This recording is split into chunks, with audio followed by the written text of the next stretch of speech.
Well, good morning, ladies and gentlemen, and please welcome to the third day of the European Championships Goalball in Pajulahti 2025. We have had two very exciting days, right, Suski? Yeah, we have had really good and exciting games, and the action still going on. Definitely, and we have had, if we look at the women's games that we are going to comment these three first games, we have in this group where Group A with Great Britain and Poland is going to play the first game. We have this battle will be for the second place in the group. We have Great Britain that has played 4 games and won 3, lost 1, have 9 points.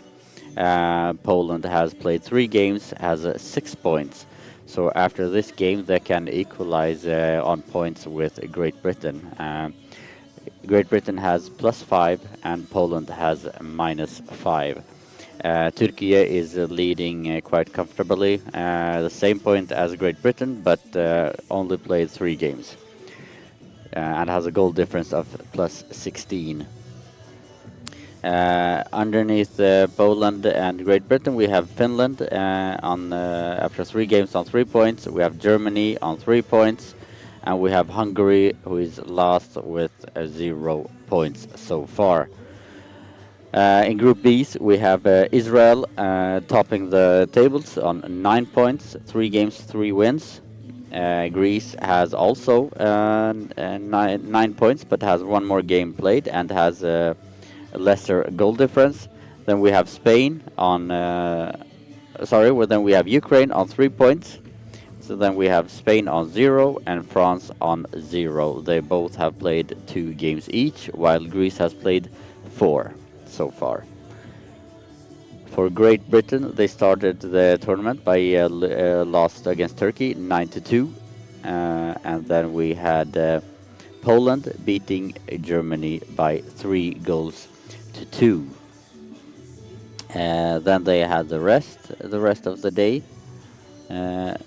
Great Britain played 1 more game that day. They won by 5-0 to Finland. And yesterday, Poland beat Hungary by 5 goals to 2. Great Britain beat Germany 4 goals to 3. And then Poland lost to Finland 1-10 after a great spectacular game from Finland. And then Great Britain beat Hungary by 8 goals to 2. First thoughts, Suski? Yeah, it's a game about the second place, but I would keep Great Britain for a slight favorite for this game. They have only lost against Turkey, and I mean Turkey in women's goalball has been a couple of last years in their own level. But other than that, Great Britain has played really solid defense. Poland, they started very well in the tournament. They managed to win over Germany, and they also beat Hungary. But then yesterday they didn't have so good game against Finland. Finland had a great game. So now let's see how Poland has come back after that bigger loss. And I think the situation is that Great Britain has a more offensive power. Poland rely a lot in offense on Katarzyna Twardok. And let's see how Twardok can she break the British defense that has been quite solid so far. In the British side, Chelsea Hudson has been really good in the scorer sheet, as well as Lois Turner as well. And the starting lineups for the 2 teams. For Poland, it's no surprises at all. We have number 6, Alicia Mazur on the left wing. We have number 3, Emilia Kuzmichuk on center. And we have number 5, Katarzyna Twardok on the right wing. For GB, the other hand, is a little bit of a surprise startup. We have number 4, Alex Ulysses, who starts on the left-hand side. We have number 6, Kali Holder. That's not a surprise, but she starts on the right wing. And we have number 8, Lois Turner. Also, no surprise there. So I think that Alex Ulysses is the only surprise, and that we see Chelsea Hudson start on the bench. Yeah, a little bit surprised, but also a chance for GB. They want to rotate players and use more players.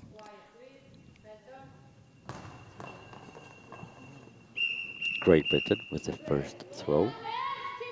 Holder from center goes to the right hand side and blocked by Mazur.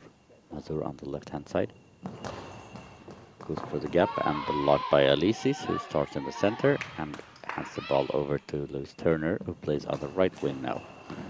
Because usually so far she has been played in the center, Lois Turner. Yeah.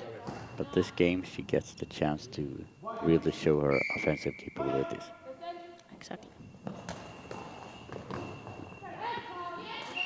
And you could see that Alex Ulysses threw something like a tape or something. It's on the court. I think it's going to be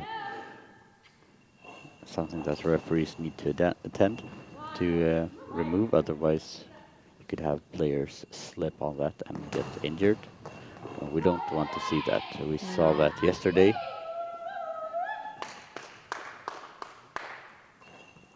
Turner from right to center, blocked.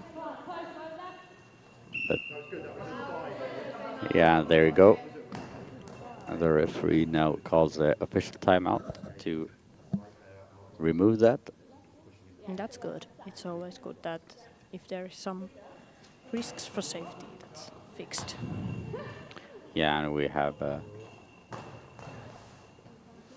Tvardok didn't recognize that it was a pause in the game, so she threw, so she gets the ball back. Tvardok, the right hand side. Ooh, just he fires down the line, and Holder just pushes it out. Very good shot there from Tvardok. Holder goes from left to right. A lot of shouting and yelling in the GB team. Yeah, that's the style, having a lot of sounds and in that way supporting each other. And both men and women do the same. Yeah. Lois Turner from the right hand side goes for the gap. In between the legs of Kuzmichuk, and we have the first goal in the game. It's Lois Turner with a beautiful shot angle from the sideline. And it's not a prize for me that it's Lois Turner. She's a good thrower, and now when she's wing, she can use her throw even more. Yeah, definitely very beautiful shot there.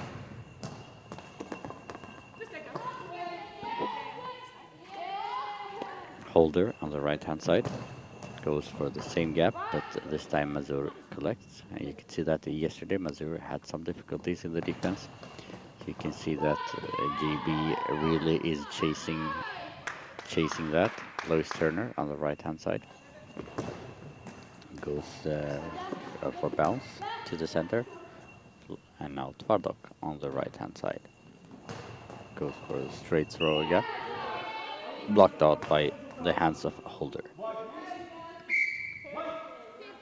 Holder on the left hand side goes to the center, but blocked easily by Kuzmichuk. Tvardok on the right hand side.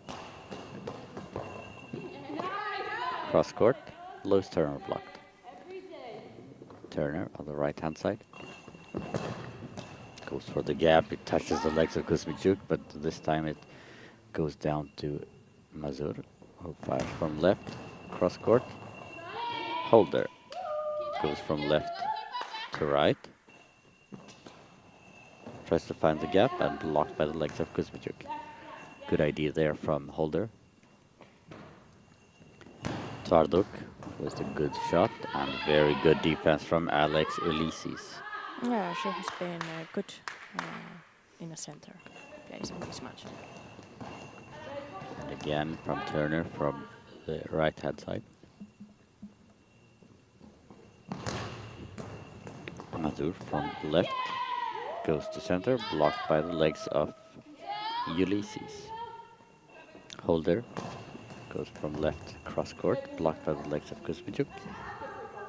Passes the ball back to Tvarduk on the right hand side. Tvarduk goes for the gap and blocked again by the arms of Ulysses. Holder goes from left to right.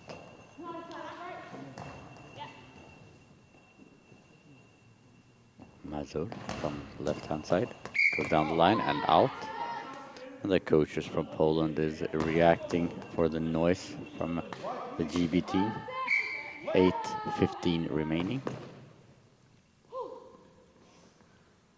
Turner, right hand side, very close to a high ball there. Tvarduk on the right, cross court, blocked by Turner, and we have an official timeout. We're gonna check the shoelaces on Mazur.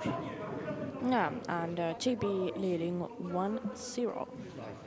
Poland still doing great. It's only really small difference between the teams.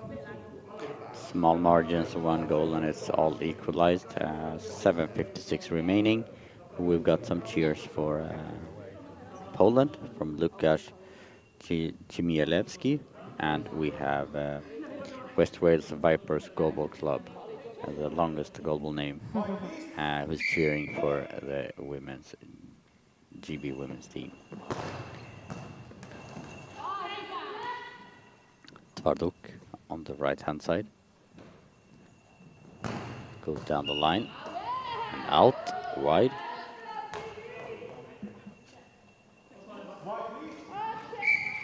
Holder on the left hand side. In between the legs of Tvarduk and hits the crossbar, but no goal. Tvarduk with the quick reply down the line again and out.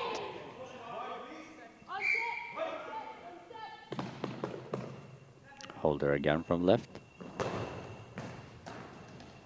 And finds the gap this time. It is the same spot, but this time Tvarduk couldn't get her legs onto the ball, and we have a double lead for GB. 2-0, 7:21 remaining.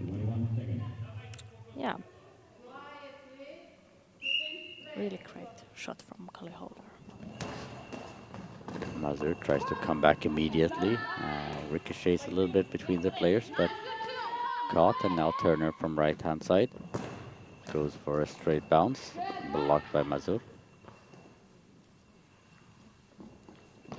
Goes down the line and out.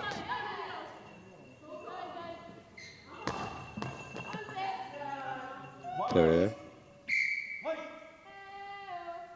goes in about 2 meters into the court, goes to the right hand side, but out.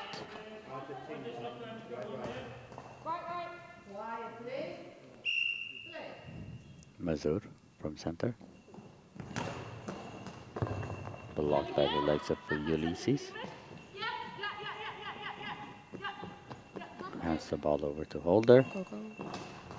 Yeah, exactly. That's close to the 10 seconds. Yeah.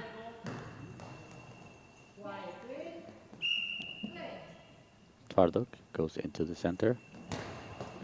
Goes for the gap between Ulysses and Holder, but it's closed. Turner collects the ball on the left-hand side, sneaks over to the right.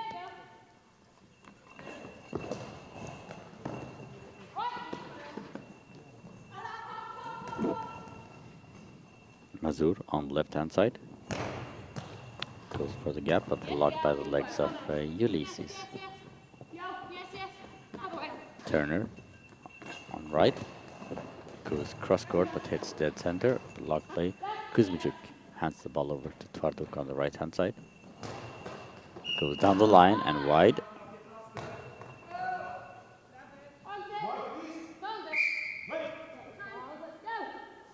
Holder on the left-hand side.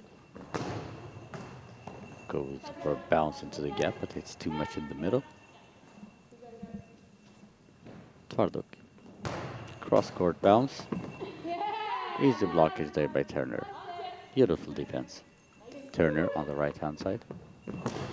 Goes for a high bounce. Up in the air and into the goal.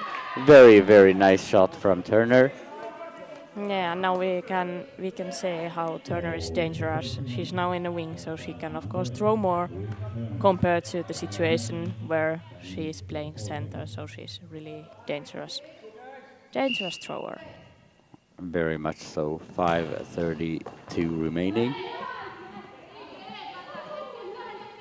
I actually played one Finnish women's championship with Lo Turner, and she won the top scorer on the tournament. And we had, for example, a player called Anja Christensen there as well. So Ooh. Lo can really be good in offense when she's in a good game mood. Yeah, exactly, definitely. And we have the first substitution of the game. It's GB, number 3, Chelsea Hudson, comes onto the court, and we have Holder, who goes out. Yeah. Some rest for Kale Holder. She has been doing a lot of work in the games. She's a player that GB can rely on. And Chelsea Hudson comes in. She has had a great tournament so far. She definitely have, but we have seen Chelsea Holder play on the right wing so far in the tournament. Wonder if she's gonna stay on the left. Yes, I think she is. I think this is the first time we see her on the left wing. Turner from right hand side to the center, and now Mazur on the left hand side. Goes cross court. And now Chelsea Hudson goes with her arms inwards towards the center, and that sometimes could cause some issues in the defense, but she scores in her very, very first throw. Yeah, she has had a great tournament, and she's keep on going. Great substitution and great first effort on the court.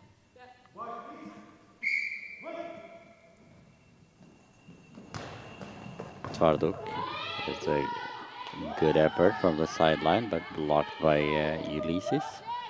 Now Turner on the right hand side goes down the line and blocked by Mazur. Goes from sideline and ricochets off the legs of Ulysses, but no worries. Turner collects from right hand side, cross court, blocked by Tvarduk. And the Polish coaches is trying to pump up the team, but no success so far. Tvarduk from sideline to the center. A lot of energy in the GB team, right, Siski? Yeah. Yeah, GB they are now playing the game that they want. They are doing exactly what is good for them. So we have an official timeout. Shoelaces on Chelsea Hudson. And it's very few seconds on the 10 seconds clock for Poland.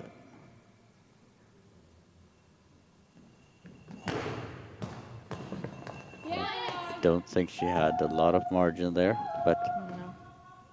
Turner on the right hand side goes for the gap, but blocked by Kuzmichuk, who passes the ball over to Mazur on the left hand side. Cross court bounce. And a very solid defense again from Ulysses, who will have her first throw of the game. And she's a lefty. Fires from the right hand side down the line. Mazur.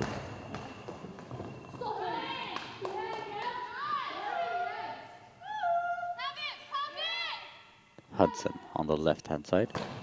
Cross court bounce, blocked by the legs of Kuzmichuk. Now we have Tvarduk on the right hand side to the center. Turner on the right hand side. Cross court and blocked by Tvarduk, and it rolls slowly forward. And Tvarduk on the right hand side. Cross court bounce. Passes and Lois Turner with a quick reply, but Mazur collects.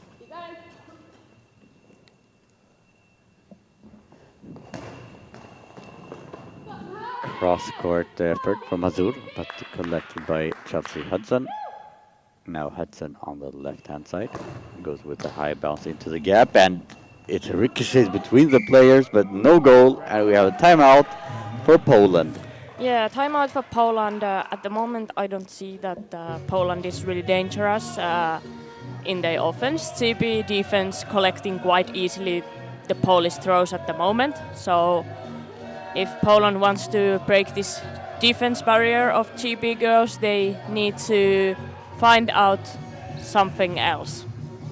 Most definitely, and we have some activity in the chats also. We have a lot of support for GB, and then Ivailo says, "Good morning, the best commentators. How about you? Did you have time for beer?" Well, good morning, Ivailo.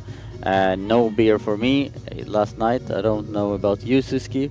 No, I was going to the Pajulahti bar, but it was already closed when I went there.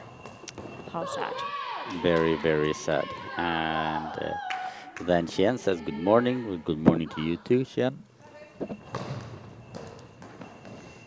Hudson with the throw from the left-hand side blocked, and now Twardok from right to the center. Ulysses hands the ball over to Turner, goes out to the right-hand side. Goes for a beautiful bounce into the corner, and we have a very, very nice shot. Tvarduk has moved over to the left wing. Mazur has moved over to the right wing. 1:45 remaining, and we have 5-0 for Great Britain. Yeah, Poland didn't yet find the way how to stop the CB. And the Great Britain, Lois Turner has scored 3 goals. And we have Alex Ulysses who goes out, and we will have number 1, Emma Tamaro, comes onto the court. Yeah, great chance for GB now to rotate players and use all the players that they have. And Ulysses played a really solid game as a center, so she can be happy for what she did. She should really be proud of her performance in this game. Very, very nice, solid defense. And with that substitution, Lois Turner will go up onto the center. And we have Emma Tamaro, who will play on the right wing. So Hudson will continue on the left wing. Tamaro with her first throw on the right-hand side. Goes for a bounce straight down the line, blocked by Tvarduk. And we saw yesterday with Poland when Tvarduk played on the left, she had a little bit better offense capabilities, and she finds the first goal in the armpit of Tamaro, and the first goal for Poland in the game with 1:12 remaining of the first half. Yeah, and maybe Poland can get some new motivation, some new momentum, some new boost from this goal. Definitely.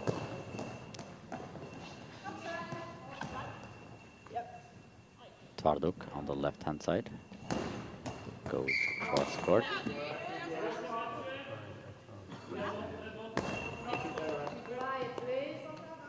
Hudson collects on the right-hand side, sneaks over to the left-hand side, goes with a high bounce into the 2 pocket, but blocked. Cross court Mazur, but out to very, very wide. Oh, comes the ball, comes the ball. We have a ball here in Very our close to us. commentator section, and I will also check my guide dog who is staying. Yeah, I all the thought time she was laying out by the ball. So Yeah, but luckily she's not really interested in balls. She's more interested in sleeping. I think more than her. Yep. Tvarduk on the left-hand side.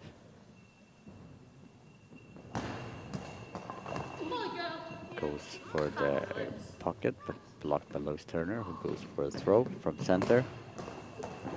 with a very good effort, straight down the middle, but blocked by Kuzmichuk. Now a cross-court effort from Azur, but out wide. And we have the first time out for Great Britain with 12 seconds remaining on the clock. Yeah, TP safely in the lead, 5-1. So they can be happy. Of course, they still need to keep the focus, but they are so far good, and the pressure is on Polish side. They still need to find ways to score more and stop GB from scoring more. But Svardok has found the way to break the GB defense, so she could do that again. Definitely. So Chelsea Hudson has now a specific instruction. She runs from right to left all the way to the post. Goes for the gap, but blocked by Mazur. And we go to the second half, where GB leads 5-1, very, very comfortably. And GB is also rotating the players, giving all the players court time, which I would think is very, very good for the team. Yeah, I think so too. We have some support for Poland also. Don't know what you are writing. The only thing I understand is go Poland. But I think the girls need it, so all the support that you can give them, please do so. Exactly. And at the moment, GB, they are close to taking the second place in this pool. Well, in theory, they will have the first place, but Hungary, Turkey is playing against Hungary in the next game. So, if for some miraculous way Turkey don't win that one, GB is actually number one. Yeah, but I don't believe in that kind of miracles. I'm a realistic person, so. Now you're so angry again, like yesterday. Yeah, that's my type of being. That's your vibe. Yeah. Sometimes it's good to be realistic, sometimes it's a little bit boring, but yeah. But you have still been wrong in the 2 games Yes, between us. I have. It's good that I'm only playing against you, and our game is about beer. It's good that I don't put more money on betting in sports, because that wouldn't be my thing. No, we don't like bettings. Unless it's for beer, that's okay. Yeah. And we have some comments in the chat. And I think it's between Ivailo and Jay, so we won't get involved in that. They're talking about some Italian espresso or something. And a little bit more support for the GB squad. Says solid first half, girls. Keep it up. Definitely agree. They've played really, really solid. Good variation in the offense. They have a clear tactics as they've been chasing Mazur quite a lot. But also Tvardok hasn't been able to use her offense in the same way as she has been using earlier in the tournament. Yeah, you are right. GB has had a really good tactic, and they have done it really well, so they have done it difficult for Poland. And we are about 2.5 minutes away from the start of the second half. And the Polish coach takes time to go over to the spectators area. You can see him in the screen at the moment. He doesn't seem too angry. He says hello to the Brazilian coaches, gives them some pins, I think. Yeah, you have 5 minutes halftime nowadays, so you have time to do many things during the halftime. Yeah, it certainly does. Probably not the thing I would do in a halftime. Go and giving spectators spins, but he seems happy. Yeah, that's great. That he has a good feeling and he can network a bit with other countries also during the halftime. Yeah, for sure. And I think, considering how young the Polish players are, I think it's a good attitude to have to see this opportunity as a great development tournament. They have done very good games so far. Of course, they have had their dips, and you can see the difference in levels between these two teams. But I still think that the Polish young ladies should be proud with their effort. Yeah, and they have developed. Last time when they ended up silver medal in the B championships, they, for example, lost 2 times against Germany, but here they managed to win Germany. So those, like, step by step, you are developing, and you can challenge more teams. And as always in sports, development takes time, and they are small steps, but it's how it goes. And when you just keep on doing and believe in yourself, the development is there, and slowly but surely the young team is developing. Exactly, and you see the two brothers who are coaching this team. I believe they're brothers because they have the same last name. But Piotr is the coach who is clapping, dancing with the players, and handing out pins.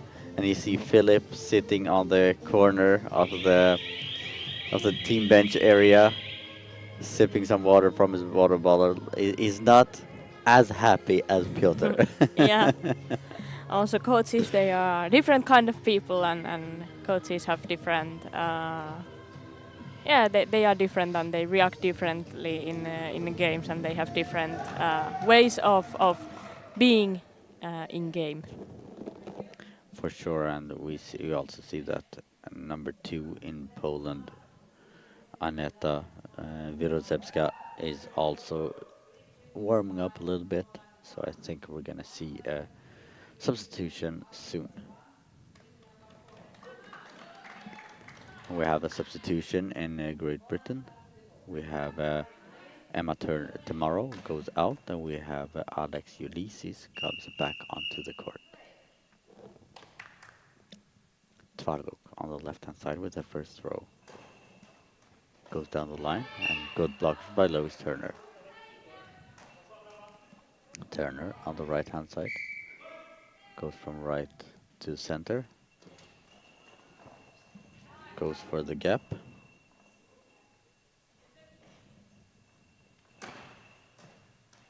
Now with a very good effort there for Tvarduk.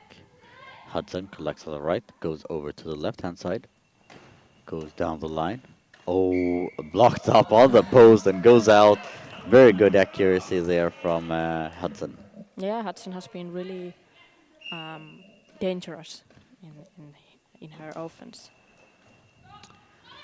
Beautiful defense there from Ulysses, who hands the ball over to Turner. Turner goes from center to the right-hand side, but blocked by the legs of Tvarduk. And she doesn't really go forward to collect the ball when she's blocked it forward, even though if it's blocked just a little bit in front of her, she says, that's the job for the center, not me. Turner from the right-hand side, blocked forward again. This time she collects. And goes down the line, but good blockage there by Turner.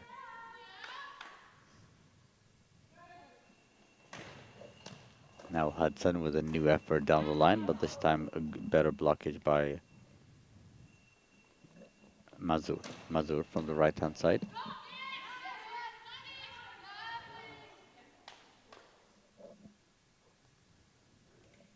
Turner goes from right to center. Cross-court effort, blocked by Tvarduk, who receives the ball back. And a quick throw from Mazur, and a good block is there in the neck of time of Ulysses.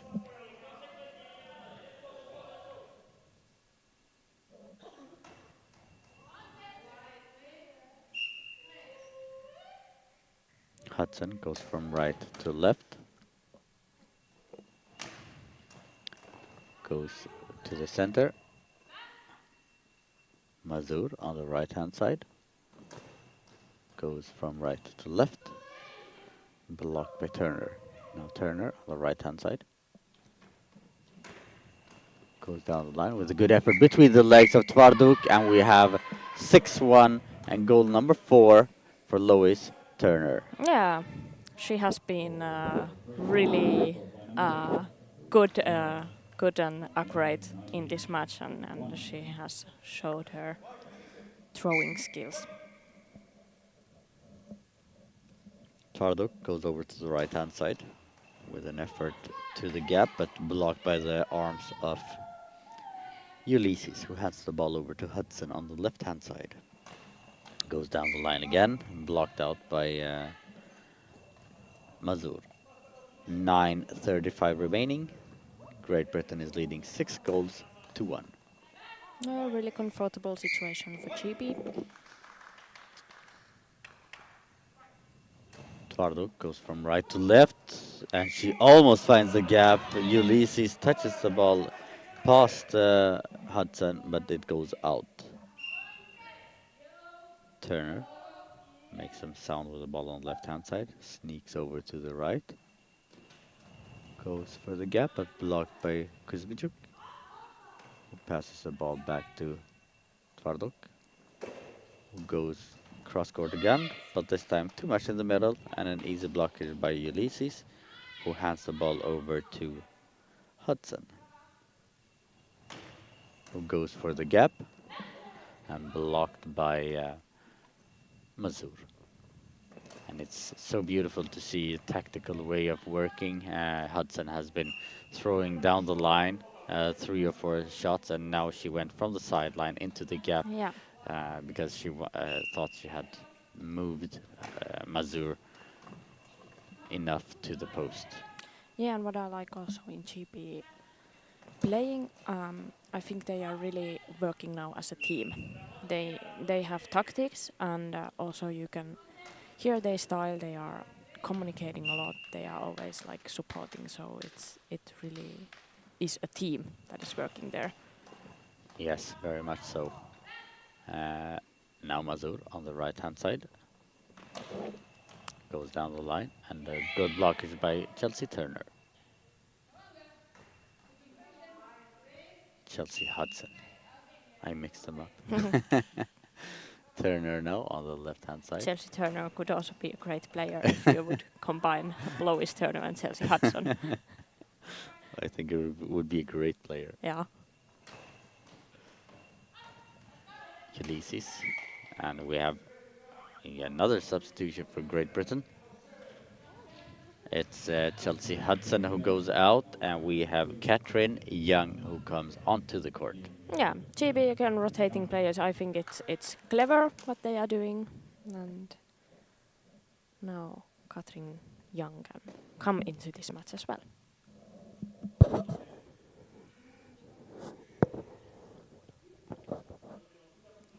8:03 remaining on the clock, and Great Britain is leading 6 goals to 1.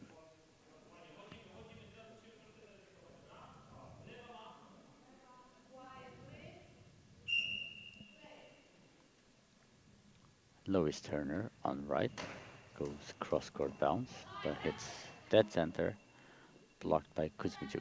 Now Mazur from center goes for a bounce, blocked by Ulysses, who hands the ball over to Young. Young with her first throw, cross-court, wide.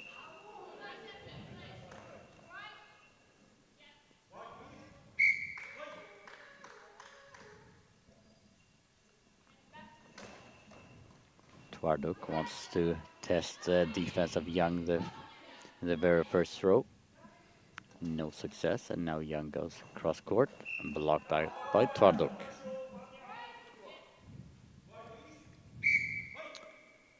Tvarduk on the left-hand side. Goes on the sideline, up in the air, but goes out to the sideline.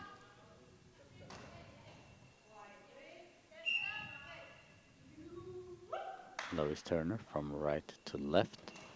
Goes back to the right-hand side and just passes outside of the sideline. And Polish bench really actively supporting the team on the court. Very much so, especially Piotr. Yeah. Mazur on the right-hand side. Out on release. Young on the left-hand side. Cross court, out. She's had 3 throws, 3 cross court.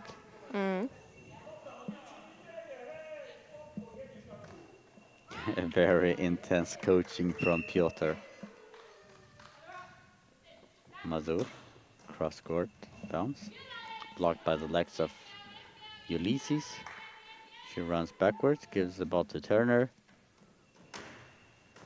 And then fires out to the right-hand side. Tvarduk on the left-hand side. Goes into the gap, but blocked by Turner. Almost that Turner was too quick on the right-hand side, but... And now Turner finds a beautiful, beautiful angle from the sideline in between Tvarduk and Yeah. Kuzmichuk. And again, great tactics. You see, they were like the throw before from Turner was to the really corner. Also, Young was hitting the really corner, and then to the gap. Yeah, they're working together. Yeah. Young on the left-hand side. Now she goes for the gap on the other side. Mazur on the right-hand side. Goes for Young, and Young is a little bit late with her left leg, but manages to kick it out. Now Turner collects the ball on the left-hand side. Sneaks over to the right. Goes back to the left-hand side and almost finds the gap on the left post. Mazur, 6 minutes and 2 seconds remaining. Goes from right to center, blocked by Ulysses, who hands the ball over to Young. Young goes out to the post, goes to the center, blocked by Kuzmichuk. Tvarduk on the left, cross court, blocked by Ulysses, who is continuing to play very, very solid in the defense. Yeah, Now. definitely. And we have substitution in Poland. It's Kuzmichuk who goes out, and we have number 2, Aneta Virozebska. Yeah, we have seen her playing a lot of center also earlier in this tournament, so I think it will be center substitution. Yeah, she's been playing, starting all the games in center so far. Yep.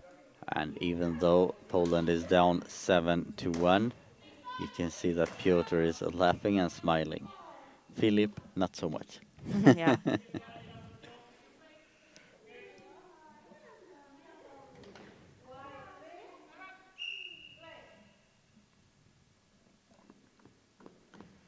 Tvarduk on the right-hand side goes for the gap, but blockage by Ulysses.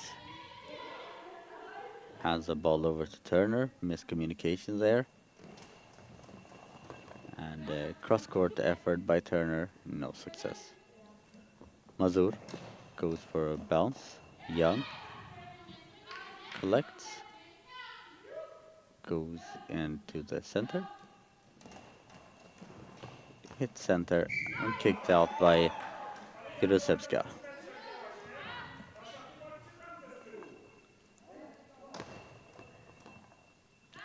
Mazur on the right-hand side.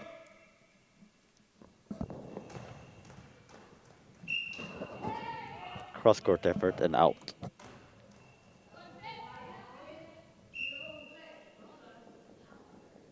Turner starts the run-up from outside of the court.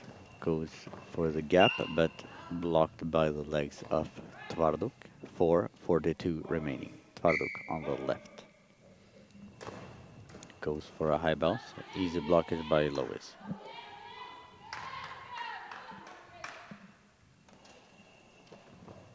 Young with an effort from left-hand side to the center. Blocked by Virubsevska. Now Mazur from right to center. A lot of the throws are hitting center at the moment. Turner from right-hand side down the line. Good blockage by Tvarduk. Cross-court effort by Tvarduk underneath Alex Ulysses, and we have the second goal for Tvarduk. 2-7 with 4 minutes and 4 seconds remaining. Yeah, good goal for Tvarduk. She's working hard for Poland in offense, and now she gets another success in this match.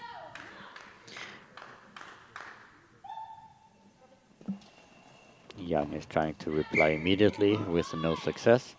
We have Rafal Gondrizayuk who says, good morning, commentators. Greetings from the fans in Poland. Good morning, good morning. Good morning.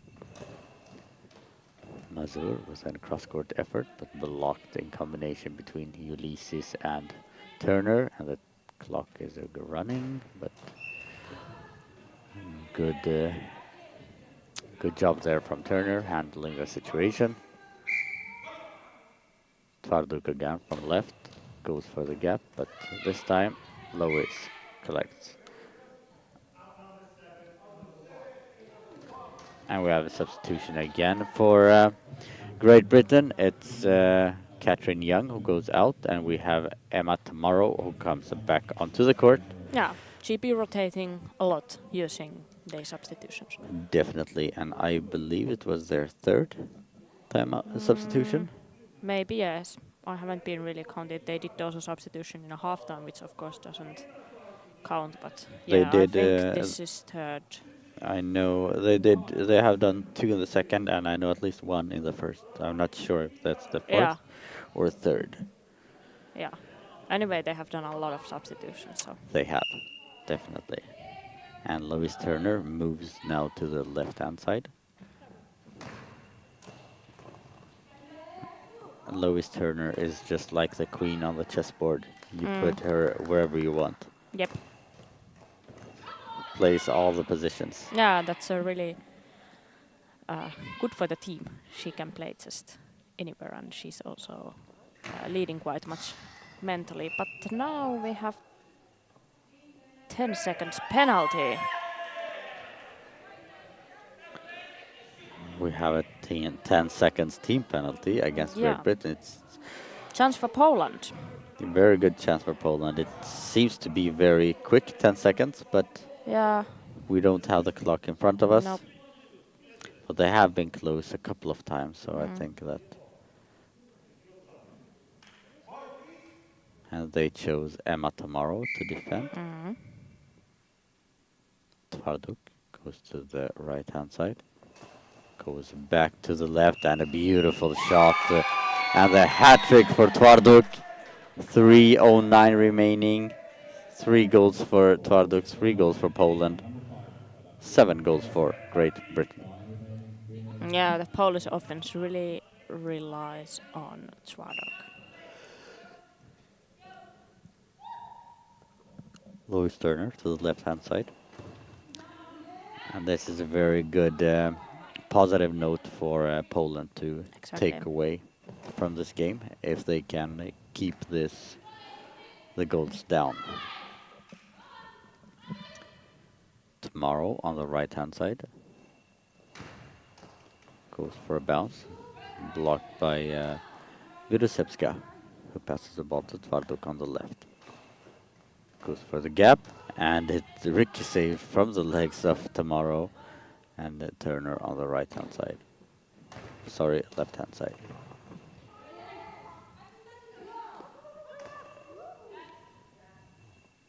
Mazur on the right goes to the center, blocked by Ulysses. 2:15 remaining. Good effort there from Ulysses, blocked by Mirosevska, who passes the ball to Tvarduk on the left-hand side. Goes down the line and blocked by the upper body of Emma Tamaro. Emma Tamaro goes into the center, goes for a bounce to the gap, but blocked, and we have a timeout for Poland. Yeah, it's still comfortable for GB. They have had a few mistakes, but still so few that the defense is still so solid that they are comfortably in the lead. But maybe Poland can take some motivation and some energy from their goals scored, and challenge GB until the end. Yes, definitely, and 1:49 remaining here on the clock. We have Tvarduk with the ball in the hand, and he's just waiting to do what the coach asked her to do. She stands on the center. She goes out about 2 meters to the left of center. Goes for the gap on the post, but blocked by Emma Turner. Emma Tamaro. Now Turner on the left-hand side. Goes to the center, but blocked by Mirosevska, who hands the ball over to Mazur. Mazur on the right. Goes to the left-hand side, but blocked. And a quick reply by Ulysses. Tvarduk on the left. Goes cross-court with a very good power in that throw. Tamaro goes over to the left-hand side to collect the ball. Sneaks over to the right-hand side.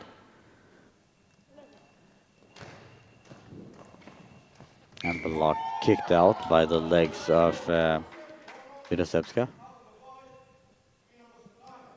And Tvarduk, who has done an excellent game, goes out, and we have a number 9, Monika Jedrzejczyk, comes in. Jedrzejczyk, I think it's the pronunciation. Yeah. Polish pronunciation is not our strength, at least not my strength. Me neither. Well, we have 1 minute and 7 seconds remaining here on the clock. And Jedrzejczyk, I don't think she has played in the games that we've called. Yeah, I don't think so too.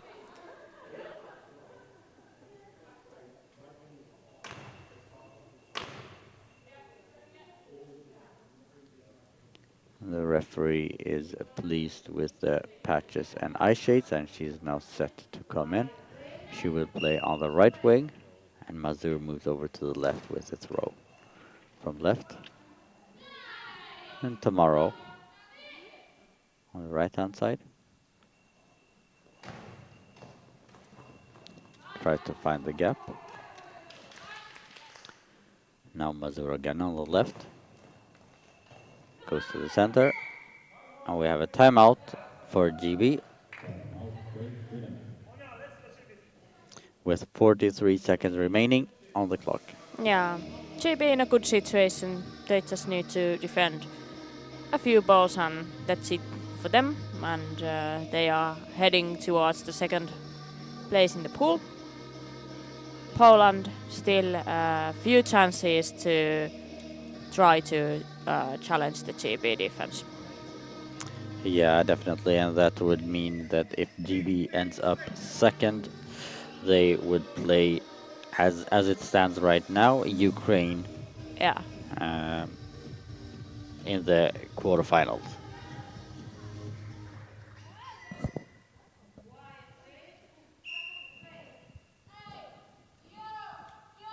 Tamaro goes to the right-hand side. Goes for the gap, blocked by Mazur.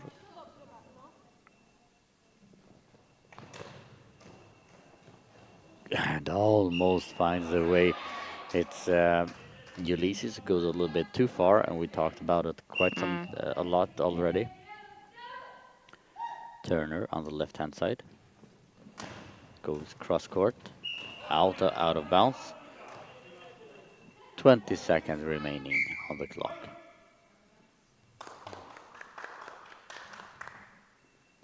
Jedrzejczyk goes from right down the line. Out. 11 seconds remaining. I think we will have one more throw in the game. And the coach in GB says 3-3. That means 3 meters into the court and a straight shot. But she hits center. We have one more timeout. And how much on the clock? 5 seconds. All right, one throw. One more throw. Yep. One more throw for Poland to try to do the last effort, last goal for the match. GB only needs to defend one ball. So both team has their tasks to do and has their strategies.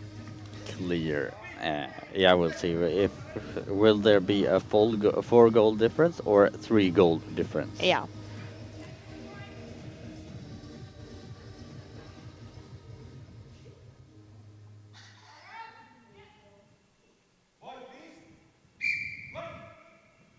Jedrzejczyk from the right-hand side. And blocked. And that's it.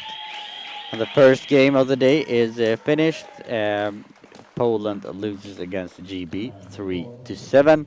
I think that Poland should be very proud of the second half and the way they came back into the game. They were down 7-1, I believe, at one point. So coming back a little bit closer to GB is very good. And for GB, it was a solid performance throughout the game. And then well-deserved win. Yeah. But a way better game from Poland than, for example, yesterday when they lost against Finland. So they managed to improve from their last game of yesterday, and GB did a really solid work as they have been in this tournament. So yeah, well deserved win for Team GB, and Team GB used a lot of their players. They rotated a lot, and what I really liked in GB, they really worked together as a team. They had team tactics, they supported each other, and it really looked a great team for me. Yeah, definitely. Well-spoken words. And with that, we'll say thank you to all of you watching the game together with us. And we will be back at 9:45 in the game against between Hungary and Turkey. Take care and see you very, very soon. See you then. Thank you.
Well, hello, ladies and gentlemen, and please welcome to the second game of the day in the women's competition. We have the game between Turkey on your right-hand side of the screen, and we have Hungary on the left-hand side of the screen. It's a game in the Group A pools of the women's divisions, and we have the number one playing against the number six. So first playing against the last, the undefeated, and the team that lost all their games. What can we expect here, Siski? Of course, Turkey is a clear favorite. Hungary comes from the European B level, and Turkey is a really top team in women's goalball. So I think there is a difference in level between these teams. But I have to say that for Hungary, I hope that their team is taking this as a great opportunity. They haven't had so often the chance to play against team like Turkey, and now this is a huge chance for them to measure their level, to test what they can do, and get new motivation and learn a lot.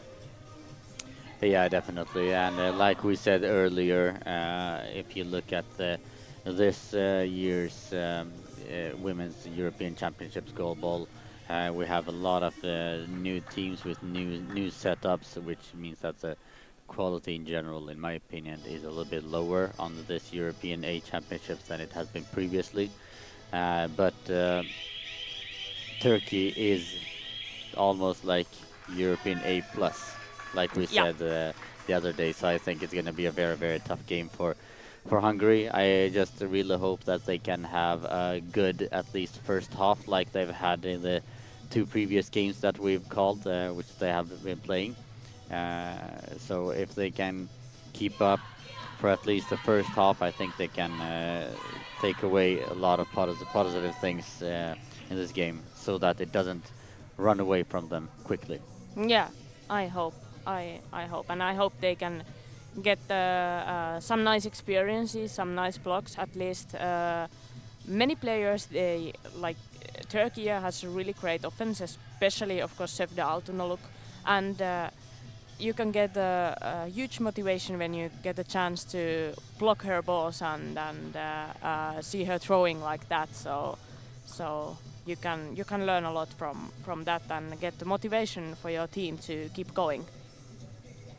Yeah, definitely. And we are about 20 seconds before the start of the first half in this game, and the starting lineups for Turkey is the sisters Altınoluk, Sevtap and Sevda starts together, and we have number 10 Gülsa Aktürk, who is back in the team. She played in the gold medal team who played in Rio 2016, and after that she quit.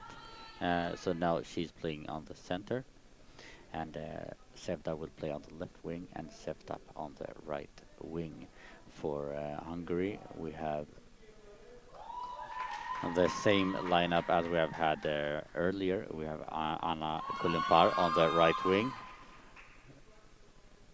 and we have number 4 Felicita Simon on the left wing, and I cannot see the number on the center, but I believe it's Mira Kofiaj who starts on the center. Turkey with the first throw, number 3, goes out to the left-hand side and finds the net in the very first throw, and it's the pace difference from the previous games she's played. Yeah. It's just too much. And Kulumpar with the first throw from the right-hand side. And now Sevtap from the right-hand side with a cross-court bounce to the center, and now Kofiaj from center goes to the left-hand side and blocked by Gülsa, who hands the ball over to Sevda, who goes out to the left-hand side.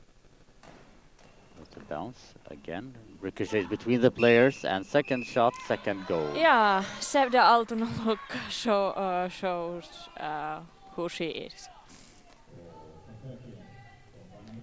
2 shots, 2 goals, 100% Yeah. from Sevda, and still she hasn't really started to throw as she can throw. Yep.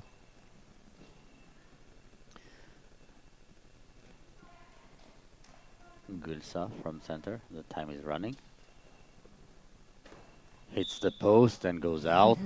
Very, very close.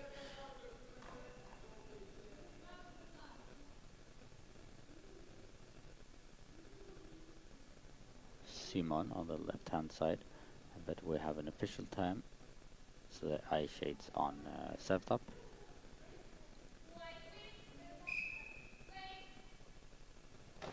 Simon on the left-hand side. Now Gulsa collects the ball and gives it to Sevda, who goes out to the left-hand side with a straight bounce, but just wide.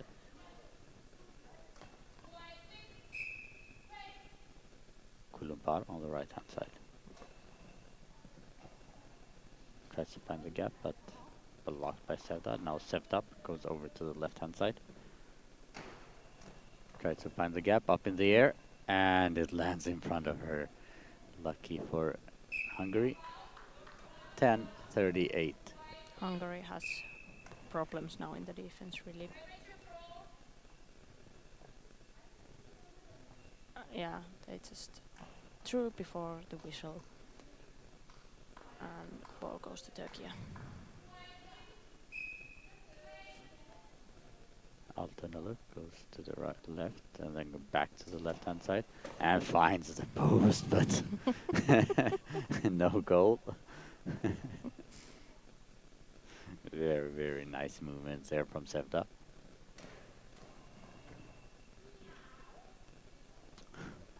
Simon on the left-hand side goes for a bounce to center, and Gulsa collects and hands the ball over to Sevtop, which goes into the center with a bounce straight to the middle. And now Simon again from the left-hand side goes straight to the center again. Gulsa hands the ball over to Sevda. Sevda now from the left-hand side goes for the post again and hits the post again. I think she has had 2 goals, 2 posts, and 1 out. Yeah. So she has only scored on 40% of her throws. That's not good. Yeah. Good bounce and good blocker there by Kofiar. Gulsa collects the ball in center and then gives the ball to Sevda, to Sevtop. Sevtop now on the left-hand side. Simon, cross-court effort. Now Sevda blocks, runs over to the right-hand side, goes down the line, blocked by Simon. Cross-court effort by Kofiar. Sevda goes out to the sideline, goes for the gap up in the air, and Kofiar blocks. Almost feels like Hungary has settled now in the defense. Stepped up on the right-hand side, cross-court out.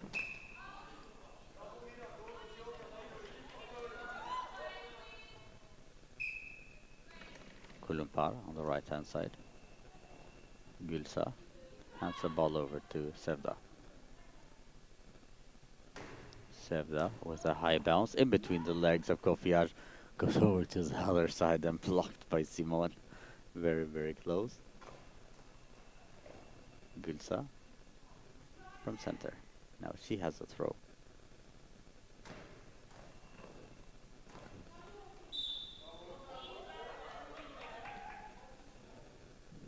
.807 remaining on the clock. Simon from center.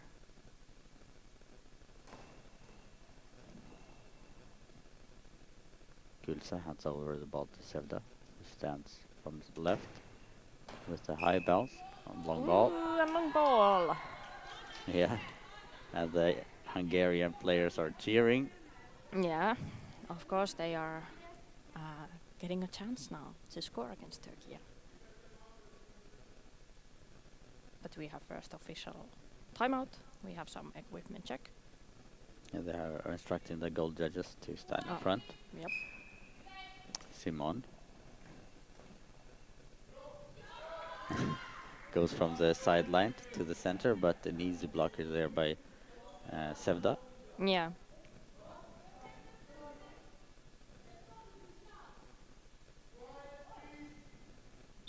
Sevda up from center.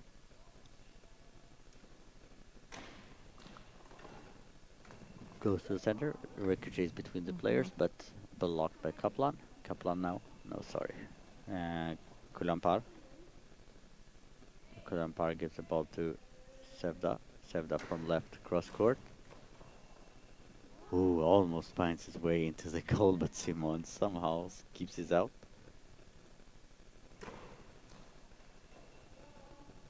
Gülsa hands the ball over to Sevda. Goes down the line, but blocked by Simon. Simon goes to Gülsa, hands over the ball to Sevda, who sneaks over to the right-hand side. Cross-court bounce, blocked out by Kulumpar.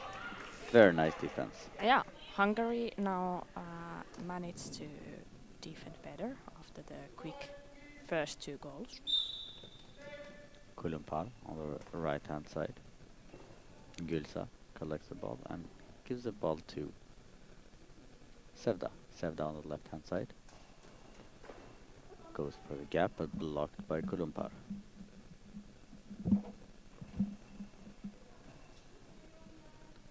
Gülsa hands the ball over to Sevda, who goes into the center. With a straight bounce, and Simon. Simon goes to the left. Out on release. Now Sevda goes over to the right-hand side. Goes for the gap, but blocked by the arms of Kofias. She's playing well in the center. Sevda up on the right-hand side.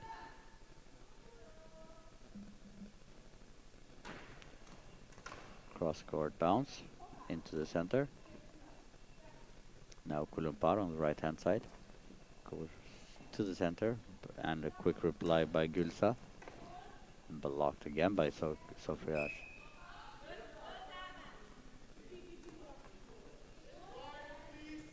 Kofias on the right-hand side. Goes for the gap. Blocked by Gülsa, and now Sevda. I think she's angry now. She really wants, and she starts from outside of the court. And she finds the net. Yeah, she wanted and she got what she wanted. Yeah. You can really see it on her body language when she really goes for the goal. Yeah. And we have the first time out of the game. It comes from Hungary. No surprise there. Yeah, and they had a difficult start. Maybe it took some time from them to get used to the different speed and different pace of the match compared to the other opponents. And then they managed to fix it a little bit, but now Sevda wanted her goal and scored it. But 3-0, so I hope Hungary keeps up the fight and keeps up defending and giving they everything to stop the top offense from Turkey. Yeah, definitely. You can see that Sevda has a couple of more gears to put in if she needs to. Simon on the left-hand side. And Gülsa is very, very far to her right-hand side when she blocked that ball. Now Sevda goes for the bounce into the gap. Simon again on the left. Goes cross-court. Sevda goes out to the sideline. Goes for the same gap and she finds it Yeah. again. She has so good accuracy. There is a place and she uses that spot. Yeah. And she understands now that she doesn't really have to go full power all the time just to find Yeah. the angles. Yeah. And we have Anna Kolumpara who is going out, and we have Lila Maurice who comes onto the court. She has played the center so far, so we'll see if she will go up, and Kofiage goes down on the wing. Yeah. That's usually how they play. Yeah.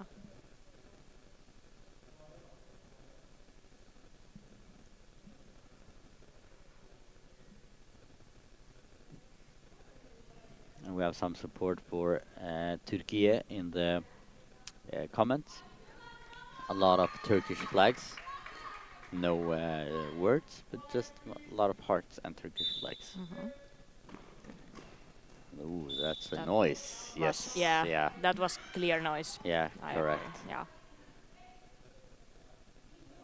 And it's the substituted Maurice who does the noise. And Sevda Abtunaluk stands in the middle.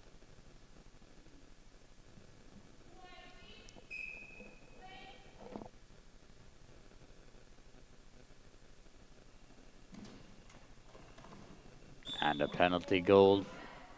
What? What? Was it the long? Yeah, high ball? it was a long ball. Yeah. Okay, so now chance for Hungary. They second chance already. Oh. She scored. Oh, unlucky.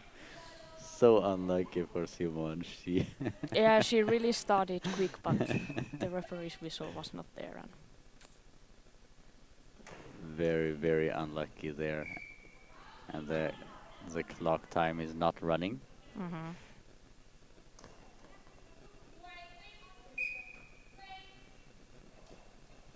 Now it's running. good. Saved up on the right hand side. Cross court bounce. Blocked by Maurice with a quick reply. Out. She's doing a lot of those quick throws. Yeah, she does. Sevda goes now to the right hand side. To the center. Blocked by Kofiage, who goes from center to the left hand side. Blocked by Sevtap. Sevtap on the right hand side. With a bounce to the center. Simon, cross court from left to right. Between the arms of Sevda. A little bit sloppy. Now Sevda on the left hand side. She starts again from the outside. Hits center. Goes backwards, but Simon collects. And goes for a quick one. Now Gulsa. And hands the ball over to Sevda. Sevda now with a high bounce in between the legs of Kofiage, but Maurice behind her saves and goes out to the left.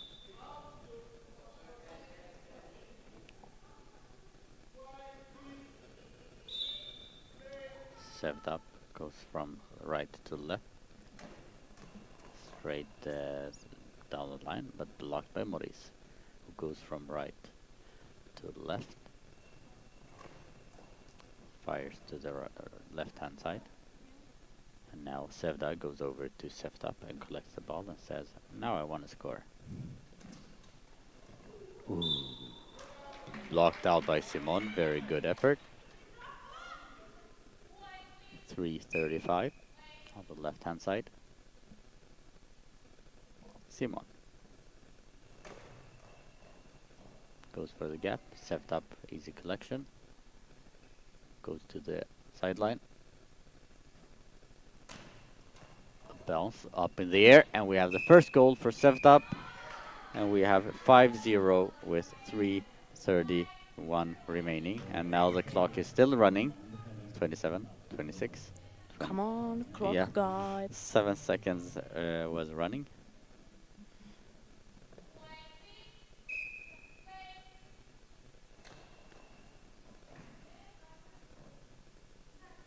Now Sevda ran over to the right-hand side and says, "No, I want to score." Goes for a bounce straight forward and just blocked out by the leg of Maurice. 3:12 remaining. Kofiash from center. Goes to the left-hand side. Sevda up on the right-hand side. With a straight bounce up in the air and goes out to the left.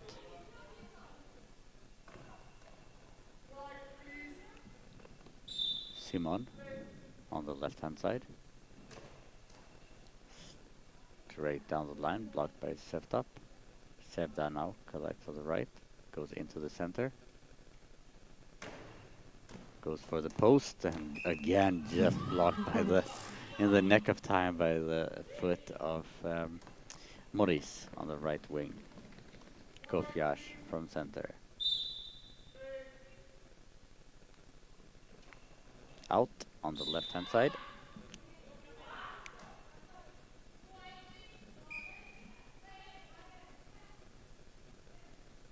Saved up from center.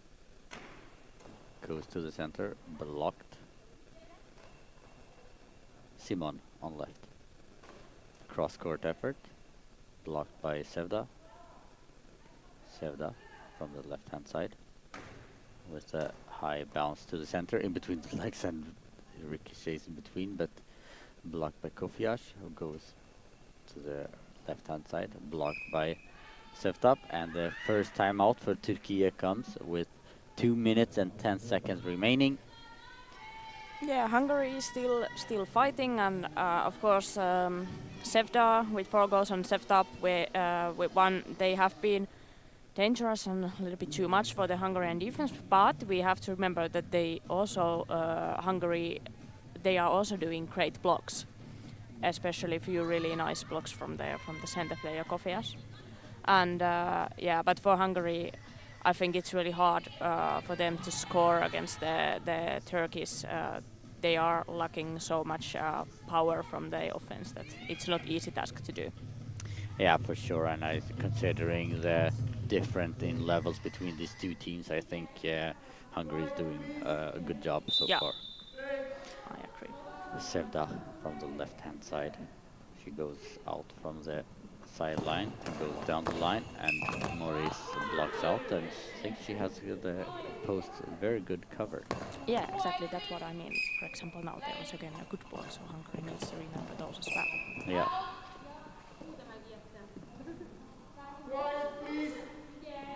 Sevda again from the left-hand side. She starts again from the outside of the court. Tries to go for the same shot and again blocked.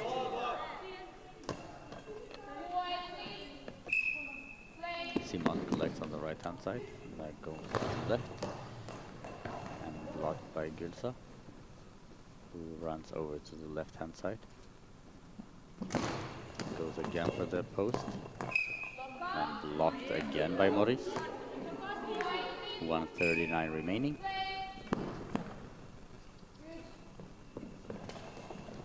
Almost a high ball there, very, very close to the 6-meter line.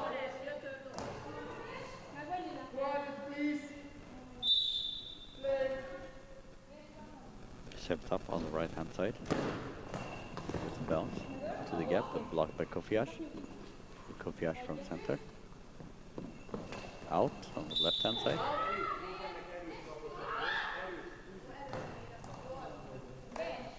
Now Sevda on the right-hand side.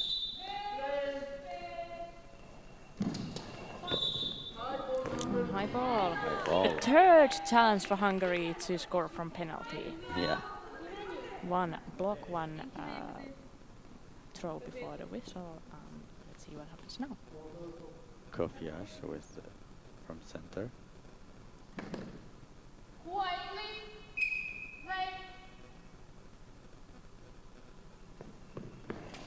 Out. High ball.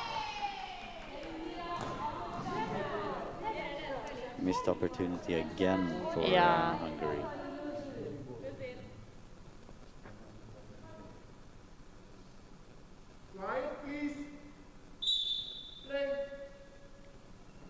Sevda. Ah, it was a beautiful, beautiful penalty. Straight into the corner of the goal. No hesitation whatsoever. Goal number 5 for Sevda. 6-0, 1:17 remaining.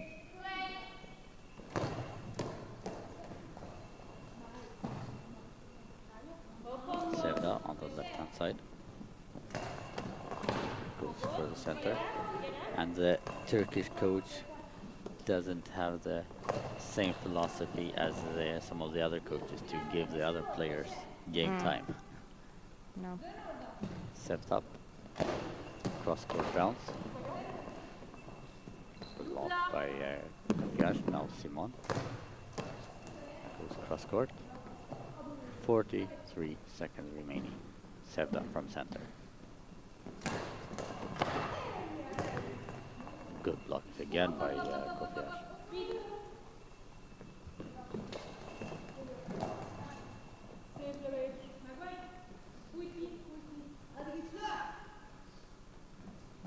Gülsa. Ricochets up in the air but blocked, and we have Simon on the left-hand side. Goes to center. Gülsa hands the ball over to Sevda with 9 seconds remaining on the clock.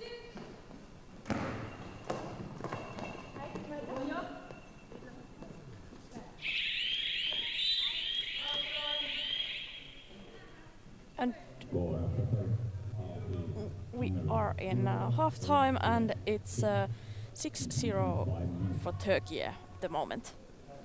Definitely, and a very comfortable lead for Turkey, and I think that they were expecting a little bigger lead than 6-0, Yeah. but I think that Hungary has done good in the defense. Yeah, I think so too, and because thinking like there's a clear difference. If we see these two teams, we see a huge difference when we see the throws.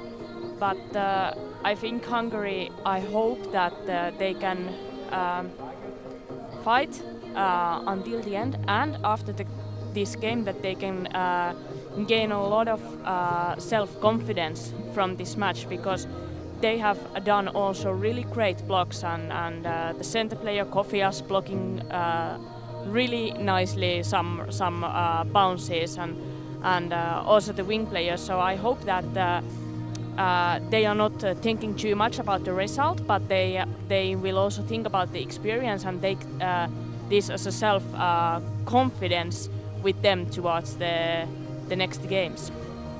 For sure, and also for them to just keep on extending the game as much as they possibly can here, to learn as much as possible, because every throw from good throwers like Sevda and Seftap now will benefit them a lot. Yeah, exactly, and every throw from Turkey is dangerous, but every block that Hungary can make is a success for them, and it's a good block for them, and it can give self-confidence for them. For sure, and we'll see if the Turkish coach is going to make any substitutions. They could. It doesn't seem like that. Yes. None of the players on the bench are patched or even warming up. Okay. I know that especially Seydinar Kaplan has a very, very good offense also that he could try to use now, because you don't you never want to be in that situation, but if Sevda would be injured or something like that, you need to have a plan B that you have prepared for. Yeah, that is true.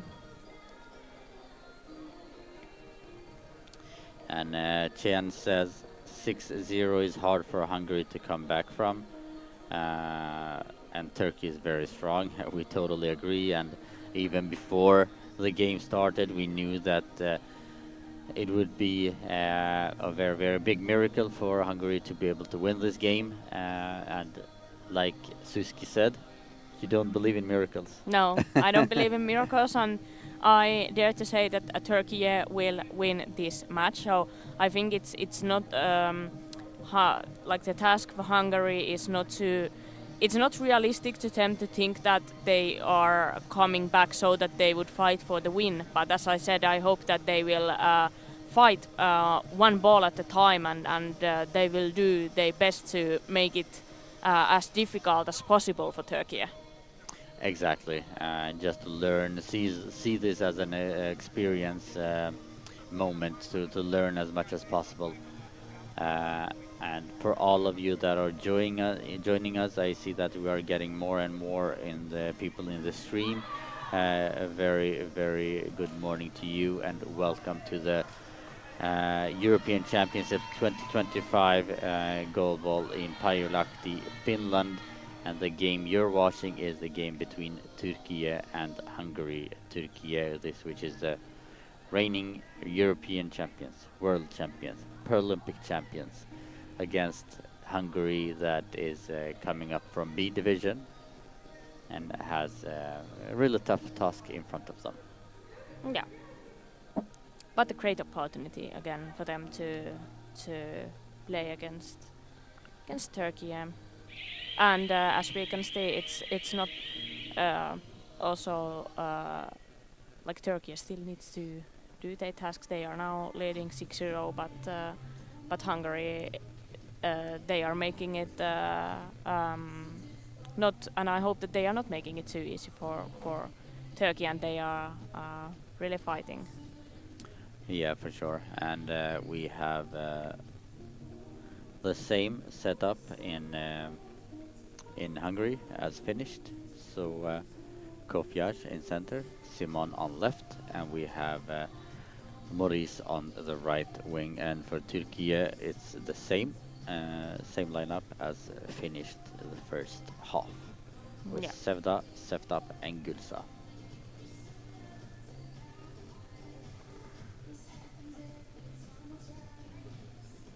Yeah, for Hungary, I think it was a good defense fight going on with this lineup. For Turkey, if I were a Turkish coach, I would use some substitution and rotate players more in a game like this. But as said really many times before, it's easy to say from here. But because it's easy to say from here, I'm always saying it from here. So I don't mean criticize the coaches or anything, but as a commentator, I'm just telling what I would do. Exactly. But sometimes we can criticize. Yes. It's part of the sport. Yeah, and it's part of the commentator work. Exactly. So.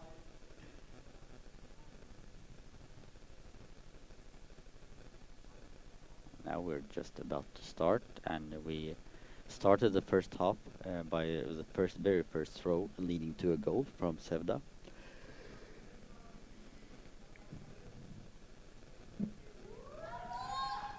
Now Hungary with the very first throw on the second half. Can they duplicate that and shock the world? Yeah, of course they can. It would be very good for the game if they did. Yeah. Simon collects the ball in the center, goes to the left. Cross court. But they are not doing that. No. Sevda from center.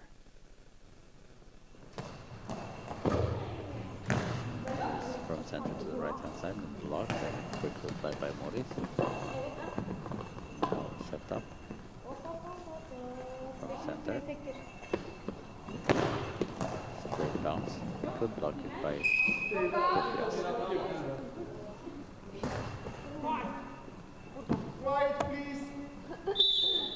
Simon with a quick throw again. It's kind of their thing to throw quickly.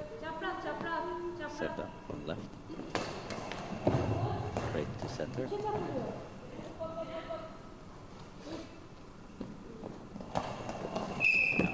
Kofias out and the ball comes over here. Yes, hello, babe. We are sitting in the corner of the hall, so sometimes we can get quite close to us. Now Gülsa from center. Down straight into the goal. Beautiful goal there. Just to the left hand side of Kofias, and we have a 7-0 first goal from Gülsa. Aktürk. Yeah, and also a goal in this match for Kulsa. All three starting players from Turkey has now scored. Yep. 11:04 remaining on the clock. Sevtap on the right hand side. Down the line. Up in the air, and we have a goal number 8. Yeah. And quite often in Hungary's games now, we have seen that the first half is better than the second. Yes, and it's almost the same, that the goals come very close to each other. But I hope that Hungary can now fix the defense and fight so that this is not going to end with the mercy at least.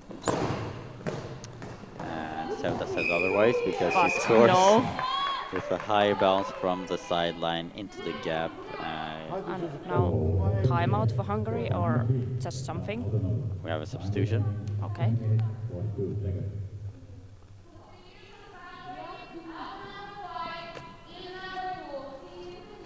It's Morris who goes out, and we will have Ada Sarapal who comes onto the court with 10:42 remaining. And the Brazilian coach is here in Pajulahti, in cold Pajulahti from warm Rio de Janeiro, to scout, and I think he's very, very interested in Turkey. Definitely. Sevda has now scored the double hat trick, 6 goals. Kofiash from center. Blocked by Sevda. Finally substitution in Turkey as well. Yeah, and it's Sevda who goes out. Sevda continues onto the court. So now we can say Altunaluk on to her. I think quite often Sevda, so number 3, the star player, she's saying she wants to play a lot. all the time. I want to score. Yeah, and that's how she's also scoring a lot, and she's quite often really in her own level in the top scorer list. Definitely. And we have Seren Ilman who comes onto the court. We'll see if she will have an opportunity to throw, or Sevda will finish the game with this one. Sevda stands on the center, takes one step to the right hand side, goes straight to the center and blocked by Kofia. Kofia is out on the left hand side. Sevda.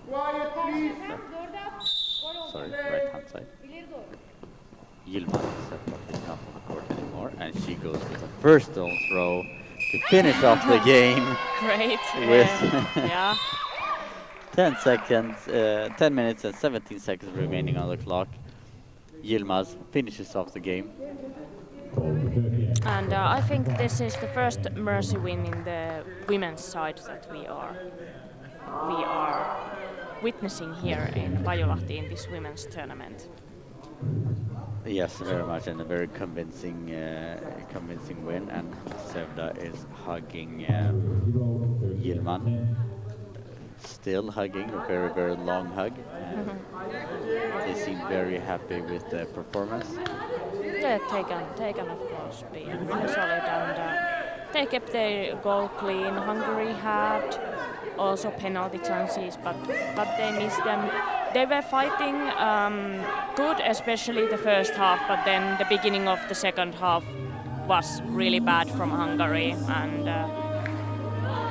then this mercy came quite quickly in the beginning of the second half. I think in the first half, Hungary, after the first quick goals, they managed to find a better defense, and they got also some good blocks, but the beginning of the second half was, they just weren't anymore there in the defense. No, but this difference in the results is the difference between these two teams. I think if they would have played 10 games, all 10 games would have ended 10 Yeah, to nothing. I So, think so too.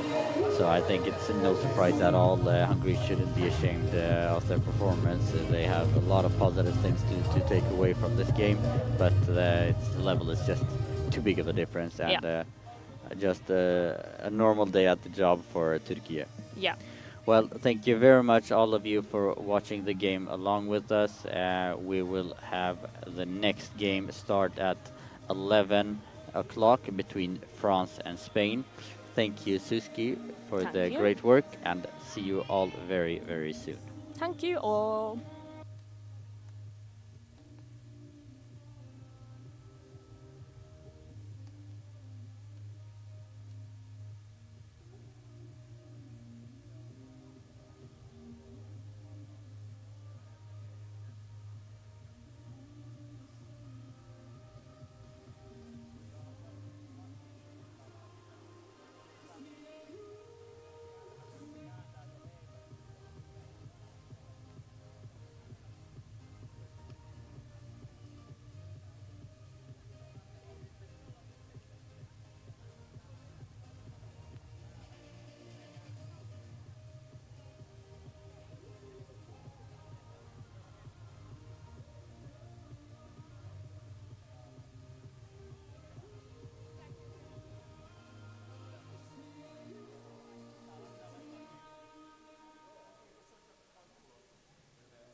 Well, ladies and gentlemen, please welcome to the next game of the day in the women's division. We are going to see France against Spain in a very thrilling game, a game that means a lot. Now I'm not having Suski besides me. Now I have Christoph.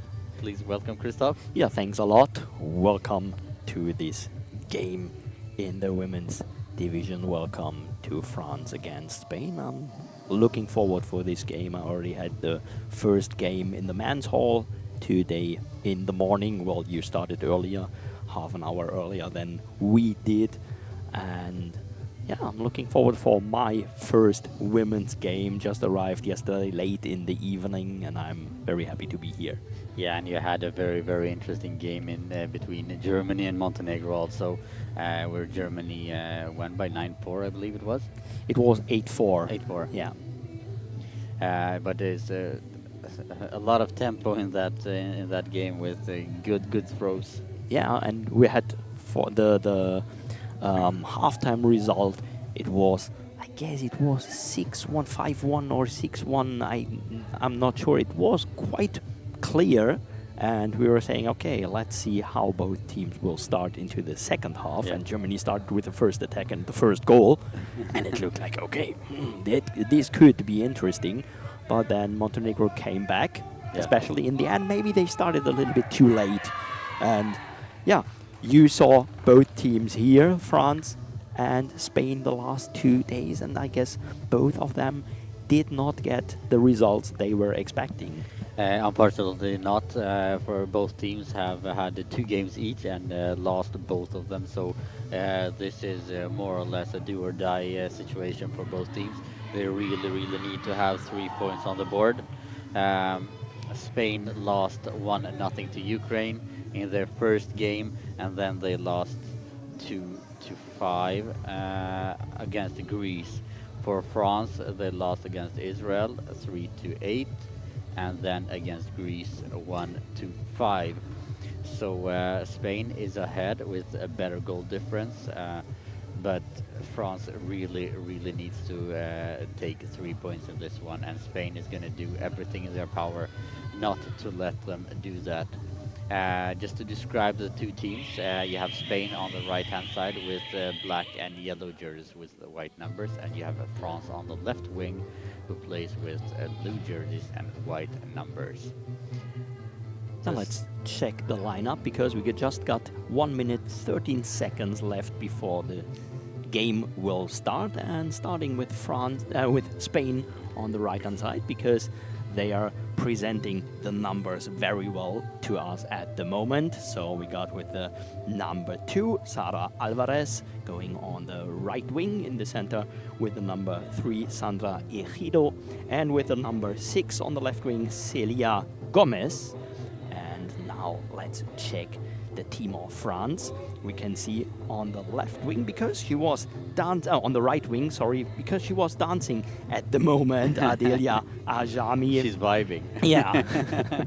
Like was some moving with the head, and also was some moving with the body. And in the center we got Melda Alhan, and for the left wing there is Audrey Belgia. And no surprises at all for the French team.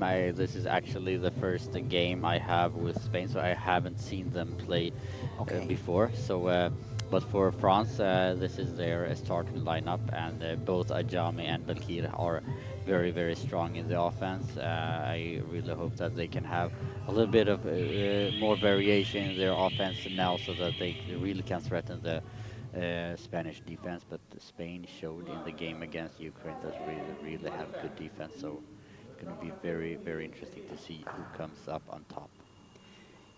Yeah, we will start the game with the first attack for Spain. So the teams are presented again, or there is the announcement of this game, and the 3 Spanish players standing in the center. Ball is handed to the center, and there is Gomez taking the ball in her right hand and spinning around, playing the first attack. No problem, from the center to the center into the arms of Alhan, and the ball over to Ajami, and also Ajami's attack is saved by the team of Spain. First attack for Gomez, or second attack for Gomez. Gomez ball blocked by Ajami, handing it over to Belgia. Belgia from the right wing switched her position for the moment. No problem for the team of Spain. Ball saved. And again, Gomez. Gomez with the next attack, again to the center. Counter attack. They were looking for the gap in between the Spanish defense, but there is Gomez to defend the ball, to catch the ball, and then he's losing the ball, and now they have to throw the ball out because of the 10-second rule. Yeah, very, very close there to a mistake from Spain, and you can see Paco Monreal really isn't happy with the behavior of the team at that moment. So, and we are only 51 seconds into the first half also. He was seeing that there was no strong attacks. The balls were going directly to the center, so it was no real problem for the French team to defend the balls. And then this attack, this could have been a penalty for the team of France if there was some more seconds left. Or Yeah, and when you have two teams that are so closely matched, a penalty is going to be very, very crucial. so ball is played out by the team of Spain. Paco Monreal took the timeout before the ball was or had left the field, and the next attack for France. Ball is kicked out on the right wing. There is Sara Alvarez with her feet. Now Alvarez with the ball on the right-hand side. Takes the ball to the center or to the half-right position, playing a cross ball. No problem for the team of France. Catching the ball, Ajami with the ball to the center. Ball is going up in the air and handed over to Gomez. Gomez with the next attack on the left wing, and the ball nearly finding the gap and then blocked out by the French team. There was like a chance of a gap. Yeah, very, very, just passes the hands of Alhan, and Ajami just kicks it out across the court onto the other hand side. And now we have Alvarez who collects the ball on the left-hand side and fires from the left-hand side. Goes cross-court. Belkir blocks, and it's a little bit of tension in the defensive play in France at the moment. Next attack for the French team. No problem for Sandra Ejido in the center. Handing it over to Gomez. Gomez trying to find the gap, playing the ball down the line. Ajami is there, handing the ball over to Belkir. And from the center, the ball coming to the center, but there are the feet of Gomez. Gomez now goes out to the left-hand side. Goes for the same gap as before, but this time Ajami says the door is closed. He was catching the ball, taking the attack by herself, nearly through the arms of Ejido, but into the arms of Gomez Alvarez. And that's the danger when the center goes a little bit too far, and the defense, it's a very high possibility that you touch the ball over your wing and into the court. The ball was blocked and was going over, so the next attack for team of France. Belkir on the left wing, playing the ball down the line into the net. Yeah, it's a very beautiful goal there from Belkir down the line, passes the right wing. Alvarez hits the post and finds its way into the net. 9:28 remaining, 1-0 France. So what will Spain find as an answer? Gomez with a cross ball. Ball is blocked out by Belkir. The ball is handed back to her. Belkir touching the crossbar, going to the right wing, handing it over to Ajami. And Ajami down the line, but the ball was already played out. And so the attack for team of Spain. Alvarez on the right-hand side. Goes for a bounce cross-court, but hits dead center. Alhan gives the ball now to Ajami. Ajami on the right-hand side. Goes for the line. Blocked by Gomez. Gomez touching the post. Soft ball, trying to find the gap between the center and the right wing. Belkir. Belkir with the ball to the left corner, blocked out by Alvarez. This time he could save the ball, could save this attack. And still 1-0 for France. Alvarez with the next attack into the arms of Alhan. Her counter-attack is blocked and is saved. So Spain, 8 minutes 30 left in this first half. Gomez down the line, blocked out. Ajami, this was important. With the tips of her fingers, she was able to block the ball out. Otherwise, maybe the equalizer. Very long fingernails there, and she's thankful for that. And Balkir says, if you're threatening our post, I'm gonna attack yours. And she just did exactly that and hit the post and went out. And the next attack for team of Spain, Alvarez going to the left wing, playing a cross ball, but not cross enough. It's saved by the French team. Ball handed over to Belgia. And Belgia with the next attack, hard bouncing ball, saved by Ejido. And the second time out for the team of Spain. Yeah, 4 minutes in and second time out already. It's says a little bit of a small panic in the Spanish team, and you can see that Paco Monreal isn't happy with the way the team is performing now. And I think that he shouldn't be too disappointed, because they have had quite a few close calls for the French defense. And yes, of course, France has good offensive power in Belkir and Ajami, but Spain should just try to reset now and start working as a team in the offense. 1-0 for France, 8 minutes to go in the first half. So, team of Spain standing all together. Gomez going to the left wing with the ball and playing a quick attack into the arms of Ajami. No problem for her. Ajami with the next attack. Back to Gomez, and Gomez counter-attack.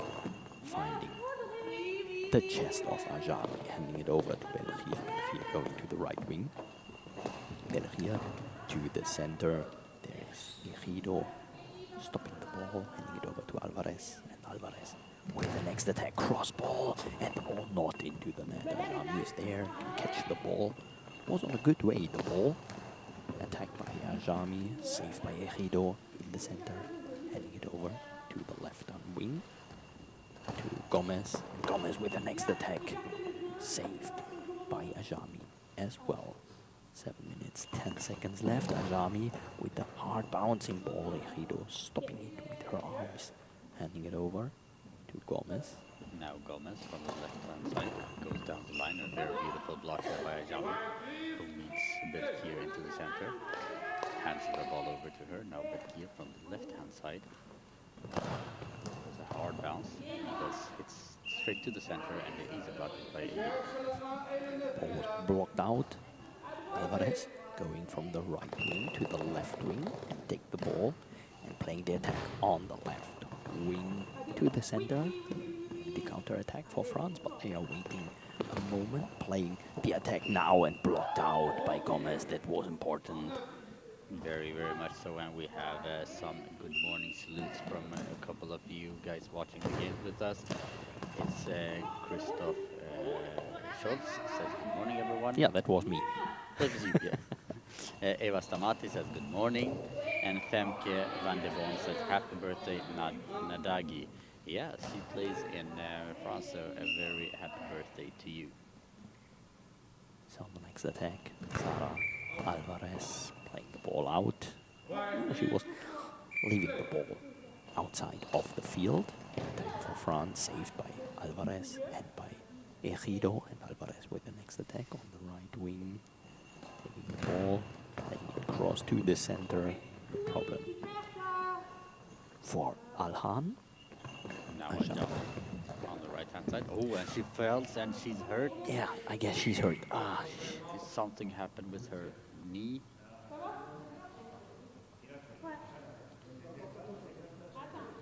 She was attacking and then But it falling over Yeah. her knee. I don't know. seems fine. I think she was more startled than actually being hurt. Guess her foot blocked on the floor, stopped on the floor, and maybe the good decision to let herself fall on the floor. Yeah, and you always count with a little bit of a slippage when you are throwing, and sometimes when you don't have that slippage, the body turns, but the knee Yeah. stays. So then it's better to fall over your knee than to twist the knee over your leg, because then it would be a major injury. So we are very, very happy to see that Ajame is standing up and is set to continue to play. We don't want to see any more injuries. We Yeah. saw that in the game between Turkey and Great Britain yesterday, where Sidikara was hurt. Oh yeah, Jenan told me about that. Yeah, I wasn't so happy yesterday, Christoph. Yeah. So next attack for Team France, Belgium. The ball is stopped. 5 minutes 40 seconds left in this first half. Still a 1-0 for the team of France. Hard bouncing ball by Gomez, but then it loses some power. Stopped in the arms of Ajami, and Ajami with a soft ball down the line, but the ball was leaving the field next to the post. No problem for Spain. Alvarez switching from the right to the left wing and playing a cross ball. Now we have Belgium, who will receive the ball on the left-hand side. Touches her post on the left-hand side, takes her time, goes to the sideline with a very, very high bounce, but collected by Gomez on the left-hand side. Was the same as we saw before in the game of, or in the attack of Spain. The ball lost some power while bouncing that hard, that high. And the next attack for Spain, 5 minutes left. Gomez trying to find the gap between the right wing and the center. No problem for Ajami. Ajami with the next attack, doing the same. The feet of Gomez can save this ball. Yeah, it was very, very close there, and now Alvarez with a good cross-court effort. Good accuracy, because Ajame is like a wall in the defense. Handing the ball over to Belgium in the center. He's taking the ball and playing it to the feet of Gomez. Celia Gomez with the ball in her right hand on the left wing. Hard bouncing ball, but then stopped by Alhan. Next attack for Ajami and saved by Gomez. Gomez with a kind of counter-attack ball saved by the team of France. Was bouncing, I guess, on the head of Alhan and then catched Belgium. Next attack and the next goal. Finding the gap between Alvarez and Ejido. And second goal for Belgium, second goal for France. 4 minutes left in this first half, 2-0. Yeah, doubling the lead and having a 2-goal cushion is much more comfortable for the team to be able to have a small breather. So for Spain, they are already preparing some kind of substitution to maybe change the picture of the game so far. And Gomez with the first throw from the left-hand side goes down the line. And again, very solid defense from Ajame. Ball was blocked out. Some instructions of the coach of France, Bas Baans from Netherlands. And there was some equipment check. So the next attack for team of France, Belgium, taking the ball to the left wing, playing a cross ball into the arms of Gomez. And the substitution. So Alvarez is leaving and Raquel Rico is entering the field. We'll see what Raquel Rico can bring on to the courts that the French team hasn't seen yet so far. If we look at France's efforts so far in the tournament, they've had excellent first halves in each games, but the second half sometimes have been a little bit shaky. So I think they want to try to extend the lead as much as possible in the first half now, so that they have some more breathing room in the second half. So the attack for Gomez, finding the gap into the net. First goal for Gomez, first goal for Spain, and there is a 2-1 for France. 3 minutes 30 seconds left in this first half, and there is like a game changer. Now they find the gap, and now they find the goal. And the substitution like this could just be used to break the momentum of a team that France hasn't built up. So just being a little bit closer for Spain gives you a lot of motivation. So it was Rico with the attack, playing a crossball from the right wing to the left corner. Belgia with the next attack, saved by Ejido. Handing the ball over to Gomez. Gomez with the next attack down the line, but over the line, ball is out. No problem for France. 3 minutes, 2 seconds left. And we have now Ajami on the right hand side. Belkhir with the dummy run on the other side. And now Ajami cross court. Blocked now. No. Blocked by... on the line. Just on the line, yeah.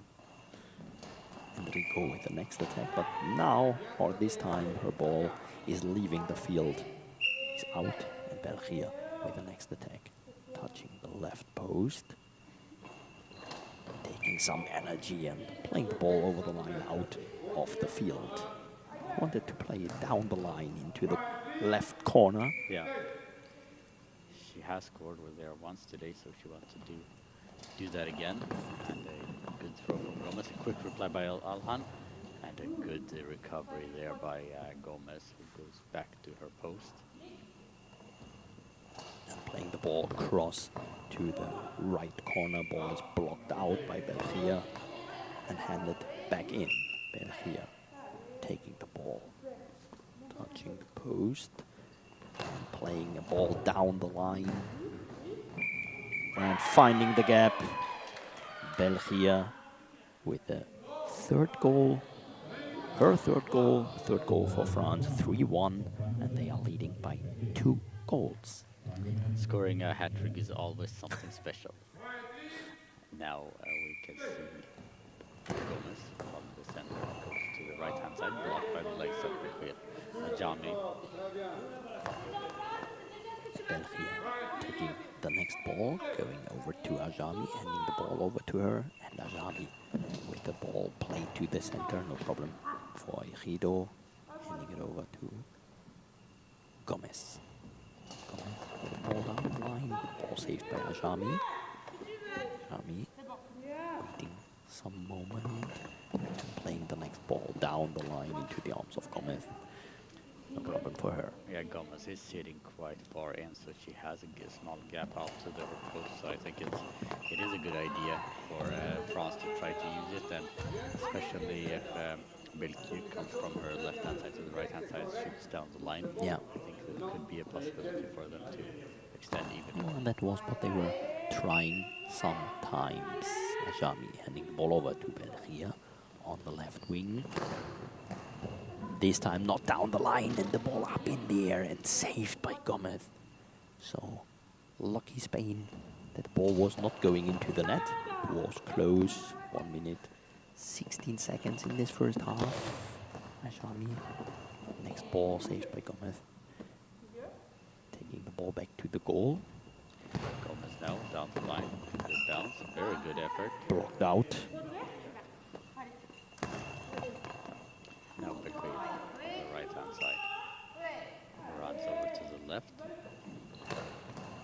Tries for the gap, but blocked by the center. Yeah, Ejido handing the ball to Rico.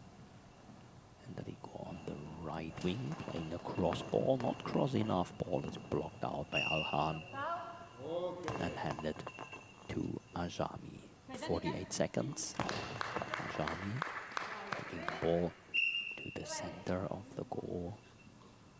And Ajami with the next attack, trying to find the gap, but Ejido is there, saving the ball with her knees, handing it over to Gomez. And Gomez with a hard bouncing ball, not into the gap, but into the arms of Alhan. And Alhan playing the ball out of the field. 29 seconds, still a 3-1 for France. Rico collects the ball on the left-hand side, rolls over to the right side and collides with the center. Miscommunication there.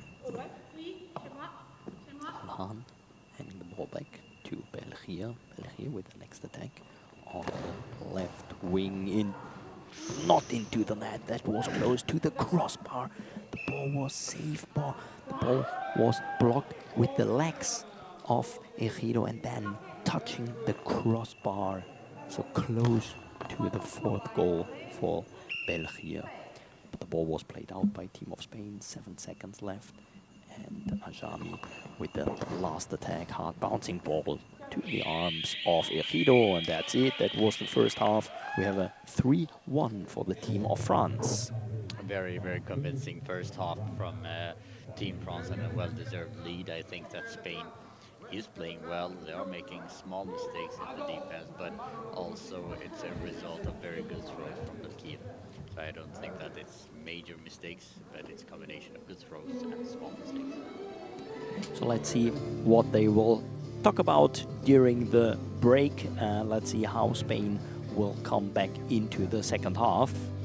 I guess that they will try anything to find the game changer, and France will try everything to score the next goal. Yes, and I think the aim for Spain is, in my opinion, that they should go for Alhan's arms.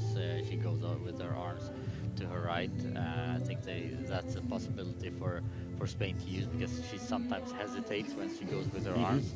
Sometimes she extends, sometimes she doesn't. That could cause some problems for France.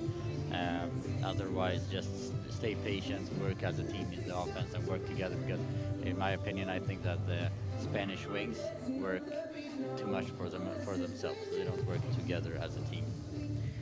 We can also give you an update from the results in the men's competition. Turkey is leading 5-4 against Poland. They were leading 4-0 at one point in the game. So Poland has come back into that game, but it's not. It's 1 minute and 53 seconds remaining in that game, and as we were looking at the moment, Turkey just missed a penalty.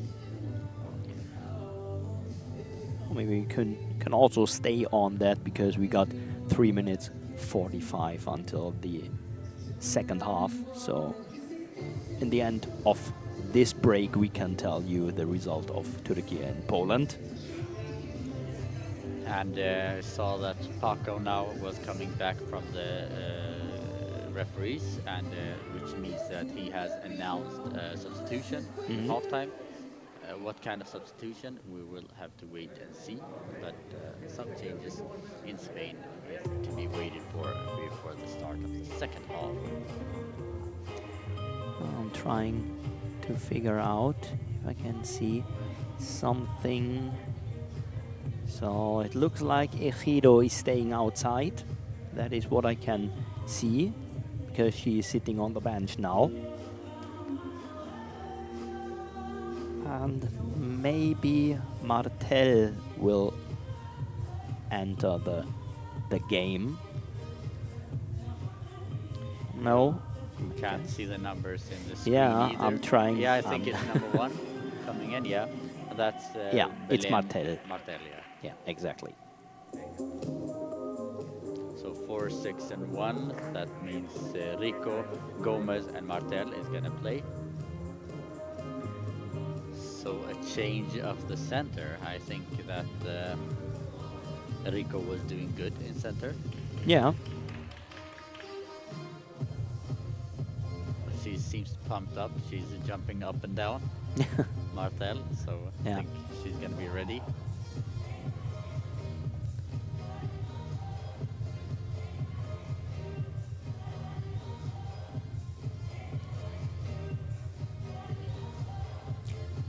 Two minutes left.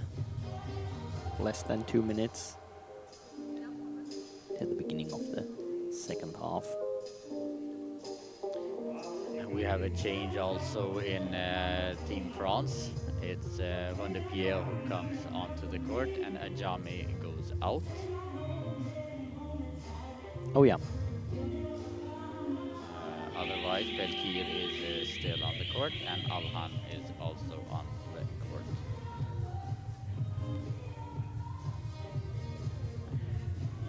And in the men's tournament, we still have 40 seconds remaining, and Turkey is leading 5-4. So very, very close game there. And we have Setin Sangul, who's spamming the Turkish flags in the comments in that game. And one smiling emoji. Yeah, and it looks like we have some kind of injury or something like that, because we have a doctor from Poland attending the center in Poland.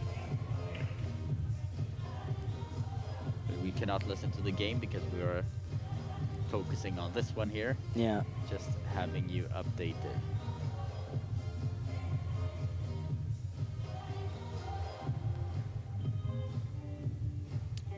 Okay, cannot, I guess it was no injury because it was Philip Shimala talking to the center, so I guess he's not the doctor No, because but he's one of the coaches, but yeah, but he maybe. was on the court. Yeah, and he wasn't was, yeah, in timeout, so maybe it was some. has to be something.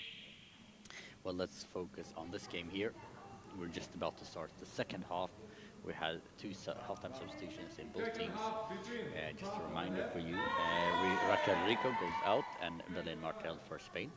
And for France, we have Juan de Pierre who comes in and Ajami goes out.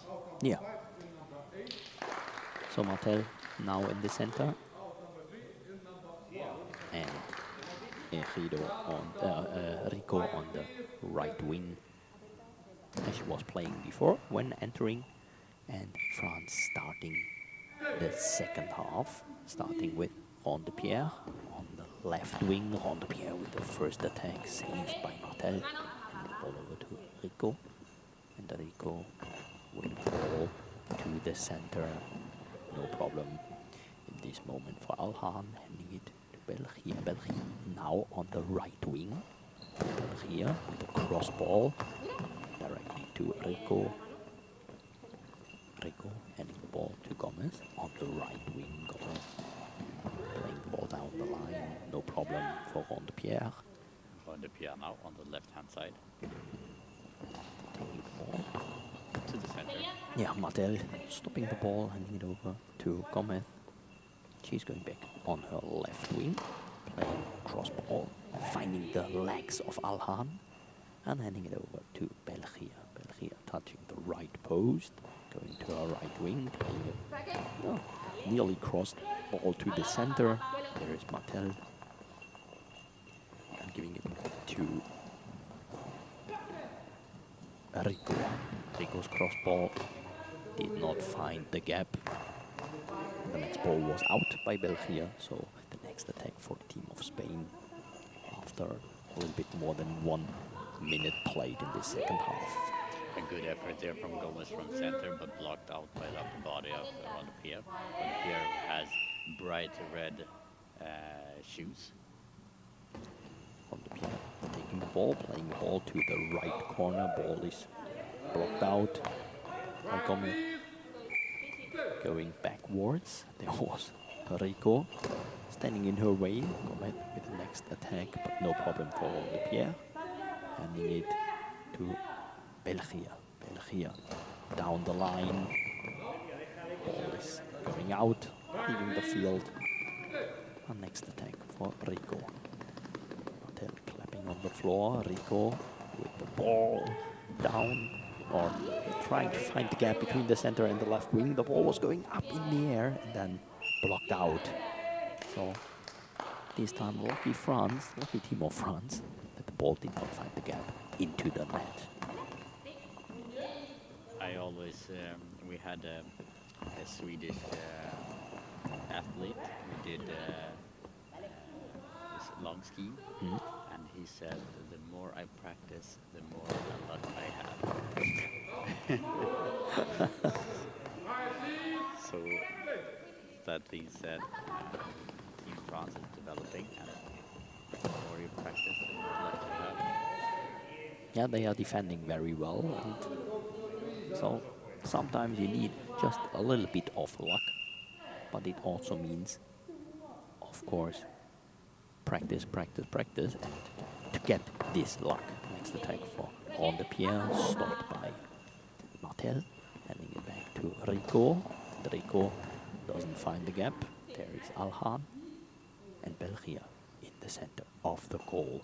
Ball from Belgier to the right corner. No problem for Gomez. Stopping the ball. Hard bouncing ball out of the field. Ball was leaving the field. 9 minutes, 13 seconds left. Still a 3-1 for France on the Pierre. Taking the ball to the center of the goal with the right hand. Playing the ball to the right corner, but the ball was leaving the field, missing the target. No problem for the team of Spain. Now Rico collects the ball on the left-hand side, sneaks over to the right-hand side, goes down the line, and a beautiful save there by Belgier. Belgier is quickly over to the left-hand side to take the ball. Belgier down the line, not finding the gap. There is Rico and Martel. And Martel with the attack, trying to find the gap where Belgier's side was and is. And with her elbow, Belgier was blocking the ball out. So it was on a good way. Yeah, and a way that I would be very angry as a coach to see. But nevertheless, it was a save, and Alhan now hands the ball over to Van de Pierre, goes out to the left-hand side, and goes cross-court effort, blocked by Gomez. Next attack for Gomez. And Spain is preparing the next substitution. Gomez with a hard bouncing ball, saved and blocked out by Van de Pierre. With her fingertips, he was pulling the ball out of the field, handing it over to Belgier. Belgier taking the ball, taking it back to her right wing. And Belgier, the ball down the line, no problem for Gomez. Counter attack, and nearly found the gap between the center and the left wing, but saved by Alhan. Van de Pierre goes cross-court, Gomez with a quick reply again. Cross-court and out wide. Good control there from Van de Pierre, all the way. Collects the ball and meets Belgier. Hands the ball over to her. Belgier now from center. So Belgier with the ball from the center to the center and substitution. So Gomez leaving the field, and if I saw right, I guess Ejido is coming back. No, sorry, Sonia Lopez, player with the number 8, is entering the game. So a new player, some new energy. And another substitution. Rico is also leaving. She just entered during the first half.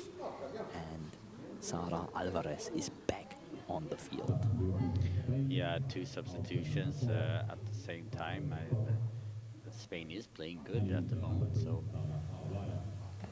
I don't know if I would have done that second substitution immediately, but Paco knows his team very, very well, so I think he has a good idea. We have Alvarez who came in, and we have... And Alvarez going to the right wing, taking the ball and playing the first attack, saved by Van de Pierre. No problem for her. So we got Lopez on the left wing and Alvarez on the right wing. Ball saved by Martel. Ball over. Ball was going over the line in the center or in the middle of the field. And Belgier with the next attack to Martel, stopping the ball, handing it to Alvarez. And Alvarez with the next attack, trying to find the gap, but there he is on the Pierre, stopping it. 7 minutes left in this second half and in this game. On the Pierre with the ball to the center to Martel, stopping the ball with your feet and handing it over to Lopez. Lopez cross-court. Van de Pierre blocks, hands the ball over to Belgier, who follows Van de Pierre to the left-hand side, goes down the line, and a good block there by Alvarez, who doesn't control the ball, but now gets it back. Time is running. Alvarez goes for the gap and blocked by Alhan. next attack for the team of France. Alhan handing the ball to Ondepierre. Ondepierre with the ball to the center. Martel trying a counter attack, but not finding any gap. Timeout for the team of France. 6 minutes, 13 seconds in this second half. Second timeout for the team of France. We've had 3 substitutions for Spain, 2 timeouts for Spain, and no substitutions during game for France. But France is controlling the game very, very well, and you can see that Bas Spans, the coach of France, very, very well dressed, may I say, with a white, nice white shirt and blue trousers, giving instructions to the French team. All class act on Bas. I've had a suit once during my entire coach period, and I said to my guys before the Paralympics in Rio that if we play a game for the medals in Rio, I would be wearing a suit. Okay. And I had to do that in the last game against Brazil.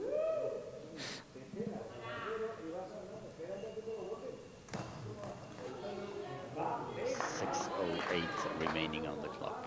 Oh, ball was... It went back to France. I guess they were telling the ball was played out, not blocked out. And so the next attack from the team of France, but Martel stopping the ball with her feet, nearly catching the ball with her feet. Alvarez, the next attack, not finding the gap. There is Ondepierre, blocked out the ball. And so the next attack for team of France. The time is working for France at the moment, still leading by 2 goals. Belgium going to the right wing, playing the ball down the line. No problem, there is Lopez, and she's taking the next attack, going to her left post, and playing a cross ball into the arms of Ondepierre. Ondepierre now on the left-hand side. Goes from center, cross court, but hits the legs of Martel, sorry. Now Alhan collects the ball and hands the ball over to Belgium. Belgium with the next attack on the right wing, playing a hard bouncing ball, no problem. Lopez can save it. Martel has to collect it, and this takes some time. Lopez now with the next ball, saved by the team of France. Belgium with a quick attack, and the goal, her 4th goal, 4-1 for team of France. 5 minutes, 1 second left, and I guess this could be like a pre-decision in this game. Especially when you have had so much difficulties of scoring more than 1 goal throughout the game, and now you're down 3 goals to 1, 4 goals to 1. It's really, really difficult for the mental part in the game for Spain. France is doing a really solid game so far. So already 4 goals for the team of France and 4 goals for Belgium. Alvarez still waiting for a goal, and team timeout. Paco Monreal. Heavy steps towards the team now, but he knows he's a very, very experienced coach. He knows that 4:47 is a very, very long time still to go for to play, and in goalball that means a lot of opportunities, but they need to capitalize very soon. Yeah, but he really seems to be very unhappy. He is like, okay, what are you doing? You need to score, and I hope that he gave the team some team instructions on how to work, because they need to work together as a team to open the gap, because they don't have the individual qualities to. He seems to prepare the next substitution. He took the numbers in his hand. He has 1 more left to use. Ball blocked out by the team of Spain. Was Alvarez with her knees blocking the ball out of the field, and I guess Gomez will come back into the game, as I saw the numbers correctly in the hand of Paco Monreal. just attack. like a spy, looking from here to the numbers, which is numbers he's going to substitute. Exactly. I can also tell you that Sonia Lopez will leave the field. 4 minutes, 10 seconds left. France playing the ball out of the field because of the time. So it's handed back to the team of Spain. Sara Alvarez playing the ball to the center. There is Martel. Alvarez from center. And Alvarez playing the ball into the arms of Rondepierre, trying the counter-attack, no problem for Martel. Giving the ball back to Alvarez, and her next ball is blocked out. Now Rondepierre meets Belkir in center, hands the ball over to her. Belkir goes to the sideline, goes down the line, and a good blocking there by number 8, Gomez. Nice, Lopez. So Lopez with the next attack, trying to find any gap, but just finding the feet of Alhan. Alhan to Rondepierre, and Rondepierre with the next attack into the arms of Lopez. Going back to the goal on her left wing, to the center, this time nearly finding the gap on the right corner, but Rondepierre was able to play the ball out of the field, blocking the ball. 3 minutes, 10 seconds left, ball was played out. Bas Barnes also preparing some substitution. And we have now Alvarez goes to the left-hand side to collect the ball, goes over to the right-hand side with a high bounce up over Rondepierre and just goes out. And we have substitution, Team France. So it's Rondepierre leaving the field, and Ajami is coming back into the game. 3:06 remaining here, and we've had Audrey Pierre on Belkir, who has scored 4 goals in this game so far and is the only goal scorer in France.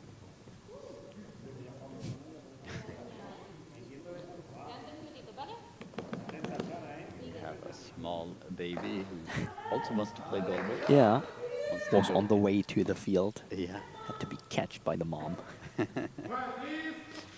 Belkir from the left-hand side this time with a high bounce on a long ball. Yeah. Was clearly a long ball, so I guess as we mentioned, it's in the other hall the same. We are sitting behind of the goal in the corner, so we are in the last corner of the hall, and even from our position, it was clearly to see that this ball was a long ball.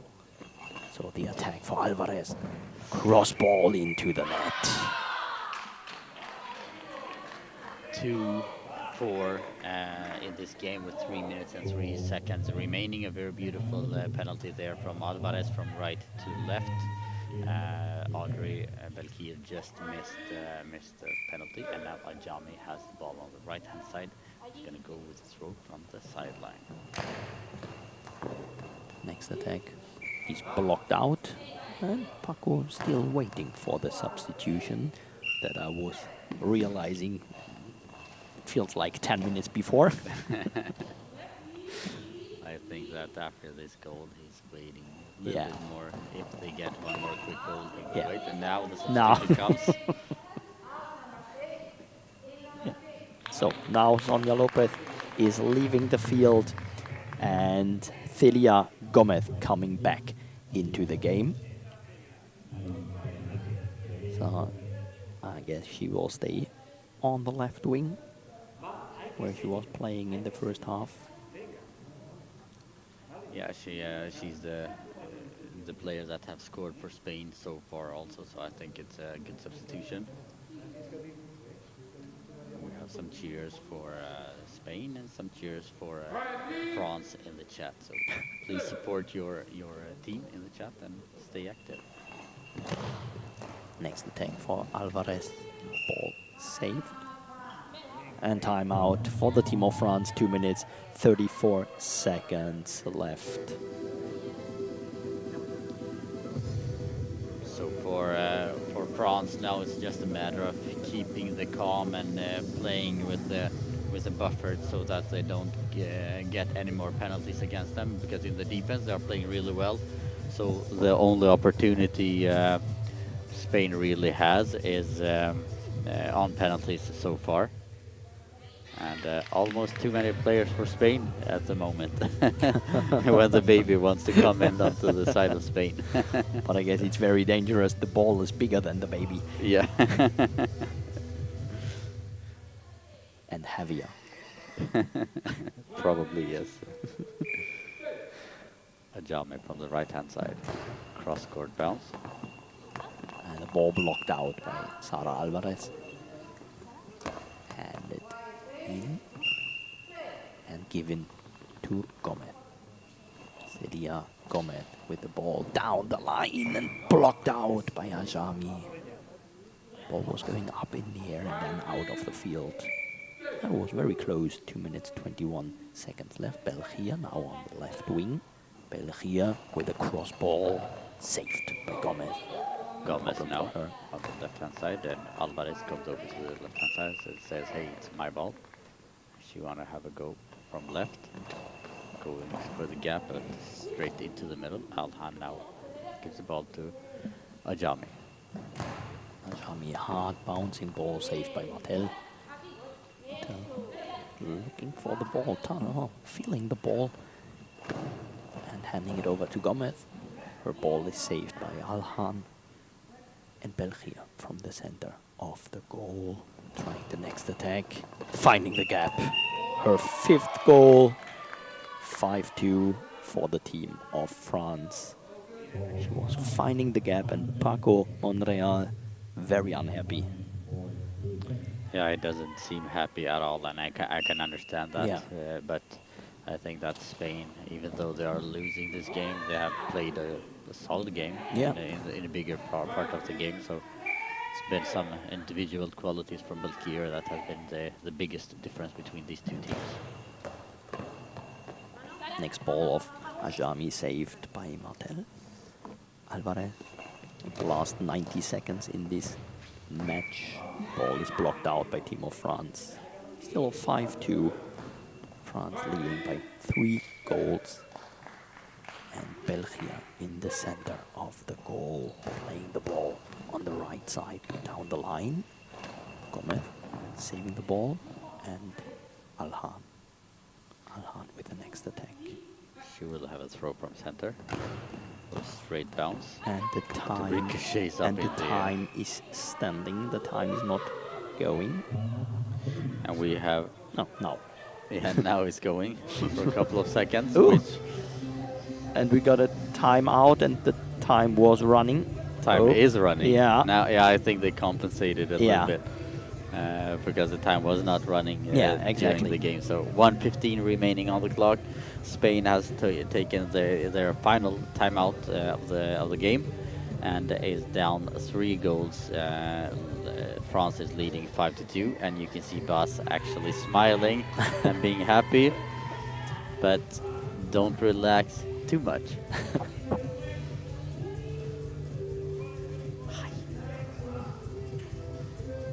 And now the baby wanna come and do the commentaries with us. That's great.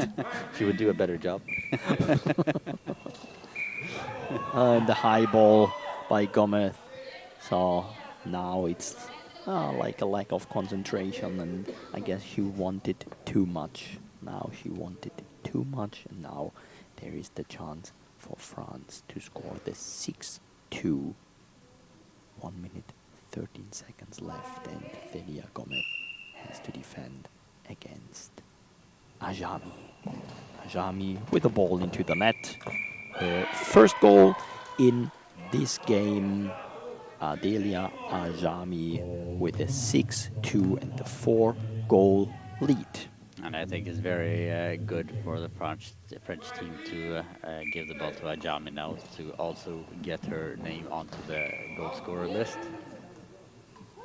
And 1 minute and 10 seconds remaining here on the clock. France is having a comfortable lead, 6-2. Belgia with the next attack. Ball blocked out. 1 minute 4 seconds. Spain with Gomez. And Gomez with the next hard bouncing ball. Substitution. France taking Nelda Alhan out of the game. And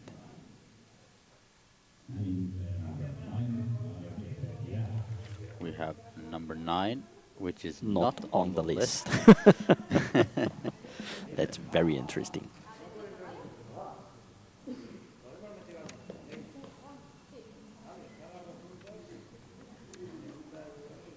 If you're watching the game with us, please help us with the name. I think it's Berthier, Yeah, which is, and the number is wrong here Yeah. on the list. I believe that. So it's the birthday yeah, exactly. birthday girl, and we have a goal for Spain. Oh, While we were looking for the for the name. for the name in the letters, we have a goal for Spain. And while we were celebrating Nadej's birthday. So, Celia Gomez with her second goal, but let's say this goal is too late. Another timeout for the team of France. Final timeout for them also, but only 47 seconds remaining here, and Spain is down 3 goals to 6. So I think it's 3 clear points for France, and for France that would mean that they go from the last position in the group to the divided 4th position with Ukraine. Yeah, No, they will actually be before them because they have more scored goals. yeah. Same goal difference, but more scored goals. Belgium with the next attack. Last 40 seconds. Belgium into the arms of Martel. Alvarez with a hard bouncing ball, losing some power. Finding the arms of Belgium. The ball is going out of the field. And the next attack for Gomez. The ball bouncing into the arms. Into the arms of Ajami, and the next substitution. We have a substitution, and we have Ajami who goes out again. Yeah. Ajami leaving the field, and Ocean Trochot is entering the field, so everybody was playing during this game. But Belgium played every single second of this game so far. And nearly scored every goal, Yeah. except of one. Now we have number 4. So Trochot, 20 seconds left. With a high Playing a ball. high ball. Her first throw.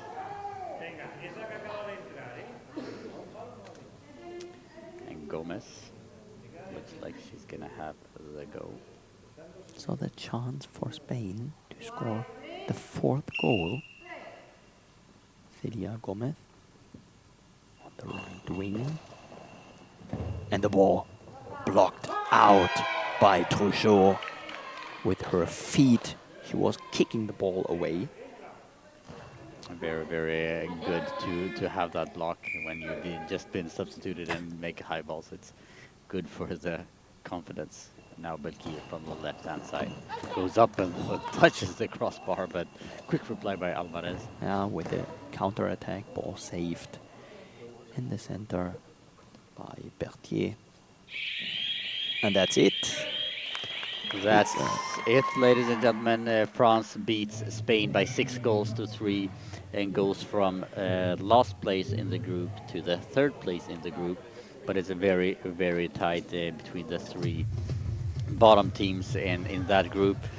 Ukraine and France has now 3 points each. For Spain, it's a very big uphill. They have one more game remaining in the group, and that's against Israel, who's topping the group. So it looks like it's going to be a very difficult competition, Europeans A, for Spain this year.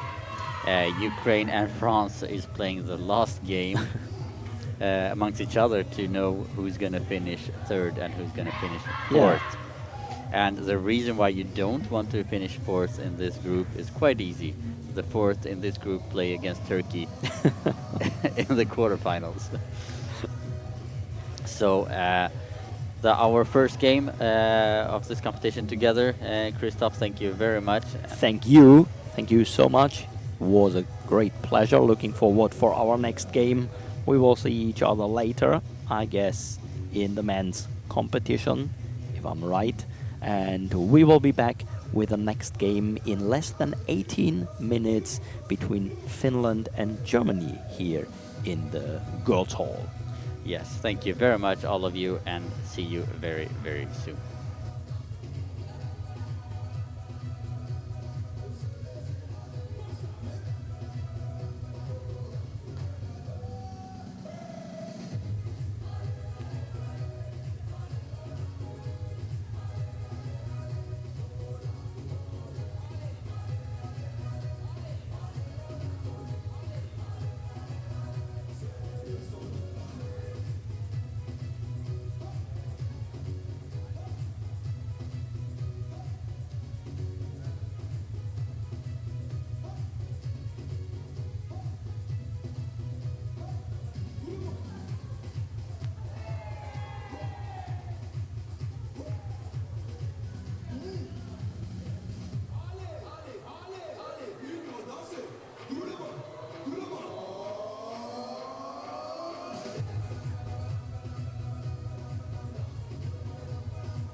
So, welcome back in the women's hall. Welcome back to the next game. We are waiting for the game between Finland and Germany, and we are very excited. Suski next to me from Finland, and I'm from Germany. So, Yeah, it's an exciting game coming, and also thinking about how the teams have performed so far. I'm waiting for a good fight, and I'm waiting for a good match. So it's going to be exciting game, I yeah. guess.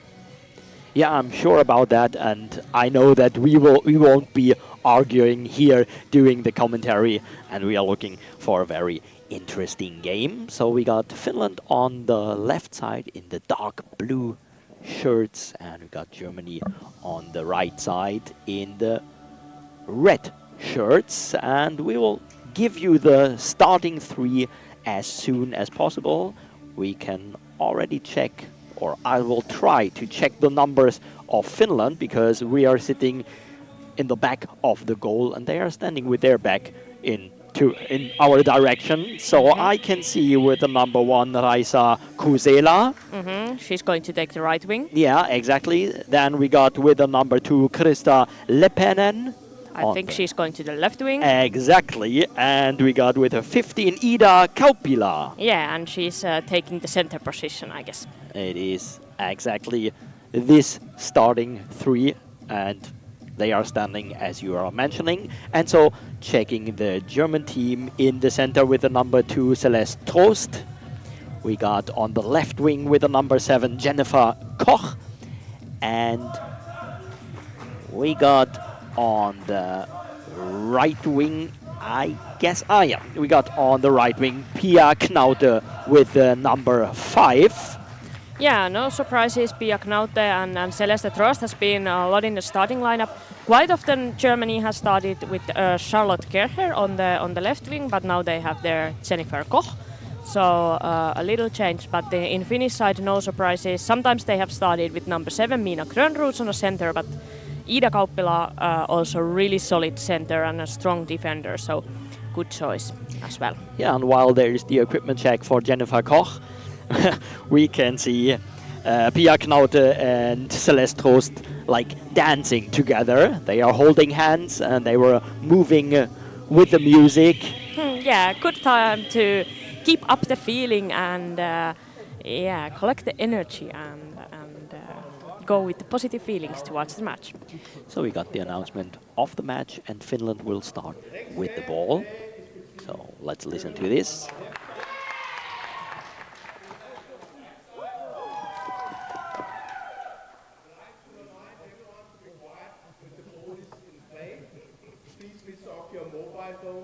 Thank you. Finland will start with the ball. Wide please. Center. And the ball is given to the center to Kauppila. And in the center of the goal, she is playing the first attack. Ball is going out. It was like not having the right orientation in this moment for the first attack. Yeah. Ball handed over to Pia Knaute. Her first attack. Pia Knaute into the arms of Krista Lepenen. And Lepenen with the next attack. Saved by Trost. Handing it back to Knaute. And Knaute with a cross ball. Also missing the target. Ball was going out. Although Raisa Kusela was there. Could have catched the ball, but it was already out of the field. Raisa Kusela with the first attack, with her first attack after half a minute. Jennifer Koch stopping the ball on the left wing, playing a cross ball, saved. No problem for the team of Finland. And the next attack for them from the right wing to the center. There is Trost, handing it to Knaute. She's going to the center of the goal. And Knaute playing the ball to the right corner. No problem for Lepenen. And the next attack for Kusela. Trost giving the ball to Koch. Koch on the left wing with her left hand, playing a cross ball. No problem. The ball is saved. 1 minute 10 seconds played so far. The next attack for team of Finland.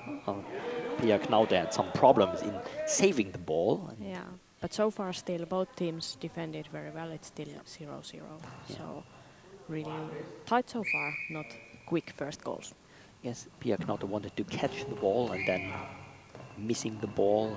And nearly it was going in direction of the goal line, but she could play it out of the field. Next attack for team of Finland. Jennifer Koch with the block. Yeah, Ball it is was a blocked hard, out. smooth ball. Good shot, but good block as well. And the next attack for her. Koch. Cross ball out of the field. Nearly hitting the bench of the Finnish team. Yeah, they almost also got a touch of goalball.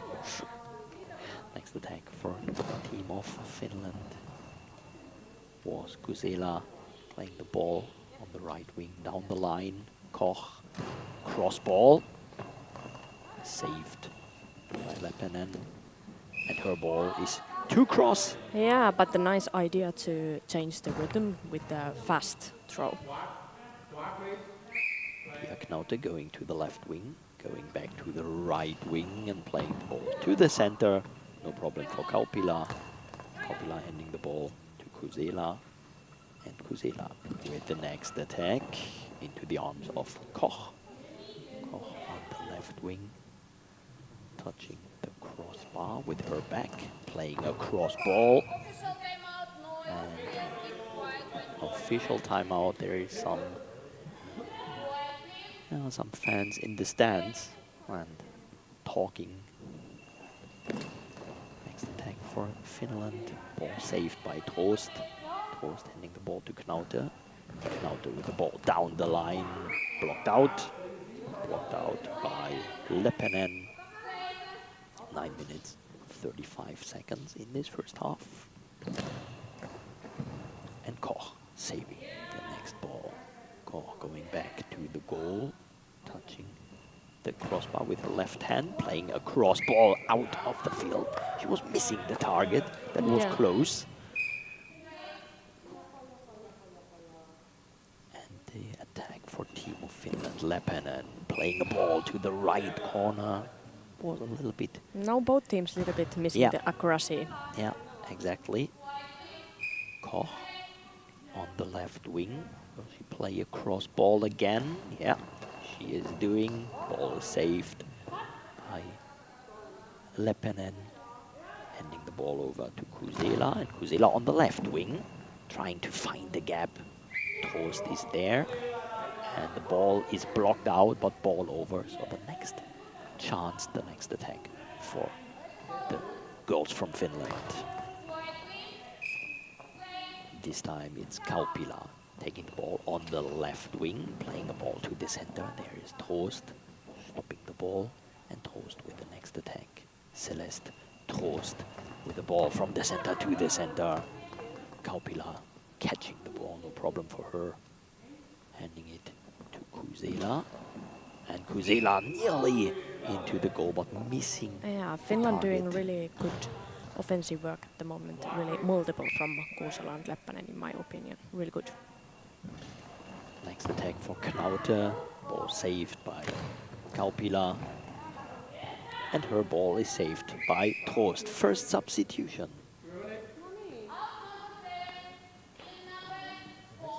Yeah, now it's the substitution that Jennifer Koch goes out and then Charlotte Kircher comes in, I guess. So that's what I said, that they have used a lot of Charlotte Kircher, and Charlotte can support Pia Knaute in offense more. So I think now Germany also get more throwing power on the court. So 3.5 minutes played so far. Still no goals. Still 0-0. And the equipment check for Charlotte Kircher. Kircher entering the field. Going to the left wing. And the attack for Pia Knaute. Playing a quick ball, cross plate into the arms of Raisa Kusela. And her ball is saved by Trost. Trost with the next attack from the center to the right corner. No problem to defend this ball. Leppänen. Leppänen with the next attack. First save by Charlotte Kärcher. And the ball is handed to her. And timeout. Yeah, it was. It seems it can take a little bit too long for Germany to get over, to get control over the ball and to throw it. So with the timeout, they can also make it safe with the 10 seconds. And yeah, I think it's a really tight game. Finland doing a good offense. Variety of smooth balls and bouncing. Kuusela and Leppänen can be really dynamic. Also now I'm waiting for more dynamics from Germany when there are Charlotte, Charlie Kerher and Pia Knaute. And these three from Germany, Celeste, Pia and Charlie, they are playing in the same club as well, so they really can play together well. So the next attack for the team of Germany, ball is saved. And next, Leppänen on the left wing, playing down the line. Knaute with a counter-attack, trying to find the gap, but no chance. There is Ida Kaupila. Her attack is going to the right corner to Charlotte Kärcher. Charlotte Kärcher with the ball in her right hand, hard bouncing to the right corner. And the next attack for Leppänen. Leppänen trying a cross ball, but playing a high ball. And in this kind of defensive game, penalties can be really crucial, but Leppänen also good defender, so let's see what happens. So she's standing in the center of the goal, and it's Pia Knaute with the ball in her hand and playing the ball into the net. Pia Knaute with the first goal. Yeah, and it was a good penalty shot, and in this kind of defensive game, as I mentioned, penalties can be a key, and Germany uses their chance now. And Germany taking 1-0 lead. So let's take a look into the chat of the live stream. Thank you so much for the nice words of Million Words. Million Words was saying we are fantastic. Thank you. And yeah, looking forward for this game. And we are seeing a very great game. So Exactly. nice first 5 minutes that are played. Next attack for the team of Germany, Pia Knaute. Pia Knaute with the ball to the center. No problem for Kaupila. Kaupila handing the ball to Kuusela. And Kuusela's ball is blocked by Charlotte Kärcher. Charlotte Kärcher with the ball to the center. Saved. 6.5 minutes left in this first half. And Leppänen with a cross ball, blocked by Kärcher and blocked out. Handed back in. Charlotte Kärcher spinning around, hard bouncing ball, no problem for Kaupila to save it. And giving it to the right wing. Cross ball, saved by Pia Knaute. Yeah, still great offense coming from Finland, but great defense from Germany. Still a 1-0, 6 minutes played. Next attack for Germany. And the ball saved by Leppänen. Leppänen with a cross ball. From the body of Charlotte Kärcher, the ball is going out of the field, blocked out. Charlotte Kärcher talking to Pia Knaute, but she will take the attack by herself. Charlotte Kärcher, ball is saved by Kaupila. Kaupila with a counter-attack, saved by Celeste Trost. Handing it over to Pia Knaute, the only one who scored in this game until now, playing a cross ball, blocked out. Ball would have missed the target. But Kuusela was there, taking the ball to the center of the goal. Kuusela with the ball to the center. Maybe now a counter-attack for Germany. No, they are stopping and waiting. Pia Knaute with the next attack, and Kuusela stopping it, playing the counter-attack. And Celeste Trost Ball back to the goal, to Pia Knaute, down the line, and saved. Timeout, Team Finland. Yeah, as we predicted, it's a really exciting and interesting game. No big differences. Only one single mistake, throwing mistake, high ball mistake from Leppänen, and then Pia Knaute scored from a penalty. But it's only 1-0, everything is still possible. In a game, both teams defending very well, both teams also throwing good throws, so still everything is possible, and it keeps us awake to watch this tight game. So 5 minutes, 7 seconds in this first half, and another second half up to come. And we'll have lots of more games today, tomorrow, and on Sunday. The attack by the Finnish team, saved by the German team. That was close. They nearly found the gap between the center and the right wing. And now Charlotte Kärcher down the line on the left wing, saved by Kusela. Kusela to the center. Celeste Troost jumping for the ball, handing it to Pia Knaute, and Pia Knaute with the next attack and saved. 4 minutes 36. Now, Good idea from Krista Leppänen, fast reply, but yeah, great block. They are like starting the speed. So it's getting faster, the game, and the next attack for the German team.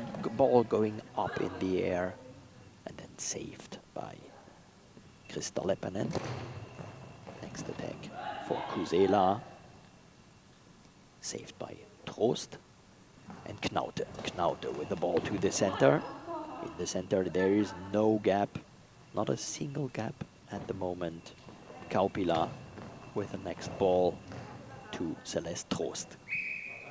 Both centers in both teams doing really great Yeah. defense at the moment. Both Celeste Troost, Ida Kauppila, really strong and stable in defense.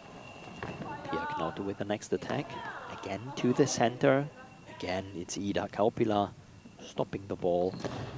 And now a cross ball from the left wing. Stopped by Knaute and Kärcher on the left wing.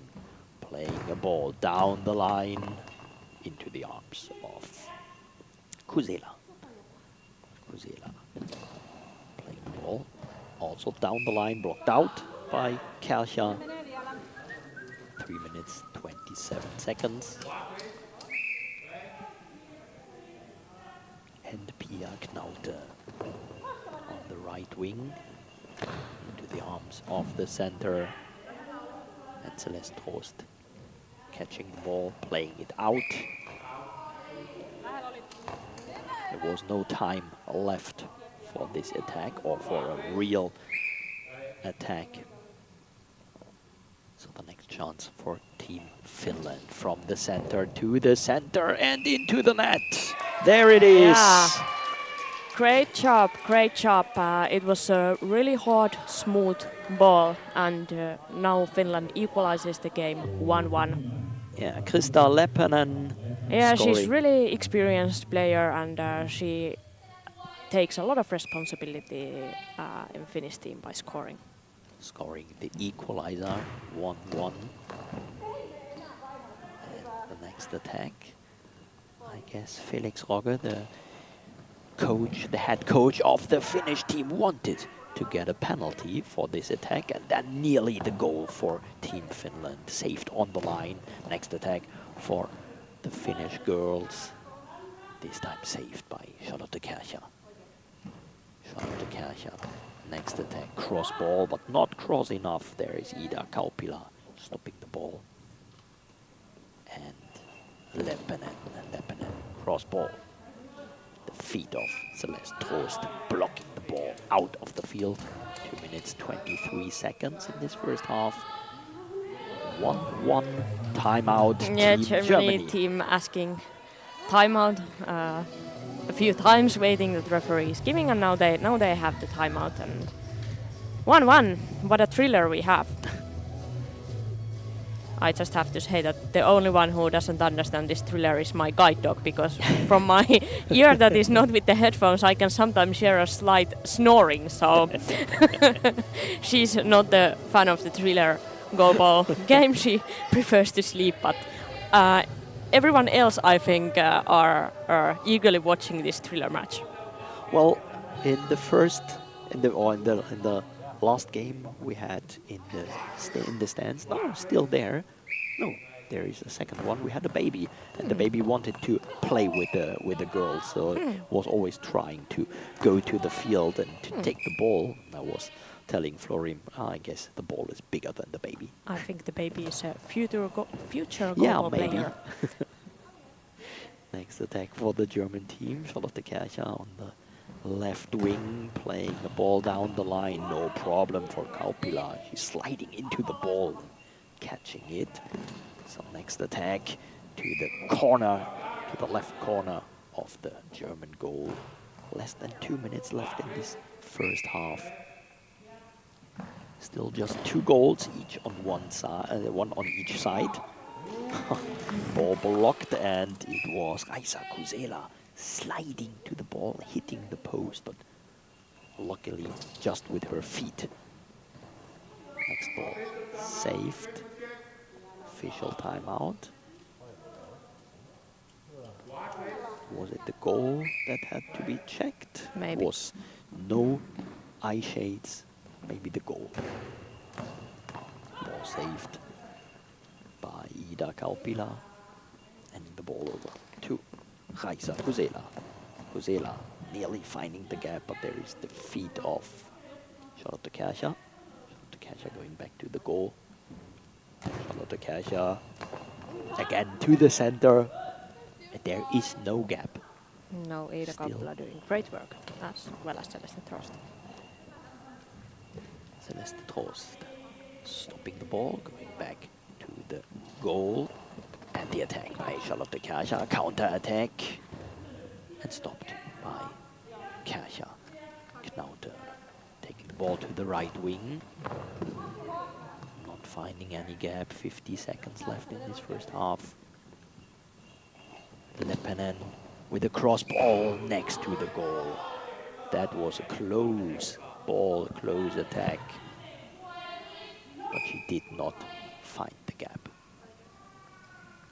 40 seconds. Charlotte Kercher. Blocked out by Kuzela. 35 seconds till the end of this first half. Kuzela with the ball on the left wing, saved by Trost. Playing the ball to Knauter. And Knauter was trying a counter attack, a quick attack. She had to hurry because of the 10 seconds rule. Exactly. It takes sometimes some time because Germany is always handing the ball, so Trost needed to run back. Yeah, and Trost was searching the ball after blocking Yeah. it, and this took some seconds. So the last 10 seconds, Charlotte Kercher, hard bouncing ball into the arms of Ida Kaupila, and Ida Kaupila with the last attack of this first half. That's it. So teams are changing the sides, and we got a 1-1 between the girls of Finland and Germany. Yeah, really exciting game as we expected. Germany, Pia Knauter from Germany scored from penalty after Krista Leppänen from Finland threw high ball, and then Krista Leppänen scored with the hard, smooth ball, the goal for Finland. So really defensive game, not too many goals, only 1-1, and both teams showing a great defense in the lead of centers. Really great job from Ida Kaupila and Celeste Trost, both really stable centers, and they are leading the defense of their teams. So the baby is back. Now we got 2 babies in the hall, 2 future goalball players, as you were expecting. Yeah, that's great that you can familiarized with goalball already from early childhood. So one of the babies is going in direction of the field, or it's not going, it's crawling in direction of the field again. Always has to be stopped by the mom. Yeah. This is like a really big goalball family. You know that in a good family you have babies, you have dogs, and everyone is included. So is here. So for the second half, we will have Germany on the left side and Finland on the right side. Both scored once. And let's take a look for the rest of the day. After this game at 1:30, we will have Turkey against Poland. We already had this game today, but in the men's hall, there was Turkey against Poland. It was while France and Spain in the women's hall were playing. So at the same time, or nearly at the same time, there was the game between Turkey and Poland. And after this game between Finland and Germany in the women's hall, we will have Turkey and Poland in the female division. Yeah. And after that, we will have Ukraine-France at 3:15, so 3:15 Finnish time. Finland-Hungary at 4:45, and we will finish this day here in the hall with Spain and Israel at 6 p.m. Finnish time. Yeah, and after today we know the standings, the final standings in the pools, and then we are ready to go to the playoff stage tomorrow, and it's then going to be even more exciting.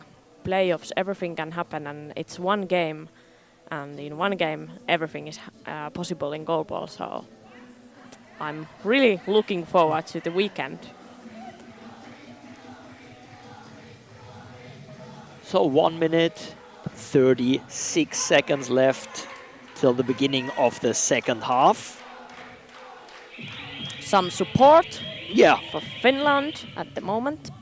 yeah, some German fans. There is a German flag Yeah, been waving. Sometimes it can be seen in the also in the live stream, and these like fans have also been in the German game in the other hall today Yeah. in the morning.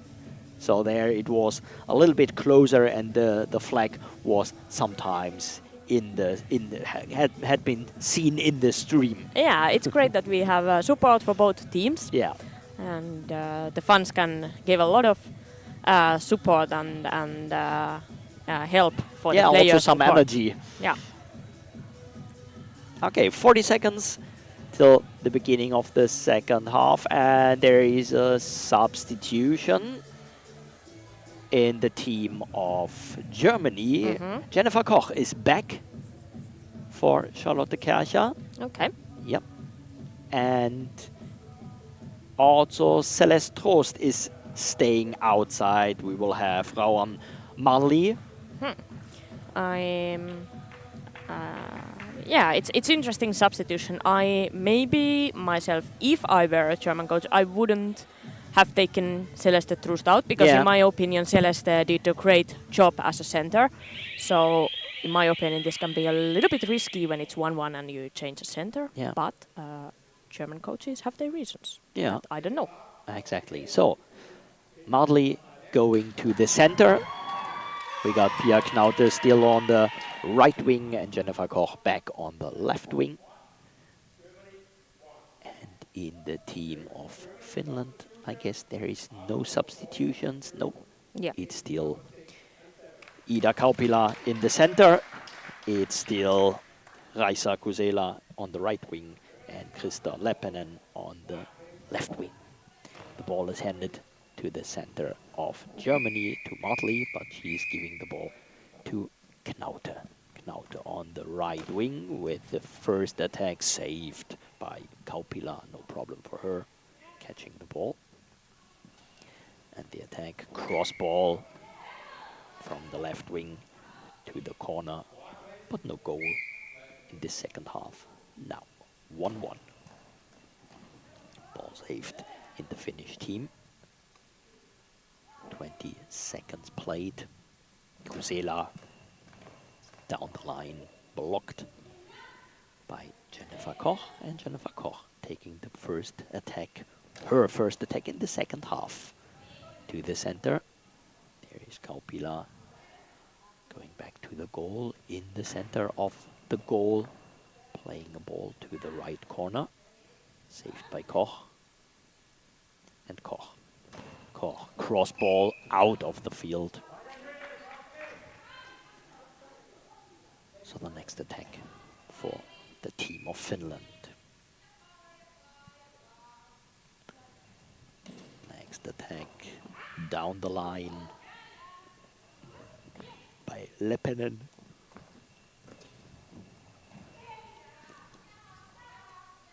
And no goals yet in second half. 1-1. Saved by Pia Knaute, handing the ball to Jennifer Koch. She's going to the center of the goal, going to the left wing, playing a cross ball, not cross enough. There is Kaupila to catch the ball, to jump on the ball and to save it. Kaupila with the attack and missing the target. That was close. Yeah, that was a really good effort from Kaupila. And there was the gap. There was the gap in the defense of the German team. But Kaupila was missing the target. I guess it was centimeters. Maybe 3 or 4. Next attack for Team Finland. Saved by Pia Knaute. Counter attack. No problem for Kaupila. Handing the ball to Leppänen. Madli stopping the ball. Giving it to Jennifer Koch. And the ball blocked out by Leppänen. 10 minutes to go. A little bit less than 10 minutes. 9:50. Kusela. Ball blocked out by Pia Knaute. Pia Knaute taking the ball to the center of the goal. Touching the crossbar and playing the ball to the right corner, but the ball was out. So no problem. Next attack for Leppänen. A ball bouncing hard and then losing some power into the arms of Madli. Koch on the left wing, playing a cross ball into the arms of Leppänen. Leppänen. Cross ball. There is Jennifer Koch going with the ball back to the center of the goal. And with her left hand playing a cross ball into the arms of Leppänen. Still 1-1, 9 minutes to go. Cross ball by Kusela, ball blocked out. Every goal will be crucial in this Yeah. match. It's still 1-1, and the team who next scores is really in a strong position after that. Next attack for Knaute, ball was saved. It was from center to the center and timeout. Team Finland. Yeah, now I think Finland can. Ida Kauppila once was really close, as you mentioned, maybe 3 or 4 centimeters away. So I think now the Finnish coaches can tell where they think are the best gaps and give some belief for the Finnish girls that yes, there are some gaps. And also on the German side, they have been keep on going in the defense also after the double substitution in a halftime, and they can now get some new instructions where to throw and how to keep going. So a quick look to the chat of the live stream. We got support for both teams. Wow, Finland. There is always regards to some players, regards also to us, and so regards to everybody watching and hearing this live stream from Finland in the game of Finland and Germany in the Women's Hall Next attack for the team of Finland. The ball, I guess, would have missed the target, but Pia Knaut was blocking the ball out of the goal. It was a very strong ball by Kusela. Was played very cross, a little bit too cross, but a very good attack. Next attack for Leppänen. Leppänen to Knaute, and Madli is there, stopping the ball, and her attack from the center. Madli, ball with less power into the arms of Kaupila. Kaupila with the counter attack into the arms of Madli, handing the ball to Koch. Koch with a cross ball, saved by Leppänen. 8 minutes left. Leppänen with the ball down the line, nearly the gap between Madli and Koch, but Madli could save the ball. She was able to stop it. Equipment check. I think in the second half, Finland has been a little bit closer to the next goal. Yeah, I would say the same. So now there was an equipment check for Madli. She was saving the ball with her hat and nearly losing her eye shades. And another equipment check. No, Yeah. it's a check of the line on the field,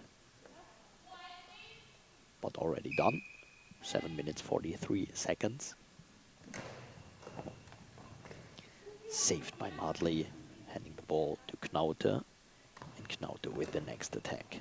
Down the line, that was in the center, there is Kaupila. And Kaupila, as we know, doesn't leave any gaps. Nope.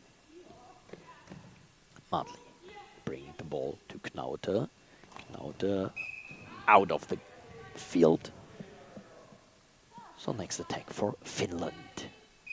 7 minutes, 17 seconds. Kusela on the left wing, down the line, no problem for Knaute. Knaute stopping the ball, taking it back to the goal and playing a cross ball.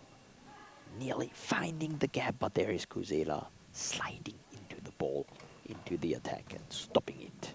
And into the net. There it is, the 2-1. Jennifer Koch sitting on the floor with the hands on her head, with the hands in her face.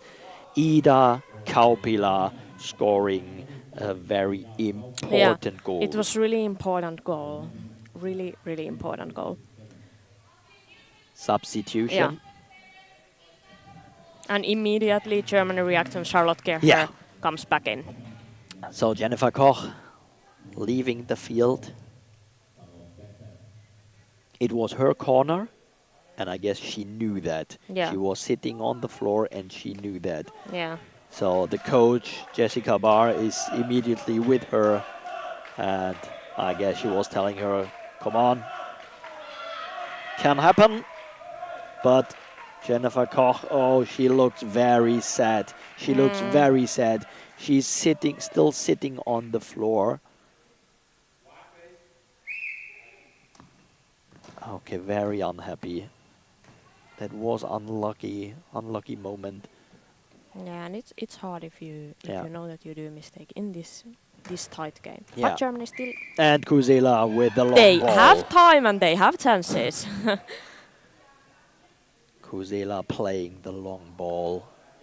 Yeah, and that's something that you shouldn't do Yeah. when you are leading 2-1. You Maybe shouldn't. too motivated. Yeah. And Pia Knaute with the attack and not with the goal. It's the second penalty. Yeah. Germany is not scoring. Yeah. Luck for Finland, but maybe it was a good awakening that now you need to concentrate. No penalties when you are leading by 1 goal. Charlotte Kärcher in the center of the goal, taking the ball, playing it to the center. There's Kaupila. Kaupila handing the ball to Leppänen. And Leppänen with the next attack, saved by Kärcher. Taking the ball to the right wing. Charlotte Kärcher on the right wing, down the line. No problem for Leppänen. Next attack for her. Madli stopping the ball, looking for the ball or feeling the ball, bringing it to Charlotte Kärcher. 6 minutes left. Kärcher down the line and official timeout. Now we Baby could had hear, something to say. Well, we were expecting one of the babies Mm, the yeah, of last game course. in the last game to join us in the commentary, Mhm. but was on the way to us. Next attack, Pia Knaute into the arms of Kaupila, Ida Kaupila with her attack to Charlotte Kärcher, ball blocked out, handed in to Charlotte Kärcher. She's going to the center of the goal.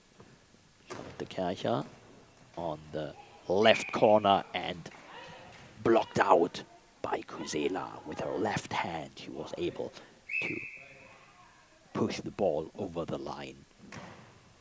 Her next attack is to cross from the right wing. She was playing a cross ball, but out of the field. Still leading 2-1. Germany with the next attack. Pia Knaute, ball is saved, blocked and ball over. So Germany trying to score the equalizer. Charlotte Kärcher going to the right wing. Charlotte Kärcher with the cross ball, but that is not cross enough. Timeout, Team Finland. That was not cross enough. There is Ida Kaupila, and Ida Kaupila, as we know, is stopping every ball. You cannot, so this is my opinion. I guess you know the team better, you know the sports better than me. My opinion, you cannot try to go to the center. No. You need to find the And gaps in the corners. Yeah, and you do it really easy for the center if you all the time throw to the middle, because then the center gets the rhythm and it's just like I'm blocking, I'm blocking, I'm blocking. So it's either the gaps on the corner and then good gaps between the wing player and the center.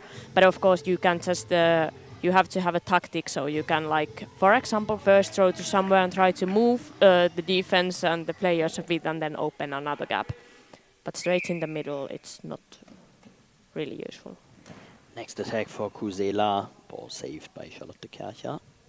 Kärcher taking the ball to the left post.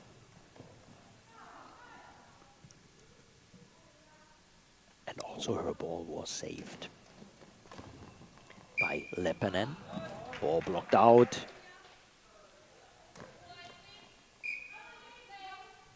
And now we will have Knaute. Knaute from the center to the right corner. No goal. No chance for a goal. The ball was leaving the field. And Kusela. Raisa Kusela with the next attack. Very important save Nice by Charlotte attack. Kärcher Yeah. with her fingertips. She was leading the ball next to the post. Charlotte Kärcher with the ball to the center into the arms of Ida A little bit too Kaupila. much to the center from Germany at the moment, really. Yeah. Pia Knaute counter-attack to the center.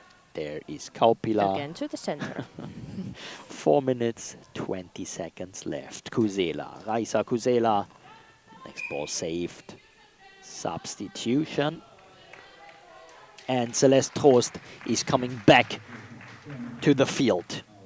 Yeah, I was a little bit asking in the halftime why she was substituted out, Yeah. and I still don't know. But now she's coming back.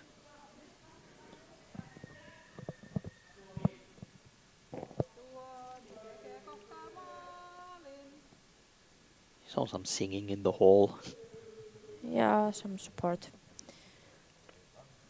I think maybe Germany is trying to not so that not any player is getting tired by rotating them, but. And I guess Germany is also preparing Ann-Kathrin Denker. If I saw it right, no. Is it? No. They are, they are preparing Ann-Kathrin Denker. Sorry. Yeah. Now we For go another. again. 4 minutes left. Leppänen with a cross ball out of the field. From her left wing, the ball was going cross and leaving the field. Pia Knaute. Knaute cross ball, the same as we had on the other side. 2 cross, Yeah. out, and the attack for team of Finland. Kusela. Kusela from the right wing. Cross ball into the net. Yeah, and that's good for Finland now. 3-1 and this tight game. It's now really hard for Germany. Finland has been playing so solid, so it's getting harder and harder for Germany now. And this was a perfect ball. This was coming from the right wing, perfectly into the corner, next to the post, into the net.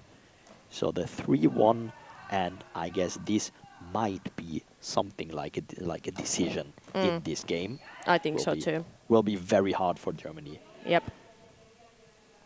to come back into this game. Celeste Trost with the next attack, but from the center to the center, there is Kaupila. No problem for her. In German side, those few mistakes in defense, Yeah. but also the offense they throws are going too much to the center. Yeah, they are very often trying to find the gap in the center, and there is no gap. Yep. We realize there is absolutely no gap, so no chance for scoring this way. Next ball going out. Center Pia or out? Knaute. They should Yeah. find something in Yeah. between. Leppänen. Leppänen with a cross ball into the arms of Charlotte Kercher. I guess Pia Knaute wanted to have a penalty for that, for this attack. Next attack blocked out by Raisa Kusela. Kusela on the right wing, playing a cross ball. This time it's to cross. And Pia Knaute was there to block the ball. Pia Knaute not finding the gap. This time she was not trying to play to the center. 2 minutes 40 seconds. Saved by Trost. Trost counter attack. And blocked out. That was a That was a good one. idea. Yeah. And it was a close one. Close to the post. Blocked out by Krista Leppänen.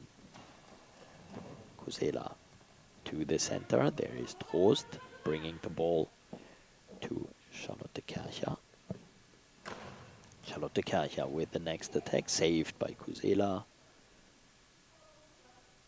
Kusela with the ball in her right hand, not finding any gap because there is Celeste Trost. 2 minutes, 7 seconds left.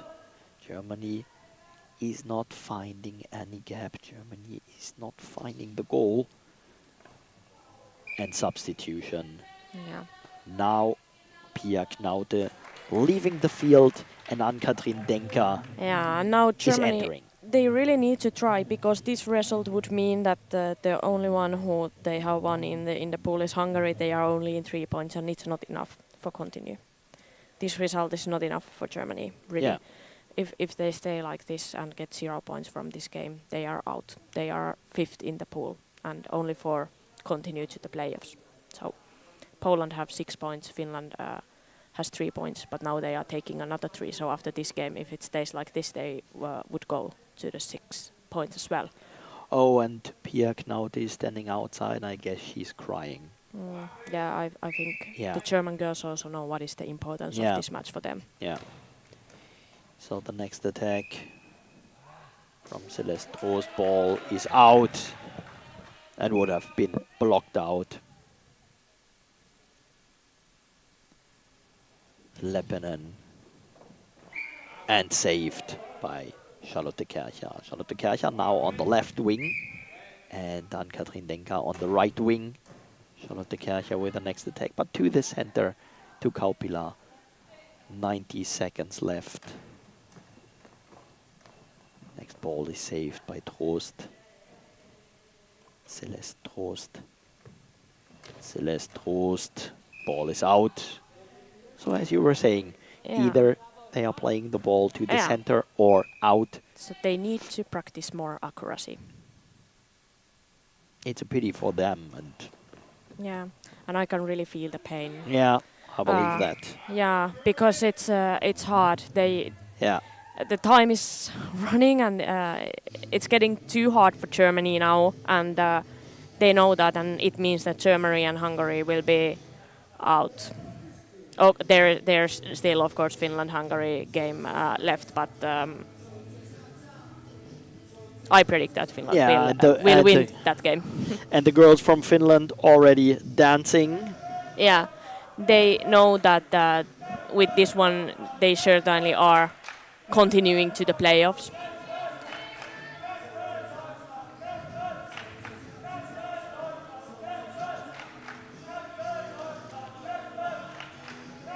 So still a lot of support in the chat for both teams.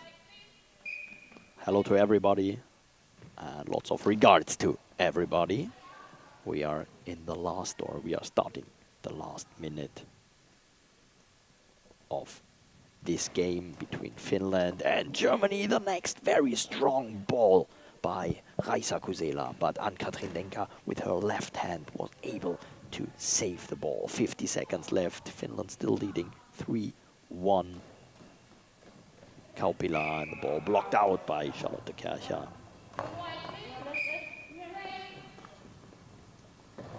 Charlotte Kärcher with the next attack, saved by Kusela.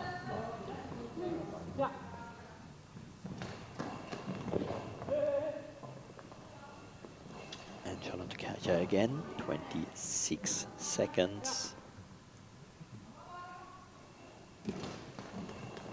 Saved the ball of Leppänen, and the ball is blocked out after this attack of Charlotte Kärcher. 14 seconds, that's it. So It's Finland, not enough for Germany. yeah, Finland will win this game. Kusela taking some time, 9, 8, 7. Still timeout for Germany, but as you said, Finland will win this game, and I think it's well-deserved win. There's no big difference between the teams, but in this match, Finland has been a bit more solid in defense and especially more accurate in throws, and that makes this 2-goal difference. Yeah. Germany, they have really good throwers like Pia Knaut and Charlotte Kecher, but in this match they have been lacking the accuracy a bit, and they have been throwing too much out or too much straight into the middle.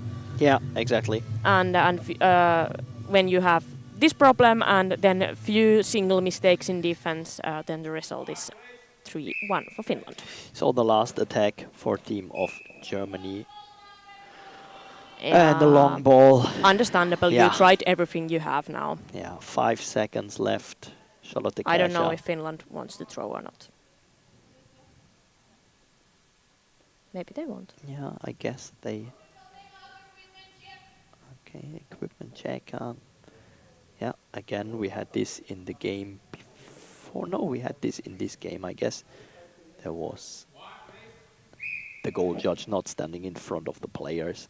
And Raisa Kusela into the net with a lot of luck, or with a lot of bad luck for Team Germany, because Charlotte Kärcher was there and she was touching the ball with her feet, but she could not block it, and so the ball was going into the net for the 4-1. 5 seconds left, but still one attack for the team of Germany. Ann-Katrin Denka playing it quickly, ball saved. That's it. Team Finland is winning 4-1 against the team of Germany. Yeah, and Germany has now done all their pool matches. They lost against Poland, they lost against Turkey, and they lost against Great Britain, and they lost against Finland. They won against Hungary, so they got 3 points, but that's not enough in the pool. Finland, they have lost against Turkey and they have lost against Great Britain, but now they have won Poland and Germany, so they have now 6 points, and they are certainly continuing, but they have still Hungary left, and they are favorites for that game. For Germany, I can just imagine they are now really disappointed. Their goal was to continue to playoffs, but they didn't reach their goals, and as an athlete you always give your everything you train for your dreams, and in sports sometimes you win, sometimes you lose, and you either get happy feelings or really disappointed feelings. So I can just imagine the feelings of the German girls now. Yeah, I guess everybody who is doing sports and knows how it feels to lose. It's a very tough moment, and they are all together making a circle, talking to each other, and they can they can be proud of Yeah. themselves, of being here, of playing a great match. We saw a really great match. So thank you so much. Thank you for joining us. And we will have some minutes, like 22 minutes, and we will be back with the game of Turkey and Poland. So stay tuned and Yes, stay see you tuned, soon. and thank you for watching.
Referee for the game are Van Hoppe and Red 10% final Christian Moro and Jesper Dahl.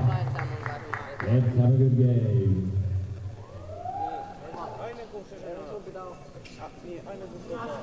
So, hello and welcome to this next match of the Championships.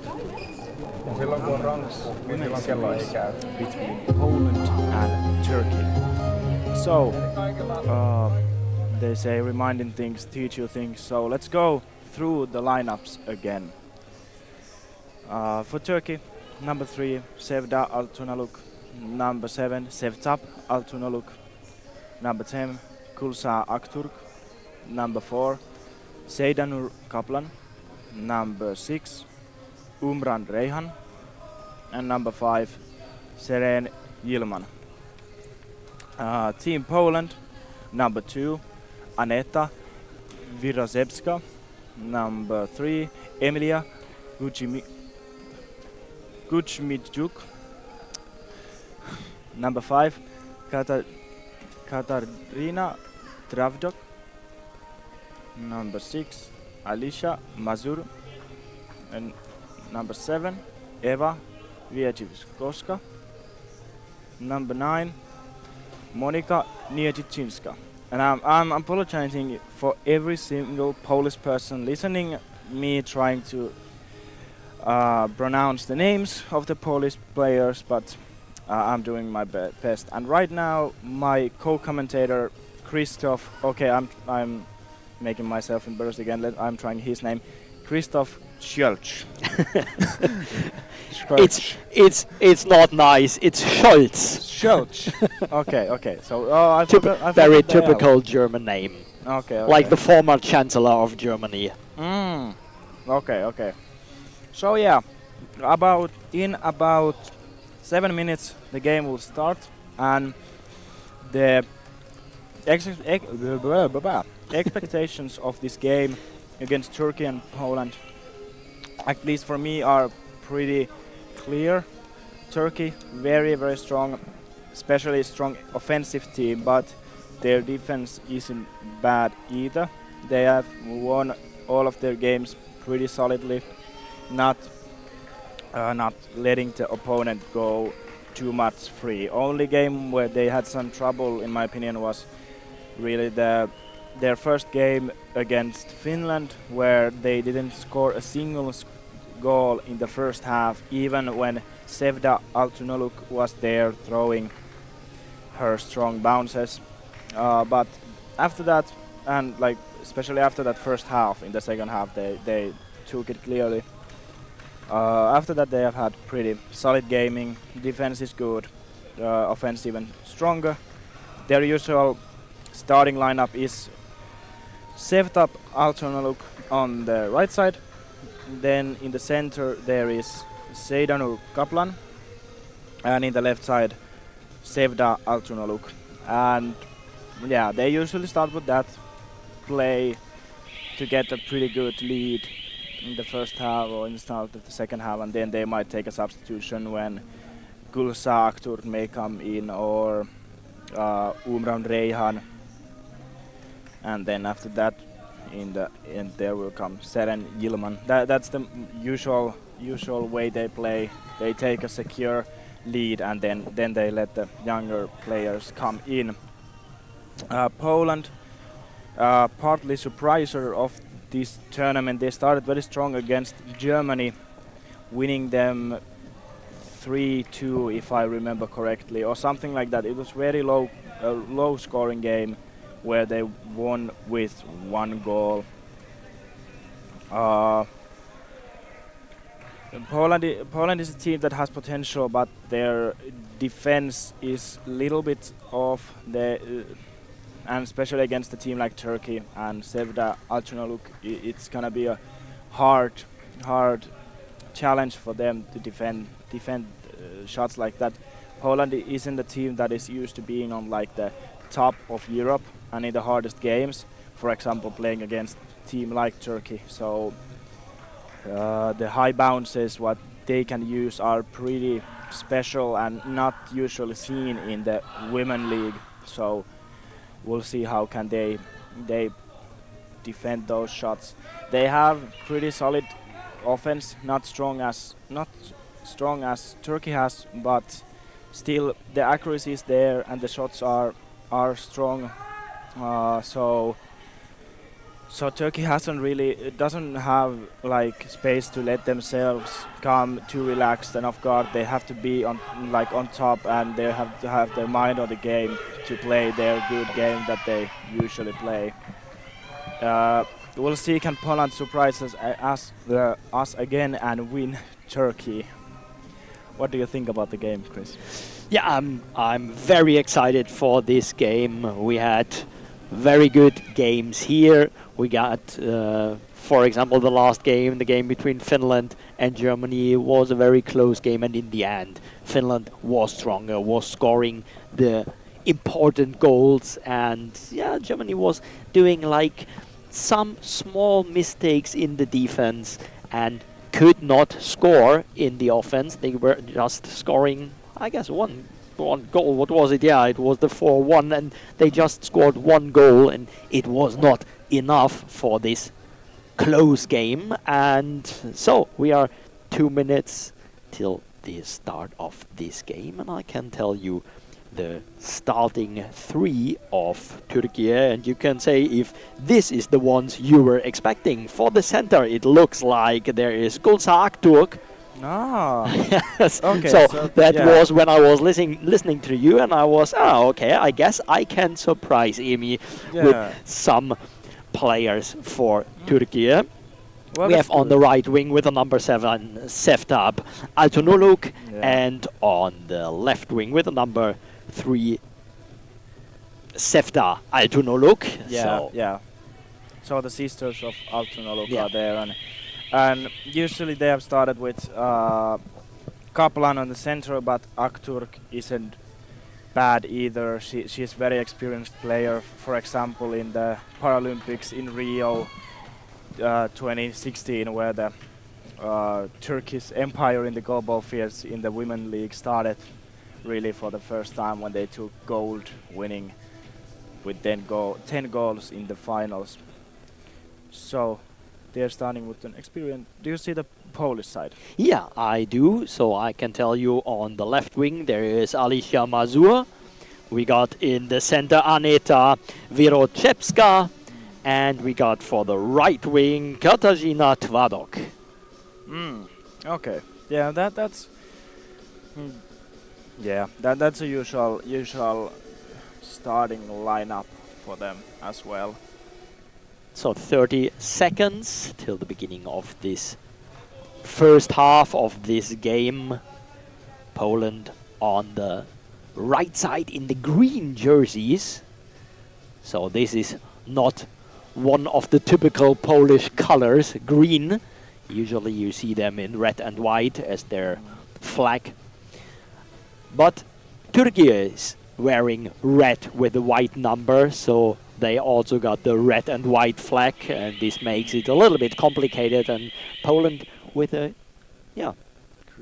very, very bright green jerseys sitting on the floor, and Turkey will start this game. They will hand it over the ball, and they will start very soon. So here's the announcement. And the ball is handed to the center, but it's with the number 3 Sefta Altunoluk taking the ball to the left wing. She will play the first attack. Altunoluk into the net. First attack, first goal, Sefta Altunoluk. Yeah, accurate, good little outside curve, lower shot. That's a good one, and that's a good change. Usually, Sevda has started these games with first throw being a long ball. So this is a good change. Yeah, this was like a perfect first attack. Poland with the answer no. There is Gulsa Akturk. Akturk stopping the ball, handing it over to the right wing. And the first attack for Seftap Altunoluk. Ball blocked, but ball over. And the next attack for the team from Turkey. From the left wing, the ball is going to the center. Sefta Tunolu going back to the left wing, playing the ball down the line, but blocked. The ball saved around the corner. Half a minute played and 1-0, Turkey leading. The attack for Tvarok on the right wing, saved. Counter-attack, saved in the center of the Polish team. Biroszewska handing the ball over to Mazur, and Mazur from the left wing to the center. No problem for the Turkish team. And Altonoluk on the right wing, down the line, but over the line. That ball was not precisely enough played, so ball out. And the attack for the team of Poland. On the left wing, it's Mazur playing a cross ball. Ball saved. Counter-attack, Altonoluk into the net. Yeah, good faster throw back to the Polish defense by Sevda Altonoluk and flipped over from the defense, and 2-0. Yeah, that was a quick answer. Mazur to the center. And we saw this the game before. Germany was also playing a lot of balls into the center, and this did not work. Altonoluk with a hard bouncing ball, losing some tape of her fingers. So it's still on the floor, still in the field. Next attack for the Turkish team. Ball is blocked out by Mazur. Ball is handed back to her. So now the tape is removed.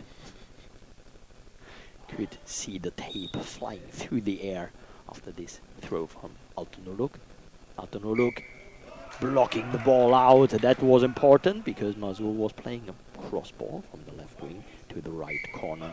But Altonoluk could save the ball, handing it to her sister. And she's not finding the gap. Wanted to find the gap between the center and the right wing. Ball played out. Smart move, avoiding that 10 seconds attacking penalty. Yeah, Biroszewska in the center. And the next attack for Altonoluk. Altonoluk not into the net. The ball was going on the line and then out of the field. 10 minutes left in this first half. Good block by Mazur.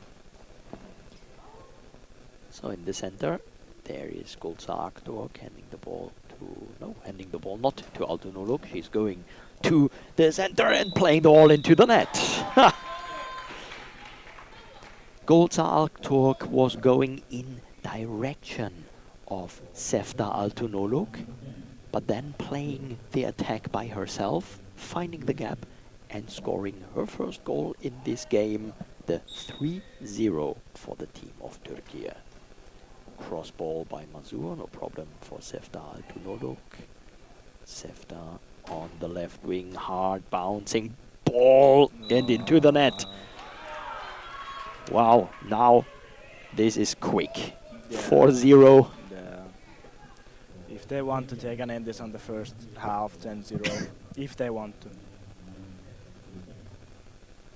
So I guess we might have a timeout soon if Turkey is playing on like this, because the Polish team will not accept this and cannot accept this if it's going like it's going at the moment. The next attack, it was Tvarok. Tvarok raising her hand.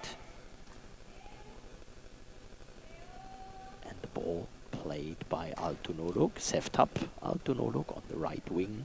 Ball saved by Tvarok. And Tvarok down the line on the left wing. Ball saved.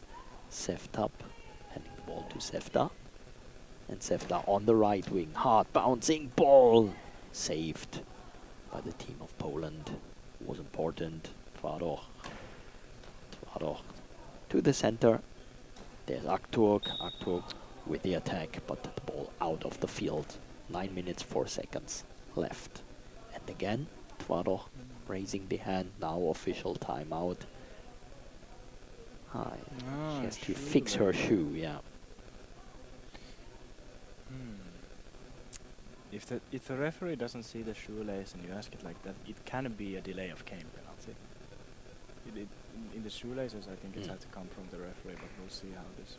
I think it's not gonna be. Yeah, it's not. Okay. Next attack for Mazur. Ball saved by Aktork, handing it to Sefta. Sefta, Altunolok, down the line. This time not finding the gap, still 4-0. And Mazur on the right wing, down the line into the arms of Sefta Altunolok with the counter attack into the net, but long ball. Now it comes. Now this is the long ball that I was waiting for. Yeah. She's done this in every game, in every half. So now it's this half's turn. Important penalty for Poland. And it's on Tvardor. Tvardor with the penalty and the ball into the net. That was close, but it was goal. Through the hands. Katarzyna Tvardor. The ball through the hands and under the body of Sefta Altunolok. Going into the net. That was an important goal in the point and mentally as well for Poland. And 4-1. Next attack for Seftap into the net. Her first goal in this game. Fast payback. 8 minutes, 30 seconds left in this first half. So just 3.5 minutes played, and we already had 6 goals in total. 5-1 for team of Turkey. Next attack for the team of Poland, no problem for Sefta Altunolok. Taking the ball out of the field, going back in and playing the ball into the net. And that kind of throw is, I think it's like a safety specialty, because when you walk outside like that, your back to the wall, it's easier to get a curve on that throw. And substitution team of Poland, Aneta Wielżewska, is leaving the field. And we will have Emilia Kuzmichuk entering. Girl with red hair in the equipment check.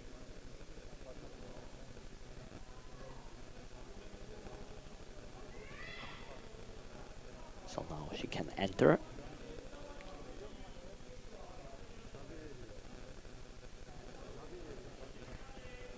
And going to the left wing. No, she's staying in the center. Staying in the center. So this is her position. Tvardor with the next attack, saved by Sefta Altunolok. Sefta taking the ball back to the left post. Her next hard bouncing ball and into the net. Oh, that was a lot of bad luck. There was the new player Emilia Kuzmichuk and was trying to block the ball. She was blocking the ball with her head, and then the ball was going over the body of Mazur into the net. 7-1 team of Turkey. And 7 minutes 50 seconds left. Next attack for team Turkey. Ball saved by Kuzmichuk. Handing the ball to Mazur, and Mazur with the next attack. Ball saved. Turkish coach wanted to have a penalty for that. Well, it sounded like a high ball at least. Ball saved. And the Polish team, Mazur on the right wing, down the line, no problem. Substitution.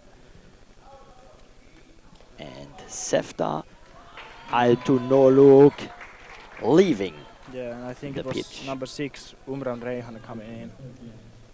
If I Yeah, let me take a look at her. Yep, exactly. Umran Reihan. Yeah. So yeah, now they have, like I said in the start, they take the solid lead and then they start doing the substitutions. And I think inside of 5 minutes, if you go through with 7-1, it's pretty solid. So it's a good moment. It is. And Sefta Altunoglu scored 5 of these 7 goals. Yeah, so basically 1 goal per minute. It's pretty damn good. We still got 7 minutes 24 seconds left in this first half. So let's see what will happen. Next attack. Now Seftap Altunoglu. Seftap Altunoglu into the net. Oh. Her second goal and the 8-1. And there is still no team timeout of the team of Poland. But they are substituting. Oh. 8-1. So Mazur, Alicia Mazur is leaving and Monika Nishishinska is entering the game. Yeah, Poland is in a tough spot right now. It's 8-1 and we've played only 5 minutes to the first half.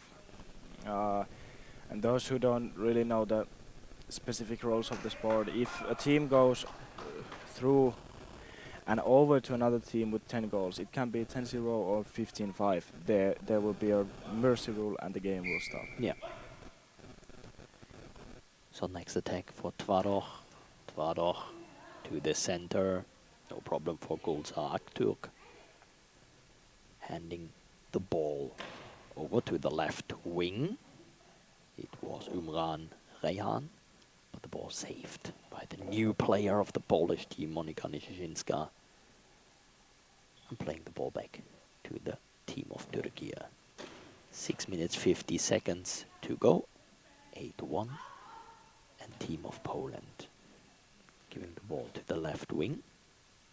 Tvaroch with a cross ball, not cross enough, it's going to the center.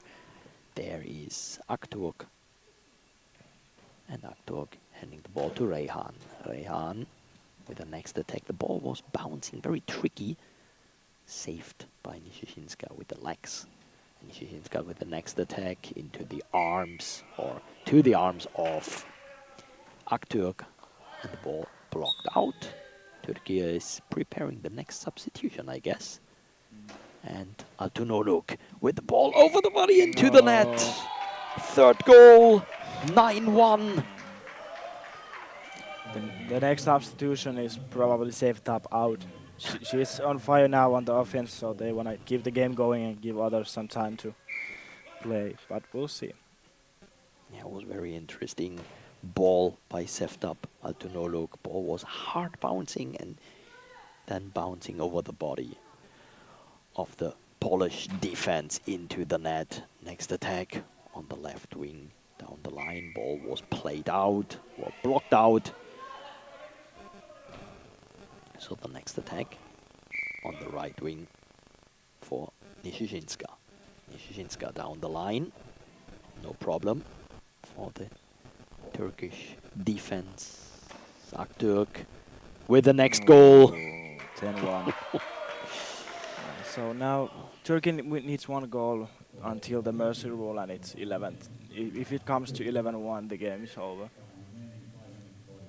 5 minutes 44 seconds left, and next substitution in the team of Poland. So now Katarzyna Twaroch leaving and Eva Wierzchowska entering the field, wearing very short blonde hair and an orange bandana.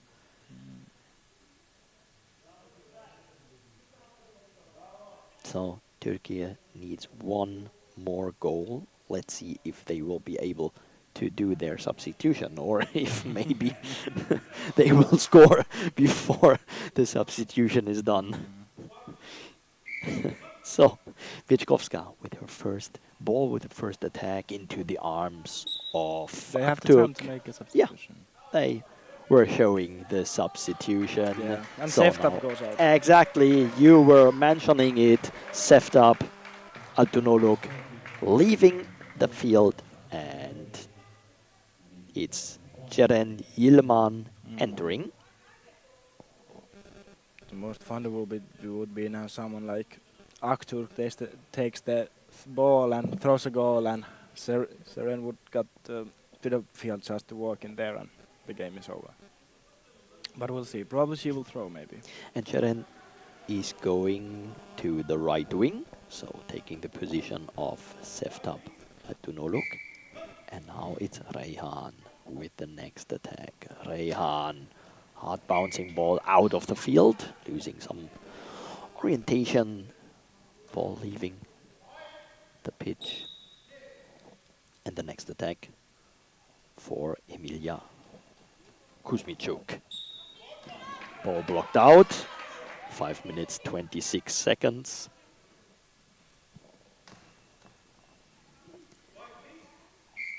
And now it's Ceren Yilman. Yilman with her attack. The ball bouncing into the arms of Kuzmichuk. Handing the ball over to Vichkovska. Ball is saved. And again, Reihan.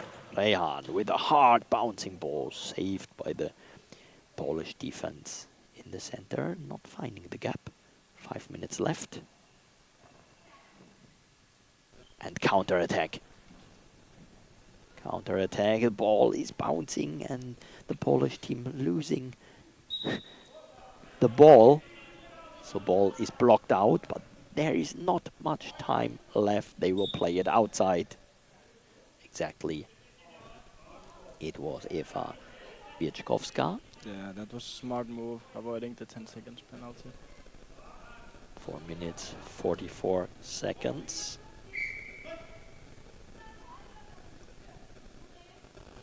And the attack for Ceren Yilman with the ball not into the net, but into the arms of the defense.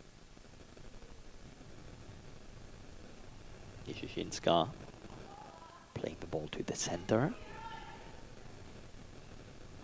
And again, Reihan, ball up in the air, saved. Nishishinska on the right wing, down the line, no problem for Team Turkey. 10-1, 4 minutes left, and the next attack is nearly finding the gap in And the the first time defense. And now, yeah, there is the first timeout for the team of Poland. 10-1, the Turkish team is leading with 9 goals. Yeah, it was expected that Turkey would win, but that they would come this far so fast.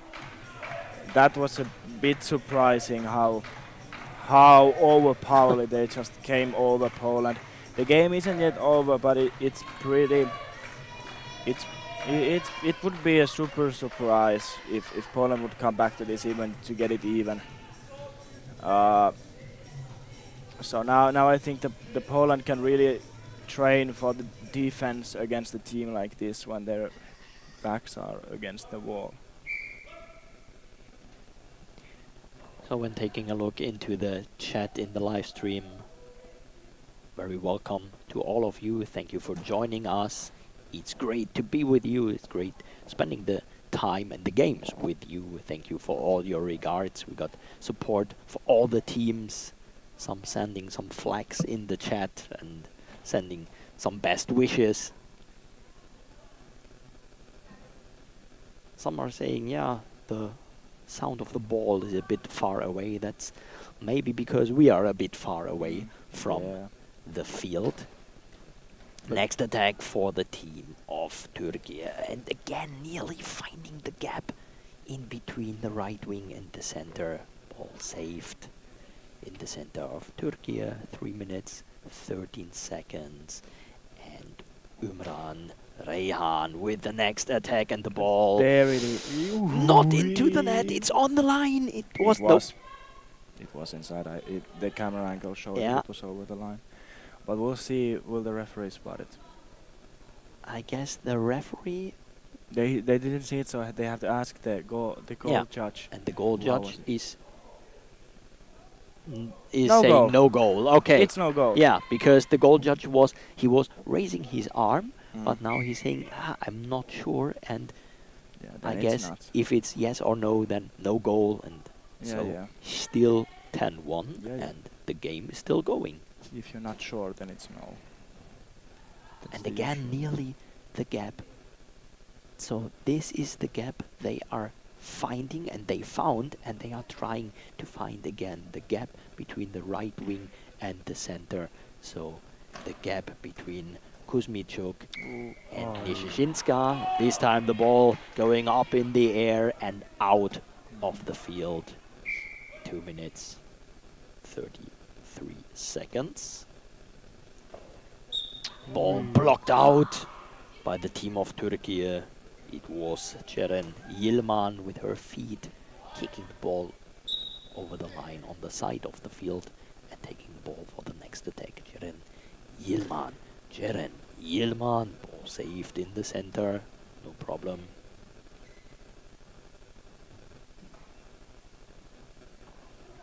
And the attack of Poland. Way too soft. Too much into the center. Now they are trying with some pressure to score the final goal. Eva Wieczkowska handing the ball over to Kuzmichuk. Her ball is saved, no problem for Gulza Aktürk. And the next attack, cross ball into the center, no problem. Nishishinska with the cross ball to the center, from the right wing to the center, and the attempt to find the gap where Nishishinska is standing or sitting, because she was not really back on her position, but the ball was going out. And maybe now. Ilman with the next attack, the ball into the net. 11-1 and the game is over. There it is, Ceren Yilman with her first goal, and with the final goal, 11-1, 1 minute 28 seconds before the end of the first half. So that gives us a long break in this hall. Yeah. The next game will be at 3:15, Yeah. so 1 hour and 21 minutes. Yeah, I want to time. I want to bring up just before we end the defense of Kuzmichuk. In the end of this, when she came to the center, very good and solid defending, and those saves behind her from the goal line. In my opinion, she kept their team in the game that long. It would have ended sooner if she would have been there, saving those balls and diving to the goal line. Yeah. Yeah. So thank you for joining us. That was a very short game. Yes. Yes. Unfortunately, it was just like 24 minutes. It was. So thank you for joining us, and please stay tuned or come back later. We will be back in 1 hour and about 15 minutes for the next game. The next game here will be Ukraine against France, but you can also, of course, switch to the other hall, Portugal against Ukraine at the moment, and at 3, Finland against Poland. Yeah.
Hello and welcome to the next game in the European Championships in the women games between Ukraine and France.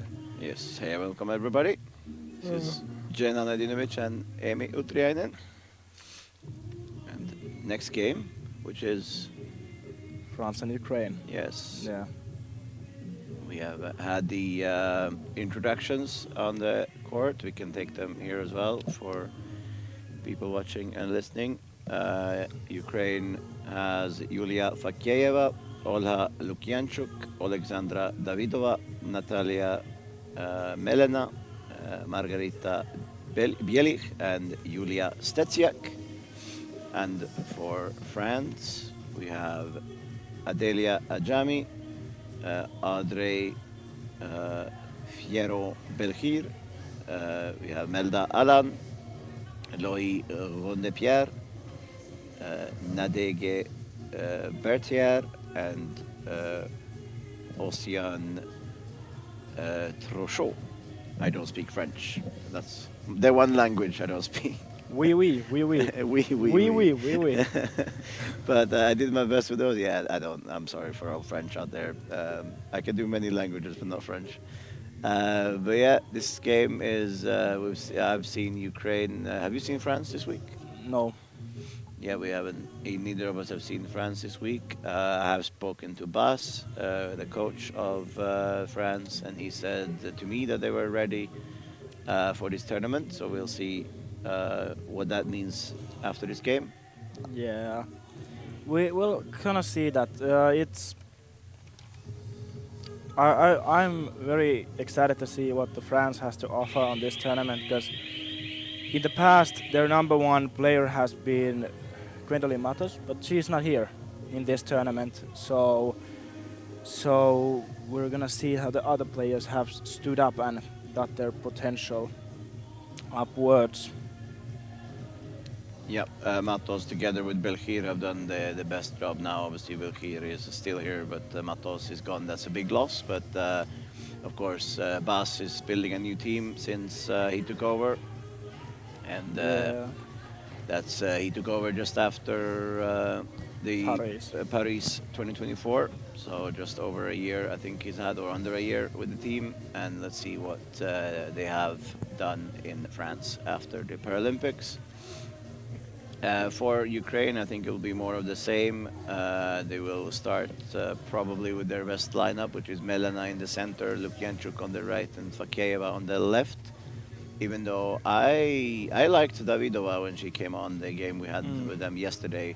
She did really well, but I don't think she maybe has the defense enough to stay for a longer time. But I really liked what I saw from Alexandra Davidova yesterday.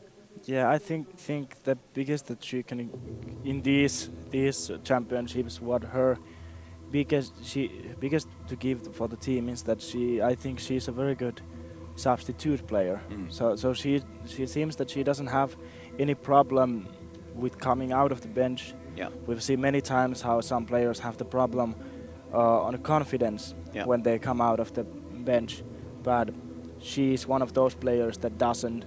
So I think that's the best that she can give, to give some different kind of throw and different kind of offensive knowledge and still keep the game in good level. Yep. Yeah, no, that's true, and it is different to from starting a game to going in from the bench, and some players are, like you said, just better suited to come from the bench, and some people love starting games. So, but yeah, Davidova, I look forward to seeing her today because she was very good yesterday. If it maybe sounds like I'm newly awake, it's because I woke up half an hour ago. I had my first break of the week, and I took the opportunity to go sleep for a little bit. Meanwhile, Amy's been busy doing some games, doing chatting, but. We both had lunch. It was quite nice today, actually. Yeah, it was pesto chicken and rice. Yeah, it was It was good. And no worry. Tenan has slept in the nights. Or that at least he says to us that he has. He haven't been working the nights as well. Yes, so. no. Last night I slept. The night before was terrible.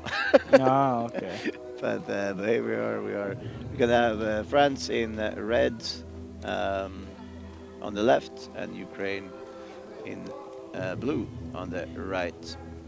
Yeah. We are coming up to the start of the game, and later on we have 2 more games in this venue. The next game is Finland-Hungary at 16:30. No, 16 no, 16:45. Something like that, yeah. I got unsure now, but it's Finland against Hungary at least. That I'm sure of. And for some reason our screen is flickering again. Oh yeah. Well, they fixed it last time, so I believe they can do it this time as well. Yes, and yeah, 16:45 Finland, Hungary, and then 1800 it's Spain against Israel. That's the 2 next games in this venue. And now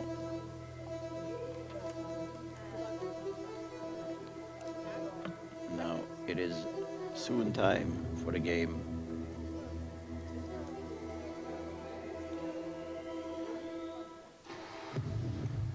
Yeah, and just looking at the starting lineup for Ukraine, the only one I can see from this angle. Yeah. And it is Melena, Lukianchuk, and Number 8. yeah, Fakeyeva. yeah. So no Davidova in the start. With France, at least I don't see it. You don't see it? Do you see it? No. Okay, Not we today, don't see not it. today either. We will. No, I can see number 10. Number Okay, 10 I can see. number 10. That means Piron Belkir. Belkir is there. Yeah, Pajulahti Belkhir. Yeah, she's added the last name, so I assume she's getting married or something like that. Yeah. But Belkhir is starting. Audrey. She, together with Mato, was one of the main people before Bas took over. Now Belkhir is still in the team. And let's see what the others. I think Melda Alan is also. Then I can see number 9, what means Berther. Berther? In the original lineup there's no 9, but someone has corrected in my paper that number 9 is the old number 6. Okay, so Like- Nadege Berthier, Yeah. which I think I said that. It's not pronounced Nadege, I don't think. But Yeah, something like that. If you Nad- want to correct, there's pencils on the right side of the screen if you want to correct it. that's fine. Nadege Berthier is what I'm going to say. And then there is the number 5.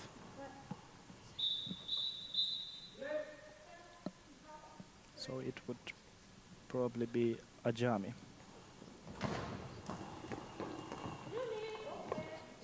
So Ajami with the ball. Yep. Okay, Ajami on the right-hand side for France. Shoots into the center. Melena saves it, hands it over to Fakeyeva. Fakeyeva shoots down the line on the one spot and saved by Adelia Ajami, who starts on the right-hand side for France. She hands it over to number 10, Belkhir. Belkhir on the from the center shoots in to the right wing, Olha Lukianchuk for Ukraine. Or Finland. I don't know why I wanted to say Finland. Ukraine now Not from yet. the center. Shoots straight into the center. Berthier. That's terrible. Jamie now on the right hand side. Shoots straight into the middle. Melena saves it. Melena now passes to Lukianchuk. Lukianchuk now shoots into the center, and it is blocked out by Berthier, and now Belkhir will get the ball. Pierron Belkhir goes all the way over to the left-hand side, shoots cross-court. It's saved by Fakeyeva. Fakeyeva now quick return. High ball penalty against Julia Fakeyeva. With It was little airy on the end. yeah, she tried the quick return, was a little bit too far forward and gave away a high ball. Yeah. Now I think it is Belkhir with the ball. No, I think that that's Ajami. Yeah, it looks like that. Ajami shoots and it's blocked. She shot towards the 7th spot. Fakeyeva just slid out and saved it. Very good save from Fakeyeva. And it is still 0-0 now. Julia Fakeyeva with the ball on the left-hand side for Ukraine. She shoots and it goes into... It got blocked past the center, but Ajami collects it. Now Belkhir has the ball on the left-hand side for France. She and shoots straight forward, and is blocked by Lukianchuk.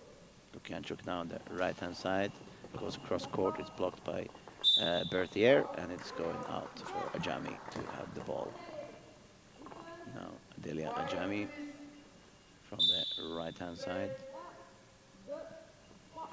Shoots from the right side, it goes straight into center. Here comes Melena, who passes it to Fakieva, who's on the center now, shoots from the center line, and it's blocked by Ajami, or Berthier, sorry. Quick return from Berthier, saved by Melena, handed over to Lukianchuk. Lukianchuk now shoots straight into the middle, it's blocked by Berthier. Now Pierron Belkhir from the left-hand side shoots into the center, blocked by Melena. A lot of shots straight into the middle from France right now. Yeah. You can hear Bas Bounce shouting allez. Now on the left-hand side, Yulia Fakieva shoots a curved ball, saved by Ajami. On the right-hand side for France, she then shoots straight on the line, but let's go a bit down, out of bounds. And it's now with Fakieva with the full 10-second shot clock. Fakieva now just left of center. She shoots a bouncing ball. It goes out of bounds. She was aiming for the one spot. Now Ajami has the ball over to Belkhir.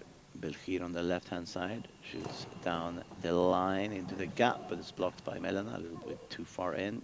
Now Lukianchuk shoots from the right-hand side. It's blocked in the middle by Berthier, handed over to Ajami. Ajami now has the ball from center, shooting. Oi, oi, oi, oi. Long ball from Ajami. Long ball from Ajami. She has a little bit too much power or bounce on that one.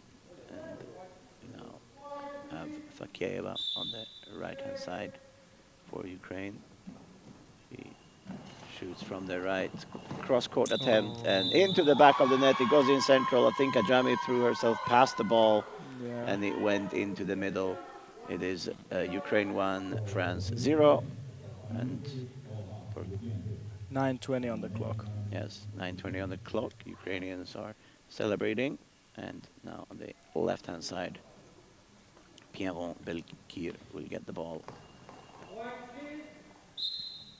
Left-hand side, Belkhir goes forward, shooting, and it's blocked forward by Lukianchuk. Melena tries to get hold of it, doesn't manage until it goes out. And now the ball gets dropped by the goal judge with Ola Lukianchuk. Now Lukianchuk shoots cross court, and it's blocked by Ajami. Ajami now on the right-hand side. Now she shoots down the line. It goes into the gap, but blocked forward by Fakieva. Melena chases it and passes it to Lukianchuk. A lot of time has gone, and she does the right choice and just drops it out of bounds to avoid the shot clock violation. Yeah, that's a good smart choice, especially when they're in the lead. Yes. 1-0. Now Belkhir, the ball, the left-hand side. Shoots down the line, and it's deflected from Melena, but saved by Fakieva on the line, and now Lukianchuk has the ball.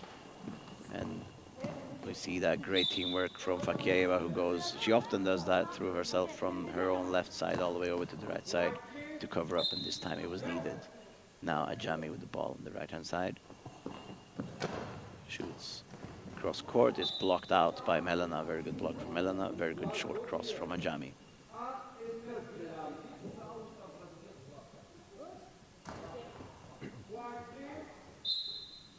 Now Lukianchuk with the ball.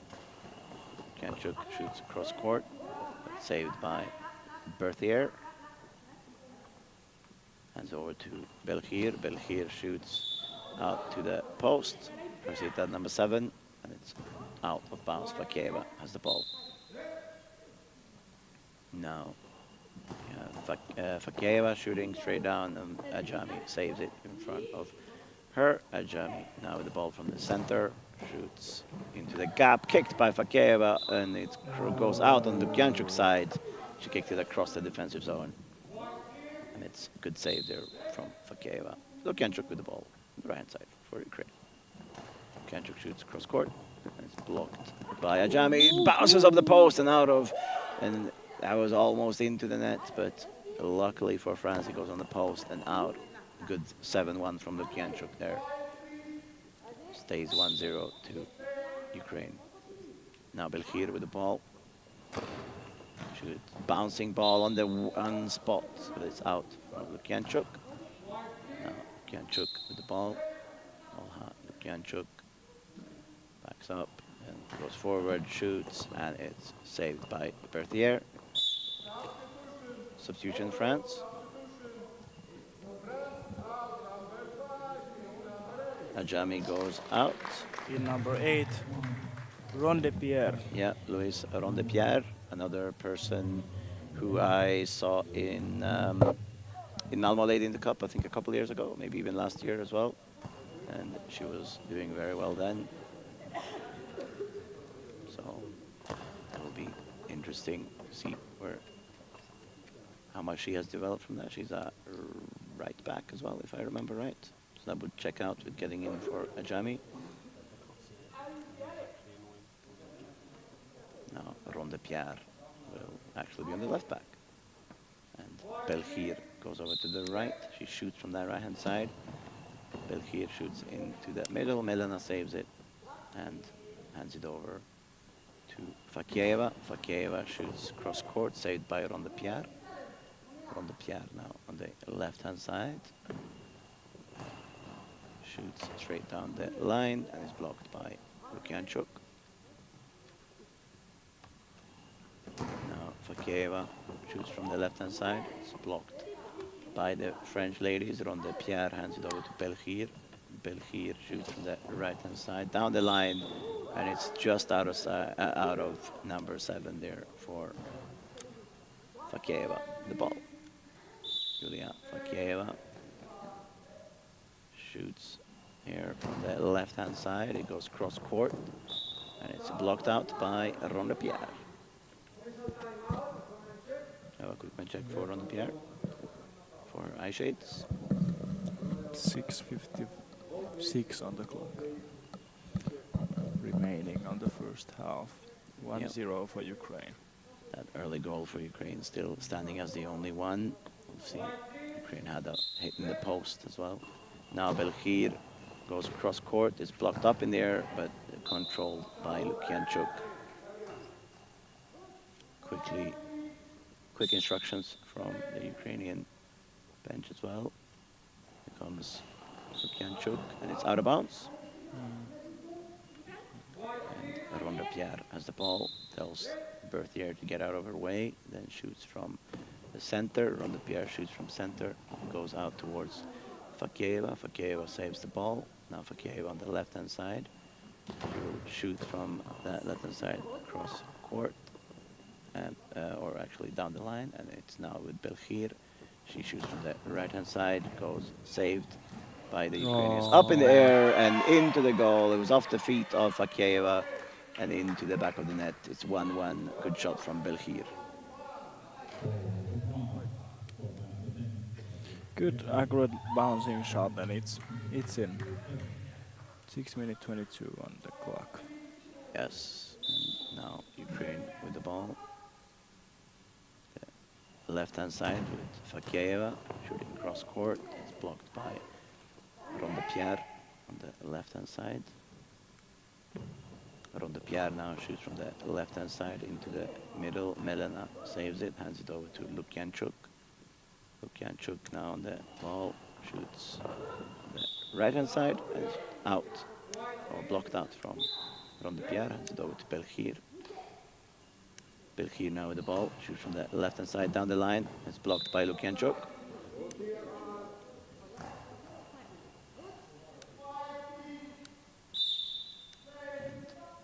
Right-hand side for Ukraine now, it's Fakieva shooting a bouncing ball and saved by Berthier.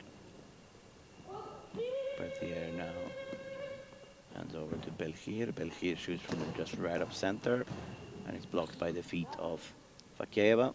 Fakeva now has the ball on the left-hand side. She shoots down the line, up in the air from Berthier, and just out of bounds. Belkhir was diving for it as well, but another very close shot for Ukraine.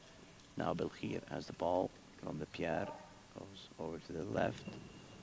Now Rondepierre shoots, and it's blocked by Melena. And it's now passed to Fakieva on the left-hand side. Fakieva shooting into... we have timeout, France. 5 minutes 14 seconds on the clock.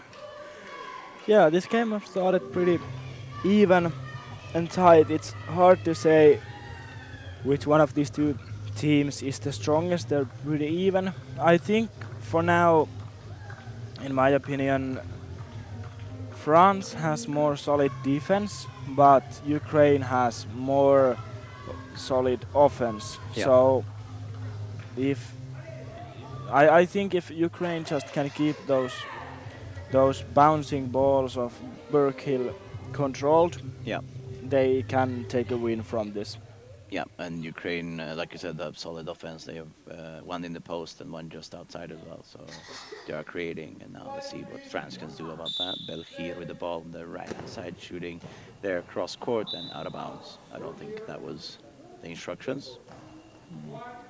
Sometimes only throwing cross Yeah. is enough. Yeah, of Just course. it goes to that side. Now Fakeva has the ball, shooting into the gap, saved by Berthier, hands over to Rondepierre. Rondepierre shoots from the left-hand side, cross-court as well. Now it is with Fakeva. Fakeva on the left-hand side, shoots cross-court, and it's blocked forward by Berthier, who goes forward to collect it, runs past the ball, then finds the ball eventually, has it to Belkhir. Belkhir now center, shooting out towards Lukyanchuk, who blocks it out, and now Lukyanchuk will pick it up. Lukyanchuk now with the ball, shoots from the right-hand side into the gap. And it's blocked by Rondepierre. Rondepierre now on the left-hand side. Shoots cross-court, and it's out of bounds. And Fakeva will get the ball.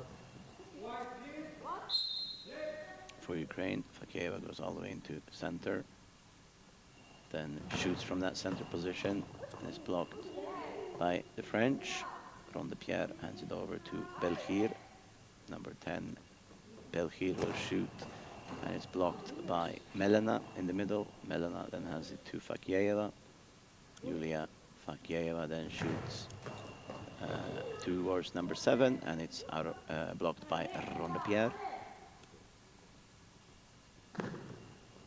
Rondepierre then shoots, and it's saved by Melena in the middle, who hands it over to Lukyanchuk. Lukyanchuk then shoots down the line on her right side. It's blocked out by Rondepierre. There's obviously gone a few seconds now, so maybe like 7 seconds left on the shot clock. Rondepierre goes in, hands over to Belkhir. Belkhir shoots from the left-hand side, and it's blocked by Melena. Melena then hands it over to Fakieva, has the ball just left of center, shoots there, and it's blocked by Rondepierre on the 7th spot for Ukraine. Now Rondepierre will shoot cross court, and it's out of bounds. And now Fakieva will get the ball. She will hand it over. No, she keeps it. Goes from center, shoots from there, goes towards number 7, but it's blocked by Rondepierre, who hands it over to Belkhir. Belkhir now on the right-hand side, shoots cross-court. It's blocked on the 1 spot by Lukyanchuk. Very good cross-court from Belkhir. Timeout for Ukraine. Timeout Ukraine, and yeah, we can see from that timeout that France took that they are shooting much more cross-court, so that's probably their tactic, to shoot 7-1s and 1-7s. Yeah. Full. Maybe they've realized that the Ukrainians go towards where the ball is released, so try to catch them off guard. Yeah. So we'll see if that works in the long run. But yeah, we have 1-1. It's a very tight game, and I think the patterns are the same as we said earlier. France with a more solid defense. Yeah, Ukraine with more dangerous attack in that sense. And let's see who will win the Ukrainians or the France or the French. Let's see. Ukraine with the ball. It is in the middle on the right with Lukyanchuk. She shoots down the line and it's blocked with some struggle from Rhonda Pierre. She couldn't find it. We can hear directly Bas is telling her how many seconds have gone. Now Rhonda Pierre walks around or shoots with the bounce and into the back of the net. It was what you said. Can they keep the skippy bounces out? And this one goes straight into the gap between Lukyanchuk, between Fakieva and Melana. It was Belkhir who shot that shot down the gap in the 5 gap. 2:57 left on the clock in the first half. Yes, and 2-1 for France. And we are now waiting for something. Now, quiet please, and play is called. Fakieva with the ball on the right-hand side for France. Bouncing ball, saved by Rhonda Pierre. And Rhonda Pierre now goes into center. She shoots into the middle. Melena saves it, hands it over to Fakieva. Fakieva shoots cross court, and it is saved by Rhonda Pierre. Rhonda Pierre hands it over to Belkhir. Belkhir now shoots into the middle of Melena. Natalia Melena hands it over to Fakieva. Fakieva now shoots cross court or out towards 7, and it's just out of bounds. And Rhonda Pierre had it covered. Now ball gets dropped. Louis Rhonda Pierre with the ball. Shoot from the left-hand side for France, rotational, out of bounds and quite far out. You can see the spectators getting involved. Good save from the spectators there. Yeah. Well, it saved Altona look there. Oh, no, yeah, she knows how to save. So it's now, Fakieva from the center goes out wide to the 7th spot, saved by Rhonda Pierre. Now Belkhir has the ball. Belkhir shoots into the middle. Melena saves it, hands it over to Fakieva. Julia Fakieva shoots now into the center. Berthier hands it over to Rhonda Pierre. Rhonda Pierre now shoots a good shot, and it's a little bit shaky defense from Fakieva. Blocks forward. Melena just picks it up and hands it out. Move. Yeah, it's already gone about 5 seconds, so instead of passing, she just let the ball out. Now, Belkhir with the ball, the right-hand side.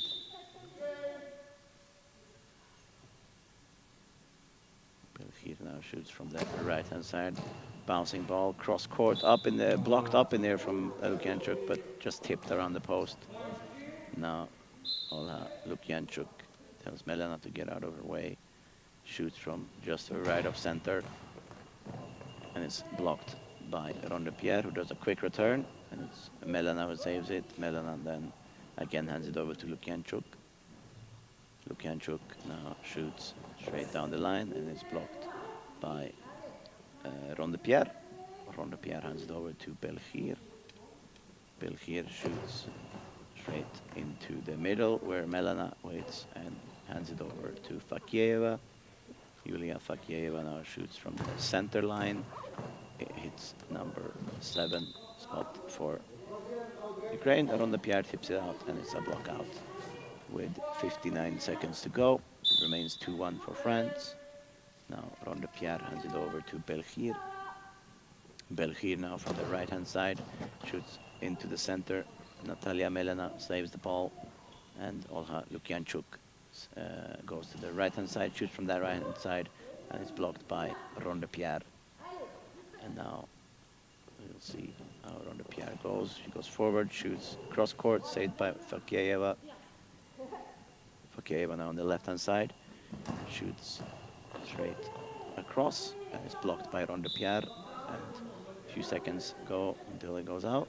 And now Rhonda Pierre will pick it up, hands it over to Belkhir, who's come over. Belkhir moves quickly over to the right-hand side, shoots from the right-hand side. Down the line, Fakieva saves it, goes forward. Melena goes to collect it, hands it over to Fakieva. And Fakieva now shoots on from the left-hand side. Cross court. goes forward. Berthier goes to collect it, goes past it, and finds it. Then runs all the way back to Ronde Pierre. Ronde Pierre gets the ball from the left side, shoots very wide. I almost wanted to try the Turkish defense again, but the referee this time blocked. And now I got muted back. I was trying to put myself back on. And the last shot of the game goes into Belkhir. She saves the ball. Not of the game, of the half. It is halftime. France 2, Ukraine 1. After a very, very tight and I'm going to say better than I expected quality-wise. Yeah. I think the offense is better than I expected. Yeah. The defense is pretty much what I thought. Both teams they hear the ball and they play as a team. There is gaps, for example, the Melena and Fakieva gap. Yeah, especially with the bounce, like you said. Yes, there is space, but they are keeping it now. The one good movement from Berghill went in the end of the first half, and that's how they're leading now the game. Yeah. I think Ukraine, I don't know what's their plan, but they are throwing too much to the body and to the corner of Ronde Pierre. Yeah. And she's keeping it solid. There hasn't been really any danger in her corner, so I don't really know why they're shooting there every time, but I think they have some plan probably. Yeah, because it's like you said, as soon as she got subbed on, they just started shooting, I think, every shot over there. Yeah. And haven't really bothered Belkhir at all. But I'm sure the Ukrainian staff has a plan. We will see what that plan is in the second half. Yeah. And we can be back in a few minutes. Yeah.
Ladies and gentlemen, we're back from from our halftime break, and we will soon have the second half between Ukraine in blue on our left and France in all red shirts, red shorts, red socks.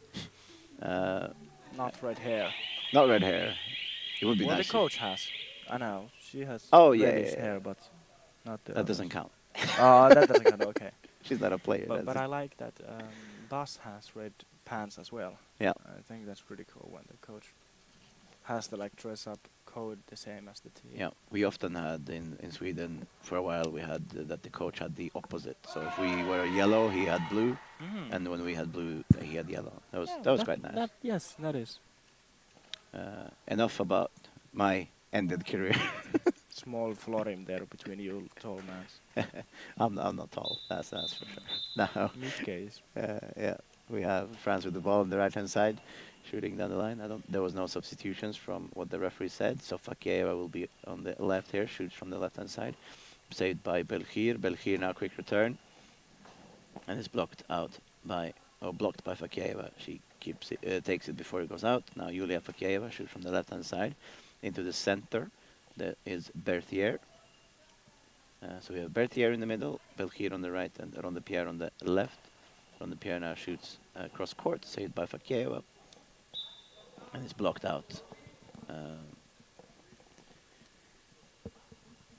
Now on the left-hand side for Ukraine, Yulia Fakieva. She got some instructions from the Ukrainian bench. Now cross court, and it's saved by the French team. Now Rondepierre with the ball on the left-hand side. Belkhir has come over to get the ball, goes cross court and blocks out from Fakieva. I like to hear both coaches being active as soon as they can talk. They give small instructions. Now Fakieva has the ball. Shoots from the left-hand side, goes bouncing, and it's blocked out by Rondepierre. Just gonna, double check. Yeah, that is still Rondepierre. Yeah. She's waving for the referee, saying, "Eye shades, please." He's in here. All right, then. Oh, the officials timeout. Yeah. Yeah. And Belkhir will get the ball. And still Ukraine shooting on the Rondepierre's. Yeah, they had that first shot on Belkhir and then everything else on Rondepierre. Yeah. Now Belkhir, the right-hand side, shoots straight down the line. Very good shot and very good save forward from Fakieva. Very loose pass from Melena, Good and therefore choice. Fakieva just lets it go. Yeah, like you said, good choice. Very slow pass there from Melena. Yeah, yeah. And now the ball will go over to the French team. On the right-hand side, Belkhir moves all the way over to the left-hand side, hands it over to Rondepierre, who shoots into the middle. Melena has the ball, hands it over to Olha Lukianchuk. Lukianchuk now shoots straight down the line. It's blocked by Rondepierre, who hands it over to Belkhir, who's come over to her left side. Belkhir now shoots cross court, that's out of bounds. I think France is doing the same to Turkey right now, like pretty goodly that because Rondepierre blocks more, then Berkhill throws more. Yep. And Lukianchuk has the ball. Lukianchuk shoots down the line. Good save from Rondepierre. Now Berthier is getting out of position for Rondepierre to shoot from, and Fakieva, or actually Melena has the ball, passes it to Lukianchuk, Olha Lukianchuk. Shoots straight into Rondepierre on the 7th spot, and Rondepierre hands it over to Belkhir. Belkhir now on the right-hand side, shoots down the line, and it's out of bounds.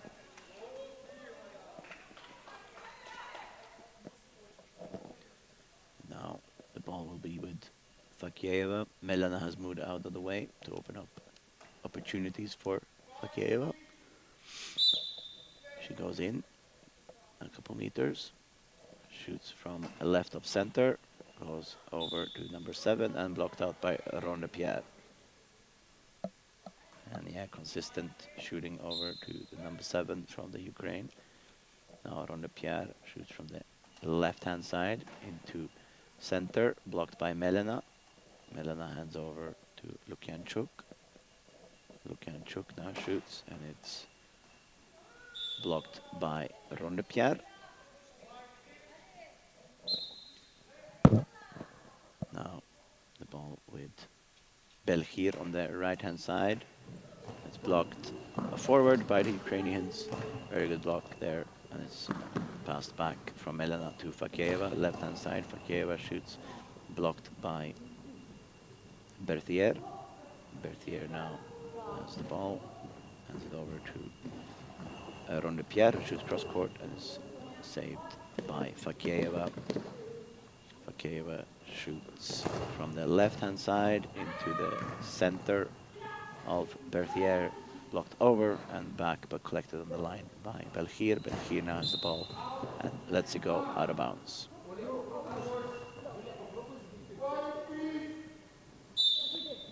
Now on the left-hand side, Yulia Fakeyeva shoots cross court and is blocked by Rondepierre again.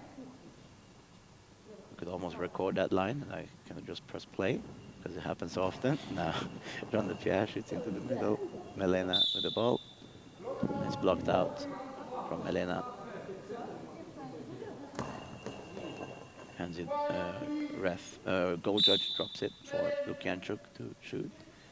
Now, Lukianchuk shoots into the gap between Rondepierre and Berthier. Now, Rondepierre hands it over to Belhir.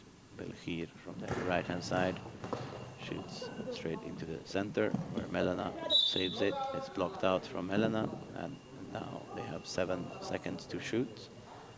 The 10-second shot clock. Lukianchuk has the ball on the right-hand side. Lukianchuk shoots into the gap. It goes off the feet of Berthier, but Rondepierre is right there. And now Rondepierre has the ball. Goes from the left-hand side into the center. Melena blocks it. And this one is a quicker block out, but they are pressuring on Natalia Melena's right-hand side on the 3 gap for the French. Now Lukianchuk with the ball shoots from the right-hand side, and it's off again in the same gap. There's 5 gap for the Ukrainians. But now Belhir gets the ball. Belhir has the ball, goes into that 3 gap as well, but this time Lukianchuk blocks it forward. Melena passes it back.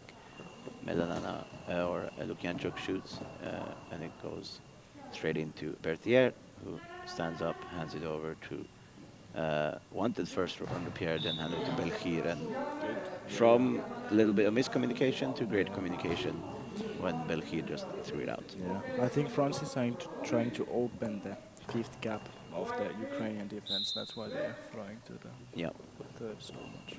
Now Fakeyeva shoots straight down the line. It's blocked by Belhir. Quick return from Belhir out of bounds. Yeah, now they're pushing on the post. They're opening that 5 gap. They shot a few on the 3, on the 7, opening the 5. Now Fakeyeva shooting out of bounds as well. Timeout. Timeout for France. 7:23 on the clock. Yeah. Yeah, we'll see what plan they have. I did hear Bas say, I think it's number 3 in French. So yeah, it makes sense that they shot there a little bit. Yeah. So yeah, we'll see what he has in mind.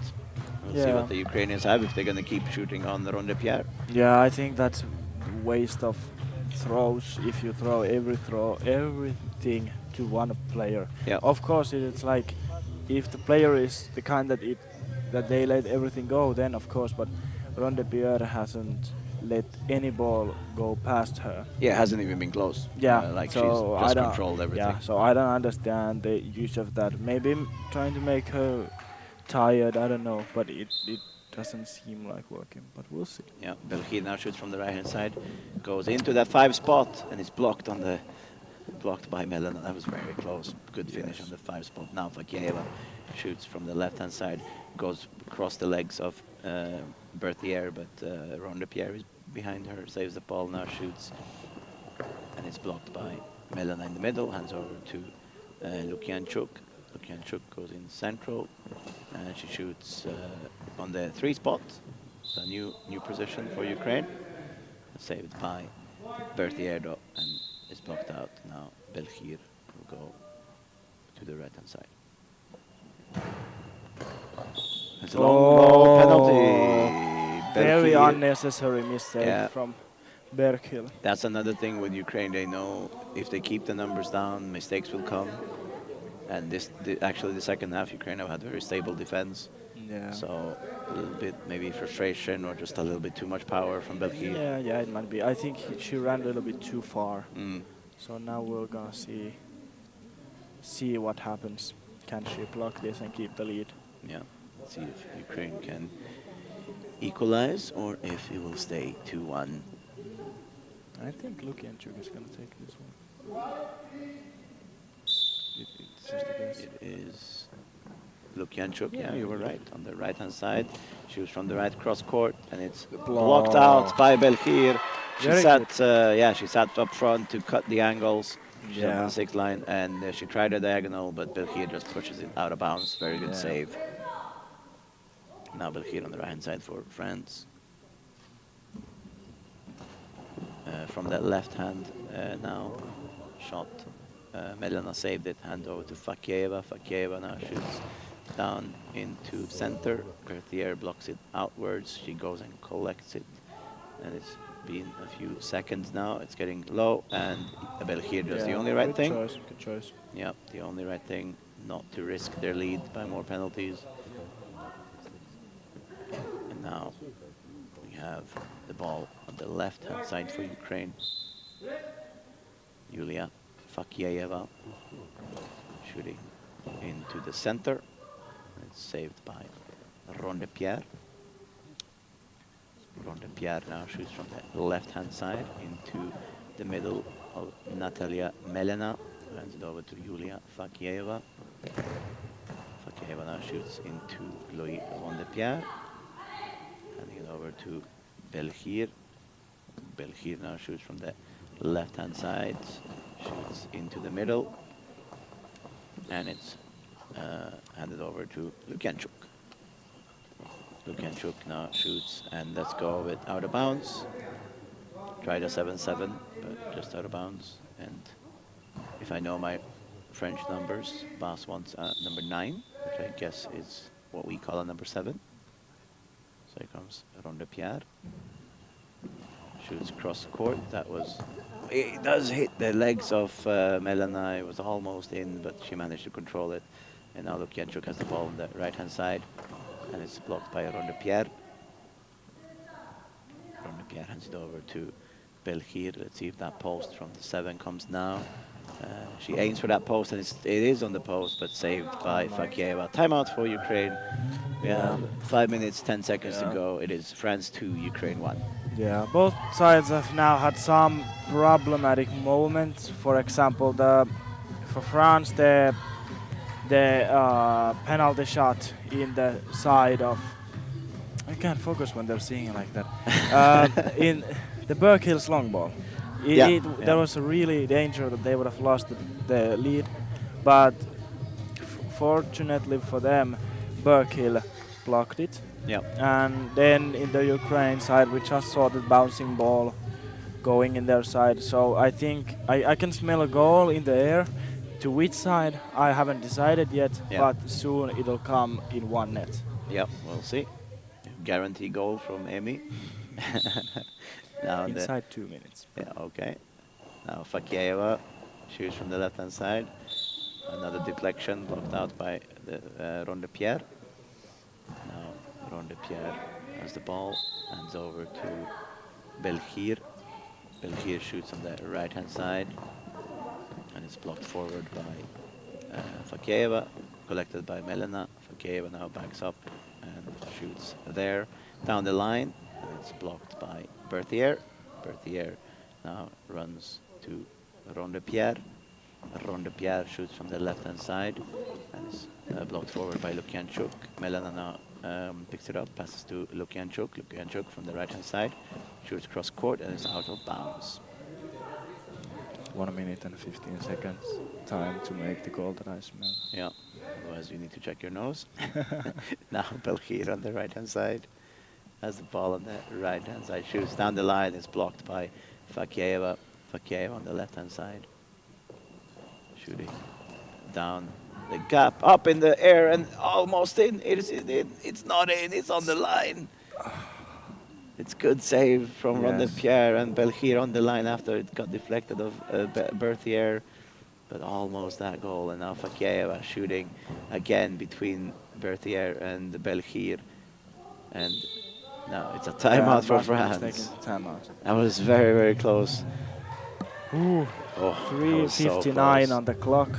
2-1 still for the lead of Yes, France. very, In the- very close, that Yes, last one. yes, And- very, very good save by Pierre from the goal line. Yeah, she slid all the way over from her side to help with the save, and yeah, it was very good. I'm surprised that the referees didn't take an official timeout to talk to the goal judges, Yeah, in our because it was very close. All three Yeah. players were around the goal. But I think if it would have been on the same line with the actual goal line, I think she was like sitting on the goal line while she Yeah. got it. So yeah, I think to them it's clearer than Yeah. us. maybe, but it was very close. That's for sure. Maybe. Muy. Oui. Is muy in Finnish or is it No, it's moi. moi? It's bye. Okay. Moi. Bye. Not yet. No. Not yet. Belgier from the right-hand side, shooting. Fakeyeva blocks forward. Gets ball from Melena. Fakeyeva now shoots again down the line. It's blocked by Belgier. Belgier now quick return, and it's saved by Fakeyeva. And now they have started shooting on Belgier. Now Fakeyeva has the ball, shooting again. Now across the court, short cross on the legs of Berthier, blocked out, and the ball will get dropped in with Pierre. Pierre with the ball, goes in center, shoots from the center line, and it's saved by Melena. Melena hands it over to Lukianchuk. Lukianchuk on the center, shoots from that center position, and it's saved by Berthier. Berthier now runs back to Belgier. Belgier shoots from the right-hand side. That must have been close to 10 seconds, I think. Fakeyeva with the ball on the left-hand side. Fakeyeva shoots down the line. It's blocked by Belgier, who does a quick return, and it's I out need to of check my bounds. nose. It's been more than 2 minutes. Yeah. It was close though, so I'll give you that. And now Lukianchuk has the ball, goes out towards the one spot, but saved by Belgier. Belgier now hands it to Pierre. Pierre shoots down. Short cross is blocked by Melena. Melena now hands it over to Lukianchuk. No, Fakeyeva. Fakeyeva shoots on the left from the left-hand side into Berthier in the middle. And Berthier hands it over to Belgier.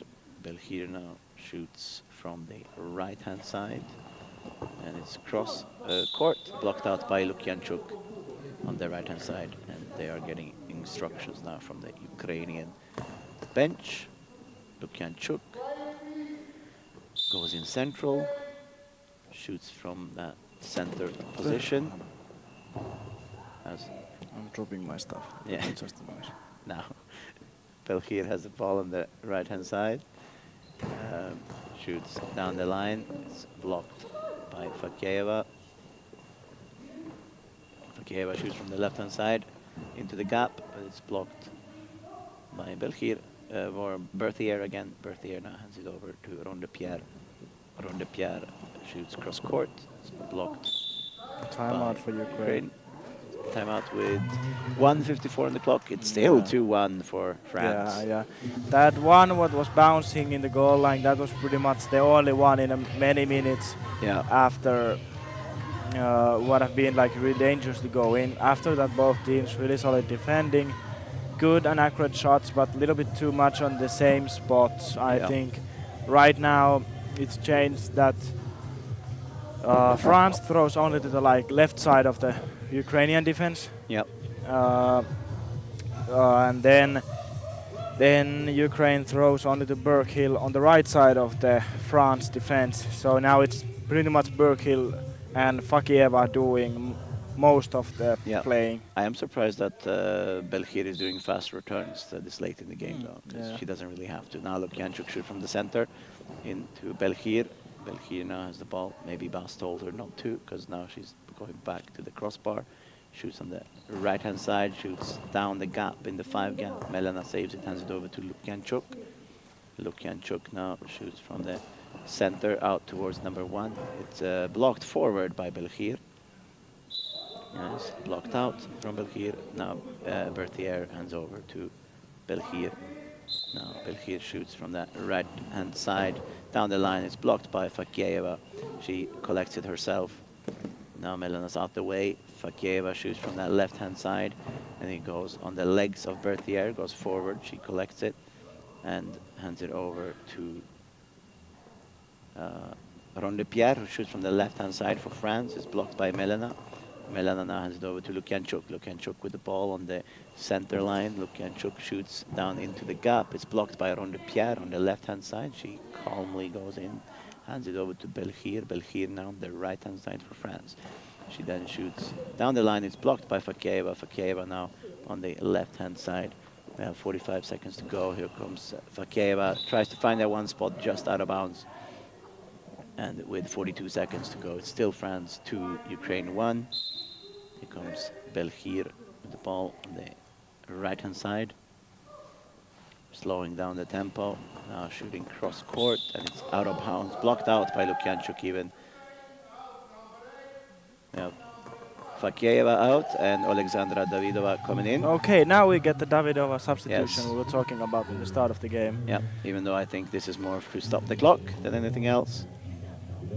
Still an important role to be the one, absolutely. because they still have to like defend one ball. Oh yeah, I've seen that in the, as well when they do these and then they shoot on the newly and they're not ready. Yeah, then it goes in and it's done.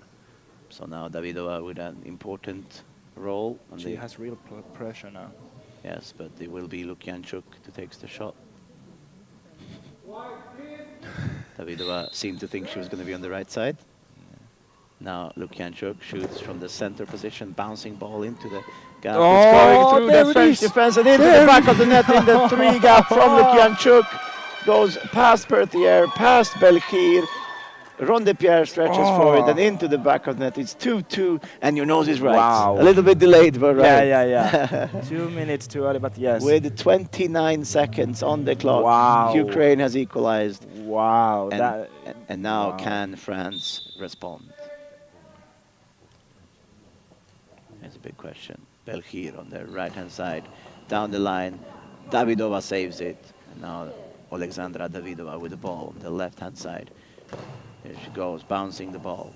And it's saved by Berthier. It's a timeout for France. They have 12 with seconds 12 left. seconds to go. Yeah. So it will be a shot for France, and then maybe they'll have time to respond from the They'll Ukrainian side. if they throw on play, they do. It's 12 seconds, so it's smart to throw when it's like 8 seconds gone. Yeah. It means they'll have like 4 seconds maybe to throw. Yeah. Something like that. So there is a chance, but then There's a chance. But it has to be thrown straightly on the play and straight to the goal. There is no time for bouncing. But what dramatic end to this game, and Ukraine with that equalizer with 29 seconds. They kept that lead like 15 minutes, and then that one shot from Lukyanchuk.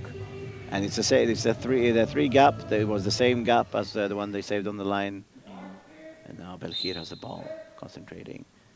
She's taking her time. Deep breath, shooting there down the line. It's blocked by Melena. Now Davidova with the ball on the left-hand side. Alexandra Davidova shoots over, and it's game over.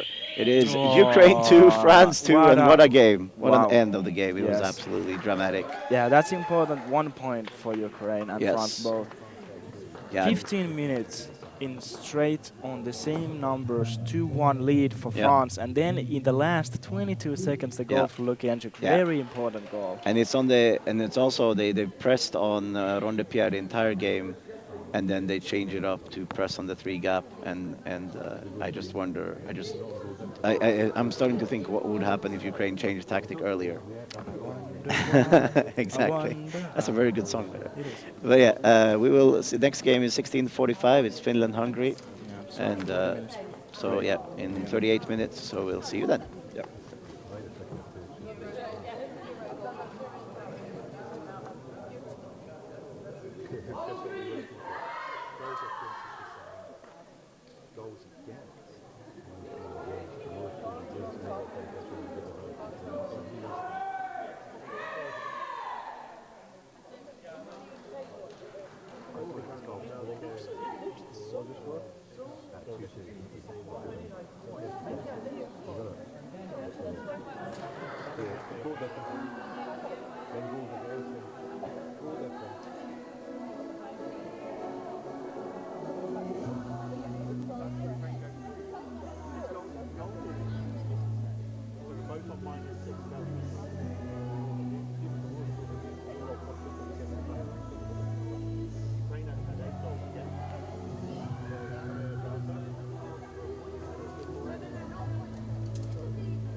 Really?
Number 2, Iska Leppänen. Number 6, Jasmin Mikkola. Number 7, Niina Grönroos. Number 8, Kaisu Hynninen. And number 15, Ida Kauppilahti. Head coach, Felix Rokke. Assistant coach, Aleksi Aittola. And staff members, Jaspa Osvirta. And then in Hungary, number 1, Anna Goalball. Number 2, Aila Sarapa. Number 3, Ita Kete. Number 4, Persista Timo. Number 5, Lilla Mori Adoba. Number 7, Mira Kovia. Head coach, Cordelia Seger Pango. Assistant coach, Pablo Seger.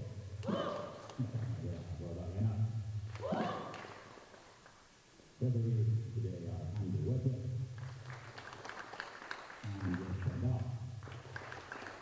Sometimes Aurora Canorum and Apple Brian Terry. Let's have a good game.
Hello, and welcome to this next game between Hungary and Finland. My name is Emil Tuanen, and I will be commentating this game with Chenan Andinovic. Aidinovic. Aidinovic, Yes, okay. Oh, that was good. That was perfect. Yeah. I was aiming for it.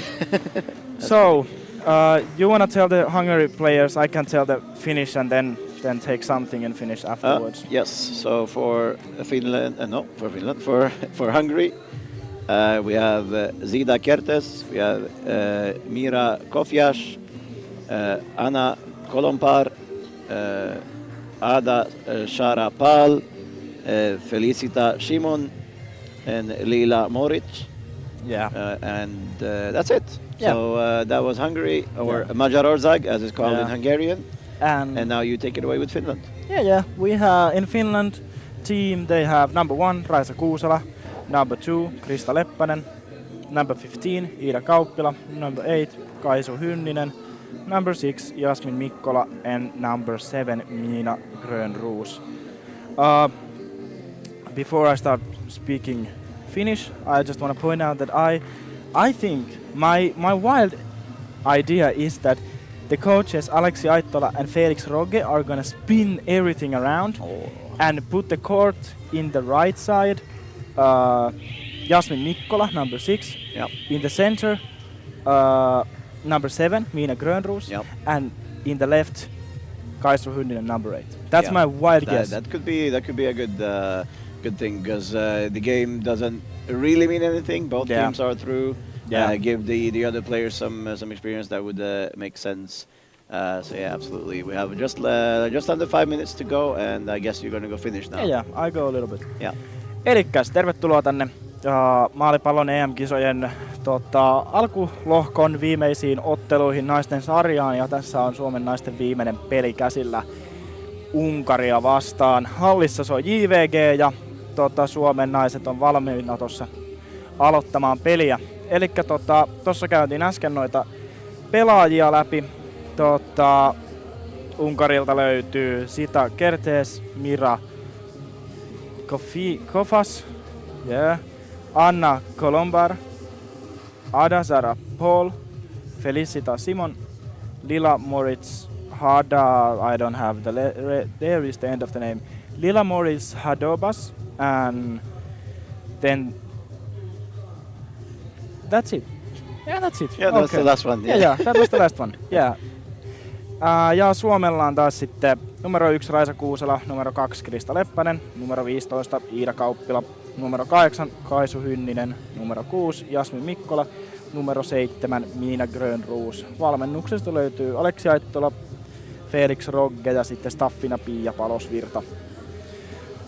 Tää on semmonen matsi, että tää ei tosiaan hirveästi enää turnauksen kannalta merkkaa, eli molemmat joukkueet on läpi alkulohkosta jatkopeleihin ja myös sitten puolivälieräparit on mun mielestä valiutunut jo, eli tästä pelistä tulevat pisteet on vaan ekstraa. Eli lähdetään katsomaan millaisella asenteella joukkueet tähän lähtee. Unkari on tasollisesti tuolta niin kuin ehkä sarjataulukon kärkipää niin kuin alapäästä sitten näissä kisoissa. Sieltä tulee hyvää heittoa kyllä, mutta puolustus on sitten enempi se ongelma. Ja niillä on oikeastaan yksi hyökkääjä, joka hyökkää hyvin, mutta hänelläkin se ailahtelee. Että saattaa olla, että 2 minuuttia heittää tosi hyvin, milloin pitää niinku Suomen naisten oikeasti pitää tiukasti linjat kiinni. Ja sitten taas seuraavat 5 minuuttia, 6 minuuttia on semmoista aika kevyttä. Meillä on ollut varma turnaus Suomen naisilta nyt ja hyviä taistoja kaikki. Yksi häviö Briteille, mutta muuten sitten ja sitten Turkille, mutta se oli todella hyvä peli Suomen naisilta ja nyt sitten vielä Unkaria vastaan tää peli ja sitten pääsevät kääntää päät jo jatkopeleihin. Me lähdetään tässä Zenanin kanssa eli tämän mun ruotsalaisen kommentaattoriparinikaan katsoa miten tää peli lähtee tästä kulkemaan. Piakkoin aloitetaan. Tuossa äsken vähän puhuttiin jo noista aloituskentistä. Unkarista mä en tiedä, pitää kohta Zenanilta englanniksi kysyä. Mutta Suomella mulla on tämmönen villiveikkaus, että nyt kun tässä ei tosiaan ole enää mitään pelissä, niin päävalmentaja Felix Rock kuitenkin varmasti haluaa myös antaa niin kuin muillekin kuin pelkästään tälle pääkolmikolle Kuusela, Kauppila, Leppänen vähän minuutteja, niin voisiko siellä olla jopa aloittamassa oikealla Mikkola keskellä Grönroos ja vasemmalla Hynninen, eli tää sitten loput 3, jotka ei esim. Näissä niinku kovimmissa väännöissä. Esimerkiksi Turkkia vastaan niin on ollut hirveästi kentällä. No Grönroos kävi keskellä vähän lopussa, mutta muuten oli käytännössä toinen kolmikko kokonaan. Mutta siinä on aloitettu nyt silmäsuojan tarkastukset ja lähdetään tähän peliin. Eli tosiaan pelimme selostetaan englanniksi. Myöskin on kansainvälisiä katsojia, mutta sitten tietenkin puoliajalla ja pelin jälkeen niin pientä höpöttelyä multa sitten suomeksi. Mutta Suomi-huudot kuuluu ja mä vaihdan englanniksi. So, I'm done. Yep. We can continue with English. Yes. You know more about the players of Hungary. What do you think? What's their starting lineup? That was a bold shout because I don't know anything about the Okay. the Hungarians. But I have seen them a couple times in this tournament, and they are a team who I know they're fairly newly composed team. At least they don't have anymore the players they were last time I saw them. They had a couple of Kovac in there. Obviously, they could have got married and changed their last name. Okay. That is a possibility, but I think they're a fairly newly composed team. Yeah. Who I think at times can play very good, solid defense. But I think Finland is, for obvious reasons, for all the experience and quality, should be big favorites in this, even with a potential rotated squad. So, I and have- also I did double check, and this game means absolutely nothing in Yeah, terms of yeah, yeah. final positions. Yeah. Finland can't climb, and Hungary also can't climb. Yeah. Eli ei merkkaa mitään jatkopelejä. I saw the starting lineup of Hungary. Yeah. It's number 2, Arasara Paul, number 4, Felicita Simon, and number 5, Lila Moritz and Yeah. Albas. For Finland, I'll see it soon. So that is number 4. yeah. So that's number 4. That was Shimon, I think. Oh, it is. Mikkola, Grönroos, Hynninen, from right to left. Yes. Hynninen throws. You can check on the names. I can comment Yep. on the right. So that is number 2, I think. 2. Yep. So number 2 is She throws. that's Pal. So Pal on the left. We Yeah, have throws to the center. Shimon Grönroos on blocks, the right. and Mikkola has the ball on the right post. Yes, Jasmin Mikkola. Smooth shot ahead of her, but blocked by Paul. Paul. Yes. Pal now shoots and it's into the center of Minna Grönroos, who does a quick return. And the center, I forgot who that was, you said? That was, I think it's number 5. I don't have a, oh, yeah, there we go. Moritz. Now blocked by Shimon. Shimon on the right-hand side shoots in to the left side of Finland. I forgot who you said was there. Hynninen. Hynninen on. Okay, so Hynninen. Now I've caught up with the names. So Moritz Hadebash passes out to Pal. Pal now shoots into the center of Finland. It passes Grönroos. Grönroos picks it up, hands it or shoots down into Pal. And Grönroos with a Swedish-sounding last name. Means green rose in Swedish. Okay. Now on the right-hand side with Mikkola. Yeah. Now Pal again with the ball on the left-hand side for Hungary. She shoots across the court, and on the left-hand side for Hynninen. Good block by the coach, Aleksi Aittola, in Yeah. Finnish bench. Now Hynninen with the ball. Shoots down the line. And it's blocked by the Hungarian defense with Shimon. Shimon now shoots from the right-hand side down the line. Blocked out by Kaiso Hynninen.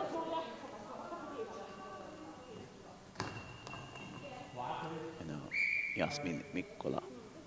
I apologize if I mispronounced the Finnish names. But Mikkola now from the right-hand side. Shoots straight forward and it's saved by Pal. Pal on the left-hand side for Hungary. And it's out of bounds. You're pretty good with the names. I've heard Erkki Miinala being Örkki Miinala, and Örkki means monster in Finnish. Somewhat fitting. Yeah, monster Miinala. Now Hynninen with the ball, and it's blocked out or blocked sidewards by Hungarians. Now Shimon tries to find down the line and misses. And now Hynninen will get the ball from the goal judge. There we go. Hynninen now with the ball on the left-hand side for Finland. Shoots cross court and it's blocked by Hadebash. Moritz Hadebash in the center, hands it out to Pal. Pal shoots cross court. Out, even without. Yeah. It's easier to score if you throw on the court. Yeah, it definitely helps, that's for sure. Now, ball from Mikkola, cross court, and saved by Pal. Now let's see what Pal wants to do. She runs up, and another ball that goes, this time hits the court, and it's saved by Hynninen. Hynninen now shoots down the line, and it's She in scores. the back of the net. It's in the gap, in the 3 gap, Yeah. and it's Finland 1, Hungary 0. Kaisu Hynninen ensimmäinen maali, 1-0 Suomen johto. 8:51 on the clock, 8:51 peliaikaa jäljellä ensimmäistä erää. I just told. Exactly. Yeah. 1-0. Yeah, 1-0, exactly. Now it's Shimon with the ball on the right-hand side, and it's blocked out from Hynninen. Need to remember these new names. Now Mikkola with the ball. Out on the right hand side. Jasmin Mikkola shoots. And it's a high ball penalty. Ball. Unfortunate, unnecessary mistake from Jasmin Mikkola. Yeah. Now we'll see can Hungary make up. Yeah, if they can capitalize. And here we go with If Shimon. they score, it's tied. Shimon on the right hand side. We're having the referees are just changing. Yeah, it's a goal judge discussion. I can. So the referees have to change But sides. it's but a clarification. It shouldn't be a goal judge talk then. No, it doesn't matter.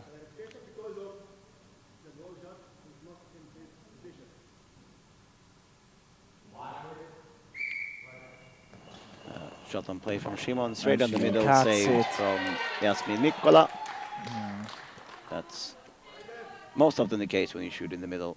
Yeah. Even more so in the women's game. There's more finesse to score penalties. Now, shot from Grönroos in the middle. Now, quick return from Adebash. And saved from Grönroos. Grönroos hands it over to Mikkola, who shoots from center. Goes out left into the 3 gap. Adebash passes it to Shimon. Shimon now bounces out of bounds. And the ball is on the left-hand side. Kaisu Hynninen.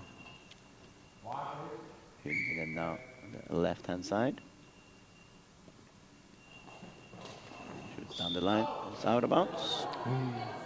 8:14 in the clock. Yes. Now we have Pal on the left-hand side. Tries the number 1, but out on that side as well. Yeah, Hungary's accuracy isn't so well right now. They're throwing out from both sides. Pretty much. Now Jasmin Mikkola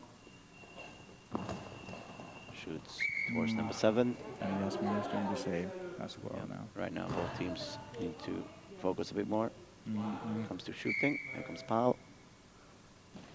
Pal rotates, shoots. This time hits the court, hits the 5 gap actually, and saved by Grönroos. Quick return, and it's saved from Moritz Hadebash, who does a quick return on her own, and it's saved by Grönroos. Grönroos now passes to Hynninen. Hynninen shoots and hits the center Moritz Hadebash, who hands it over to Shimon. Shimon now shoots from her right-hand side. It's blocked out by Hynninen. That was a really good block and a really good shot from Shimon, the one out on the 7 spot. And now Jasmin Mikkola is coming to pick it up on the left side for Finland.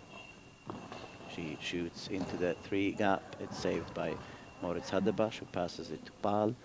Pal now goes to the left-hand side for Hungary. She shoots cross-court and it's out of bounds just before Hynninen's hands. That was at least close. Now Kaisu Hynninen, left-hand side for Finland. Shoots down the line. And it's into the back of the net. Very good from Kaisu Hynninen. 2-0 Suomi. Yeah, 2-0. 2-0. Yeah, that's a very good shot from Kaisu Hynninen. On the line, it has a nice smooth outside curve, curling it to the cap, and then usually the right side of what's her name? Shimon. Yeah, Shimon jumps to the post and the cap is open. Yeah, into the 3 gap. Now Pal from the left-hand side for Poland. Down the line and out of bounds. Now the ball is back with Jasmin Mikkola. Jasmin Mikkola will have the ball the right-hand side for Finland. And it's blocked over and into the back of the net on the arms of Hadebash in the middle and into the back of the net. Then it's 3-0 for Suomi, 3-0 for Finland. Jasmin Mikkola avaa maalittinensa näissä kisoissa ensimmäisellä maalilla Unkaria vastaan. Aikalisä Unkarille. Timeout for Hungary. Yeah, timeout for Hungary. Yeah, it's 7:06 on the clock and it's 3-0 lead for Finland. Yeah. Finland is controlling this. Solid defending. Yeah. Hungary is making it easy for Finland by throwing so much out. Yeah. I think they're trying to aim too much to the post of Hynninen right now in the left side. So they should throw around. That would make it harder a little bit for Finland. Finland is doing good. They're just defending and then putting the ball moving around the court and making those few goals. Yeah. Yeah. That is very true. And Unkari is Hungary in Finnish. Yes. Okay, cool. Elikkä tällä hetkellä tosiaan Suomi johtaa 3-0. Suomella on helppoa puolustamista, Unkari heittelee niin paljon ulos ja ne mitkä asuu kentälle saadaan kiinni.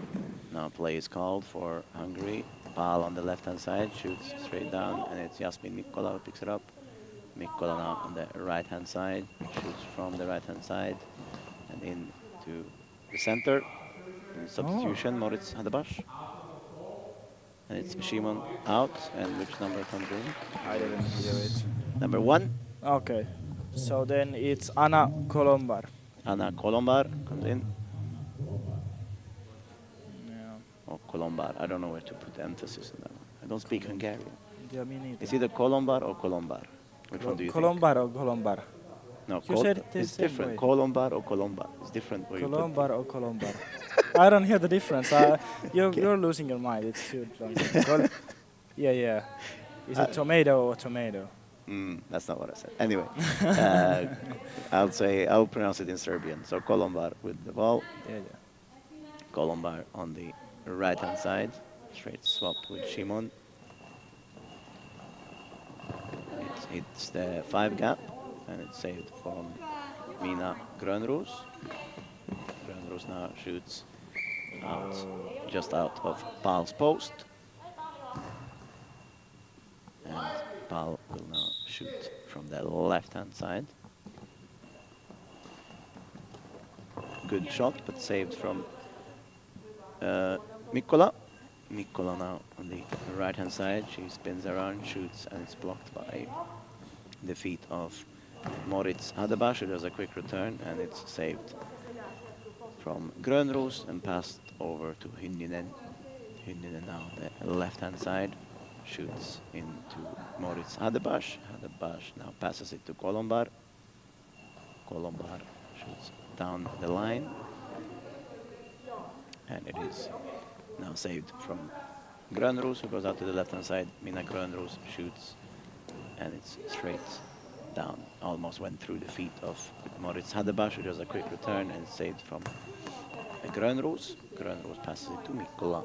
Mikkola now on the right hand side, shoots, and it's saved from Moritz Hadebash, who passes it out to Pal. Pal now shoots down center, and it's a high ball from Pal. Now we'll see who's gonna take it. My guess is Grönros. Yeah, Ada, And Shara, she's Pal, the ball. and Grönros has the ball in the center for Finland.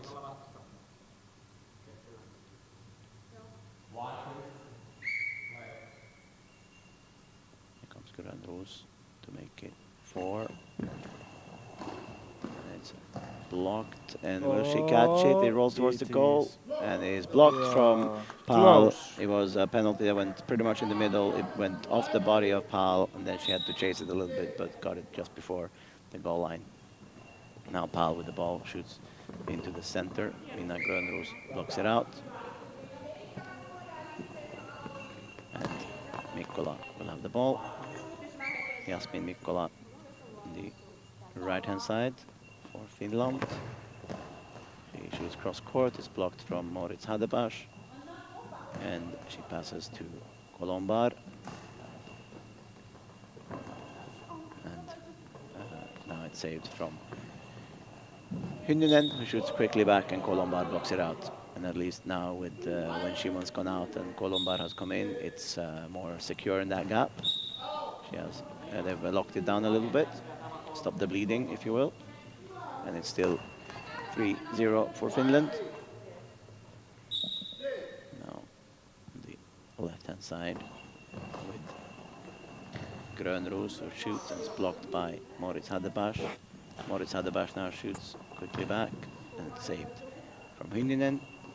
Hynninen now shoots down the line, and it's saved from Kolombar. Kolombar with the ball, and it's now saved again with Hynninen. They shoot back and forth between each other. Timeout Finland, and it's still 3-0. 4:40 on the 4:40 clock on the first half. Yeah, it's pretty much the same. Finland has put some more pressure on the defense. I think it's not. It might be just that their confidence has rose up after the goals of Hynninen and Mikkola. Hungary has got their aim back, hitting on the court better. Yeah. Both teams are now defending solidly. After those 2 goals by Hynninen and that goal by Mikkola, it's been no goals has Yeah. came and not really any dangerous moments besides that one penalty shot Yeah. that There was Pal blocked. yeah, and then a little bit you can still see a little bit of insecureness on the center's legs in Hungary. Yeah, But yeah, with okay, Colombar behind her, Yeah. they have closed it so And far. I think none of the Finishmen have, women have really hit that spot so hard yet. Yeah. Now they hit the 5 spot on the other side. Good arm save from Moritz Hadebash. Now Paul has the ball on the left hand side for Hungary. She shoots down the line and it's saved from Jasmin Mikkola, who shoots from her right hand side. It's out of bounds. Try to hit that 7th spot and just a little bit wide. Now Paul goes in and over to Colombar.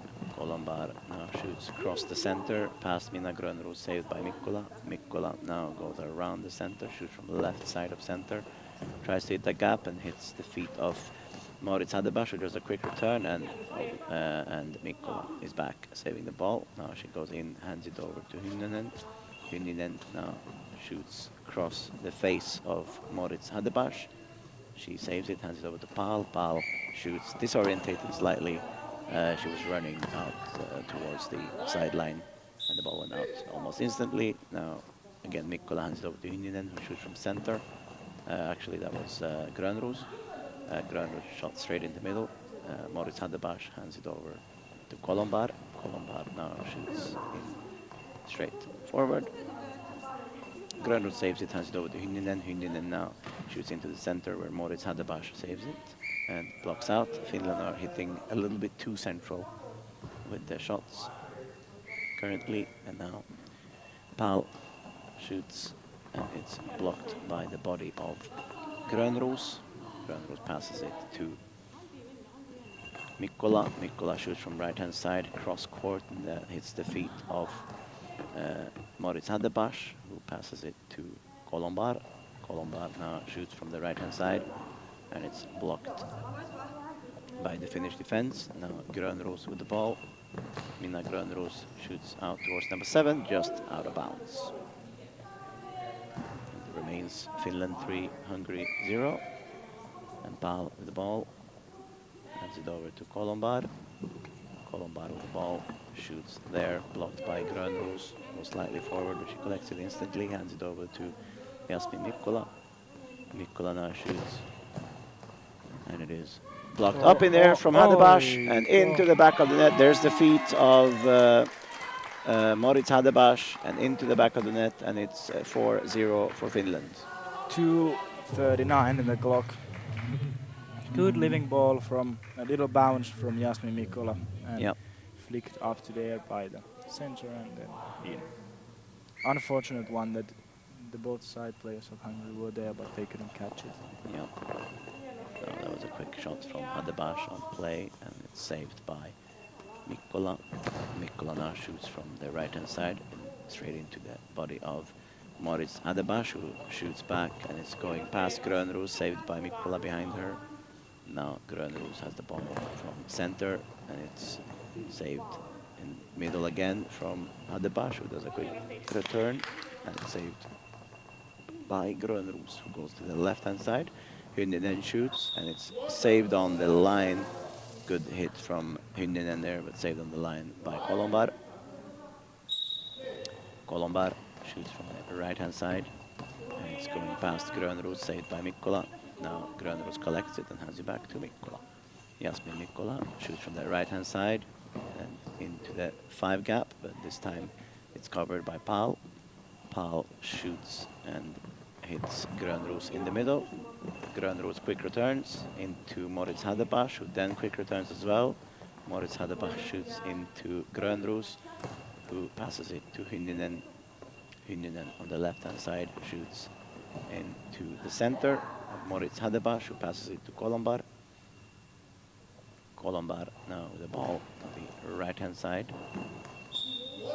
And it's blocked out by Kaisu Hynninen. Yeah, and 1:20 left on the first half. Now Ynninen with the ball on the left-hand side, shooting into that center spot of Moritz Hadebash, who hands it over to Paul. Paul shoots from the left-hand side into center. Mina Grönroos, who passes it out to Mikkola. Jasmin Mikkola bounces the ball, and it's saved by Paul. Now Ada Shara Paul shoots into the center, and it is Mina Grönroos with the ball, shoots from the left-hand side into the legs of Hadebash. Quick return from Moritz Hadebash, and it's saved from Jasmin Mikkola. Jasmin Mikkola now shoots into the gap of the number 5. Is bucked forward by Paul, very slow buck forward. Now Moritz Hadebash shoots instantly as she gets the ball, and Mina Grönroos will save the ball, hands it over to Ynninen. Ynninen now shoots into Moritz Hadebash, sorry, and now Kolombar with the ball shoots straight down the line. It's a 7 blocked out from Ynninen. Now she will get the ball from the goal judge. Now Kaissu Ynninen shoots straight into Moritz Hadebash, and it's a halftime. It is Finland 3, Hungary 0. Yeah. Right now, it's been pretty solid for both teams. Anyhow, Finland is controlling it pretty easily. It's 4-0, sorry, I said 3. No, yeah, 4-0. Yeah. But it's solid game from both teams.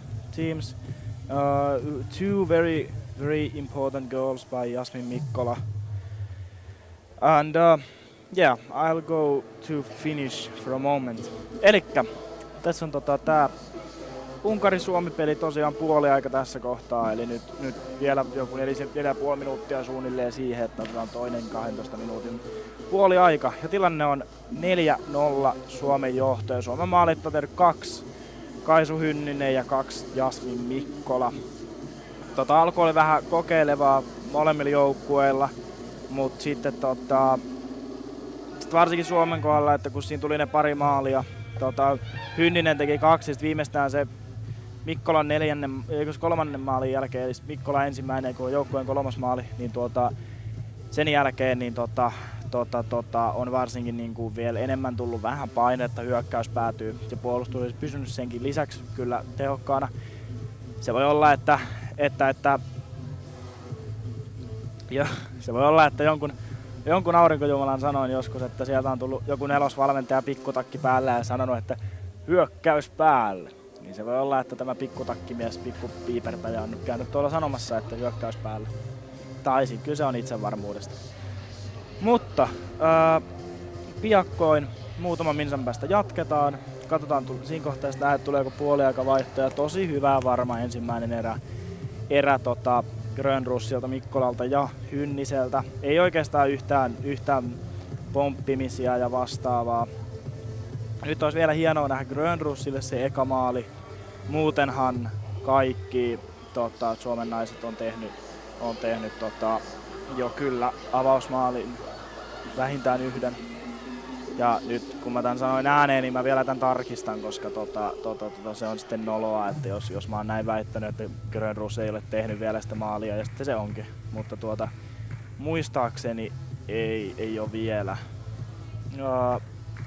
Mutta varmaa peliä ei ole vielä tehnyt, eli varmaa peliä ollut ja toivottavasti jatkavat samalla asenteella tuon toisen erän. Mäkin menen nyt pienelle tauolle tässä kohtaa.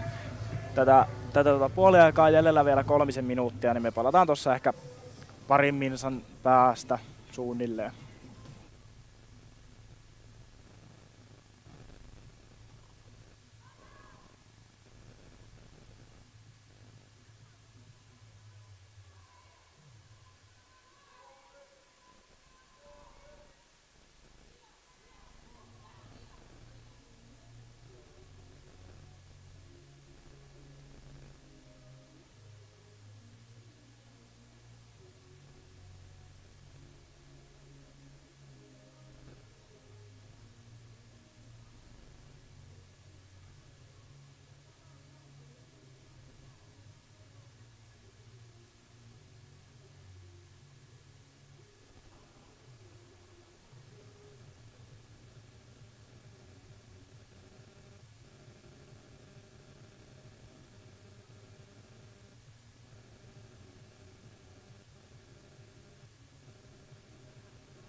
Ladies and gentlemen, we are getting ready now for the second half between Hungary on the left and Finland on the right. I am Jena Dinovic. I'm waiting for my colleague Emi Utriainen, who will come here as the second half is about to start. We are gonna see a second half of a game that Finland has been in full control of. They have obviously they had the rotation squad on in the first half with Grönros, Hynninen, and Mikkola. Let's see if there's been any substitutions. It's 4-0 for Finland on the right and Hungary on the left. Let's see. No substitutions according to the referee. Yeah. And here we have, that means that Maritz, Adebash, Pal, and Kolombar are playing for Hungary. And it's, like I said, still Hynninen, Mikkola, and Grönros for Finland. Kolombar shoots the first shot of the game out of bounds. She tries for a 7-7. And now it is with Kaisu Hynninen, who shoots on the left-hand side. Hynninen now shoots into the center and saved by Moritz Hadebash. Now she shoots back to the 7th spot and it's saved by Hynninen. Hynninen now shoots and it's saved from Hadebash and saved to Kolombar. Kolombar now shoots and it's blocked by Finland on the right hand side now. No, it was in the center. Grönros had the ball and it shot at Pal. Pal saved it on the 7th spot for Finland.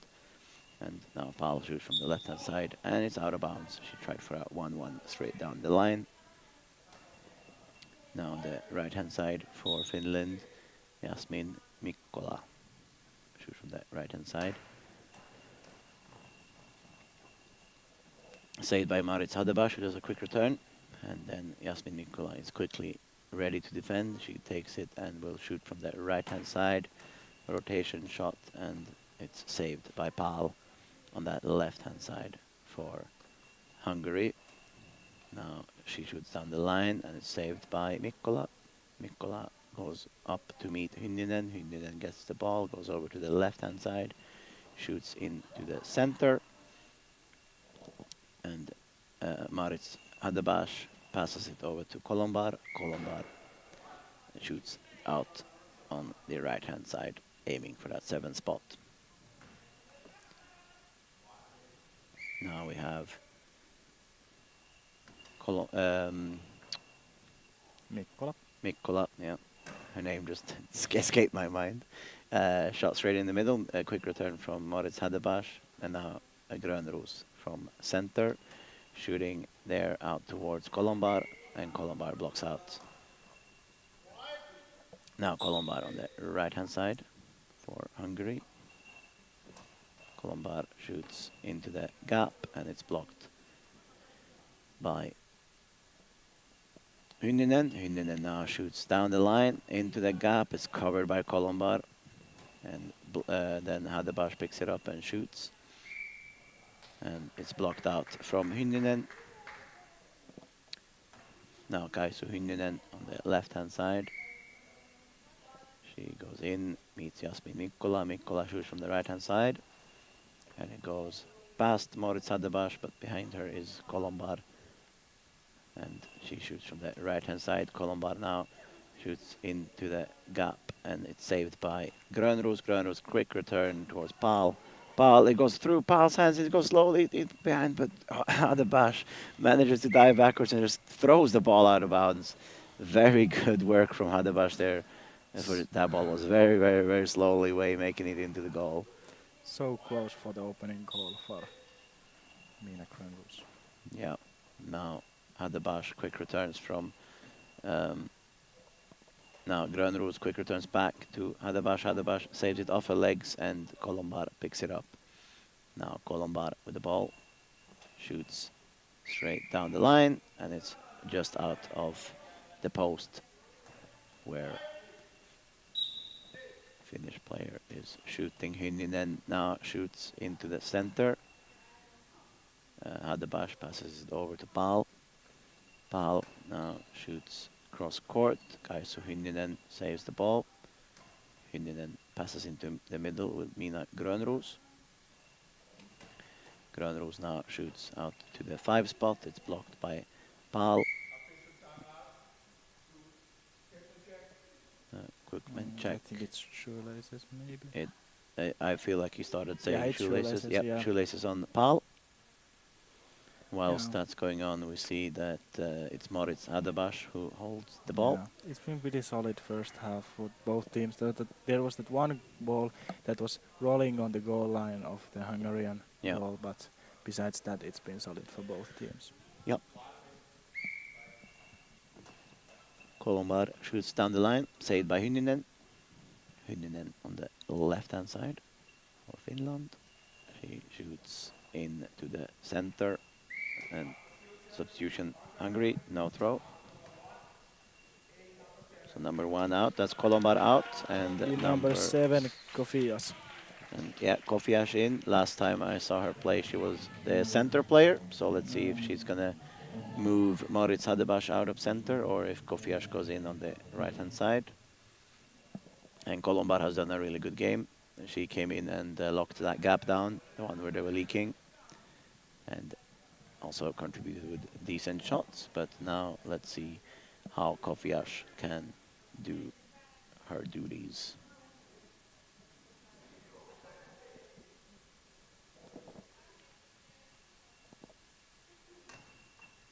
Now on the left-hand side, Pal hands it over to Kofiash. Kofiash shoots from the right-hand side down the line. Good shots from Kofiash, different pace completely. Yeah. And she's now on the right-hand side. Oh. You're already throwing your pen. Yeah, now on the left-hand side, he didn't quick on play, but it's saved by Moritz Hadebash. Now Kofiash, the right-hand side. Another shot, this time cross, but into the center where Grönroos picks it up, hands it over to Mikkola. Mikkola has the ball, shooting down the line. Pal saves it.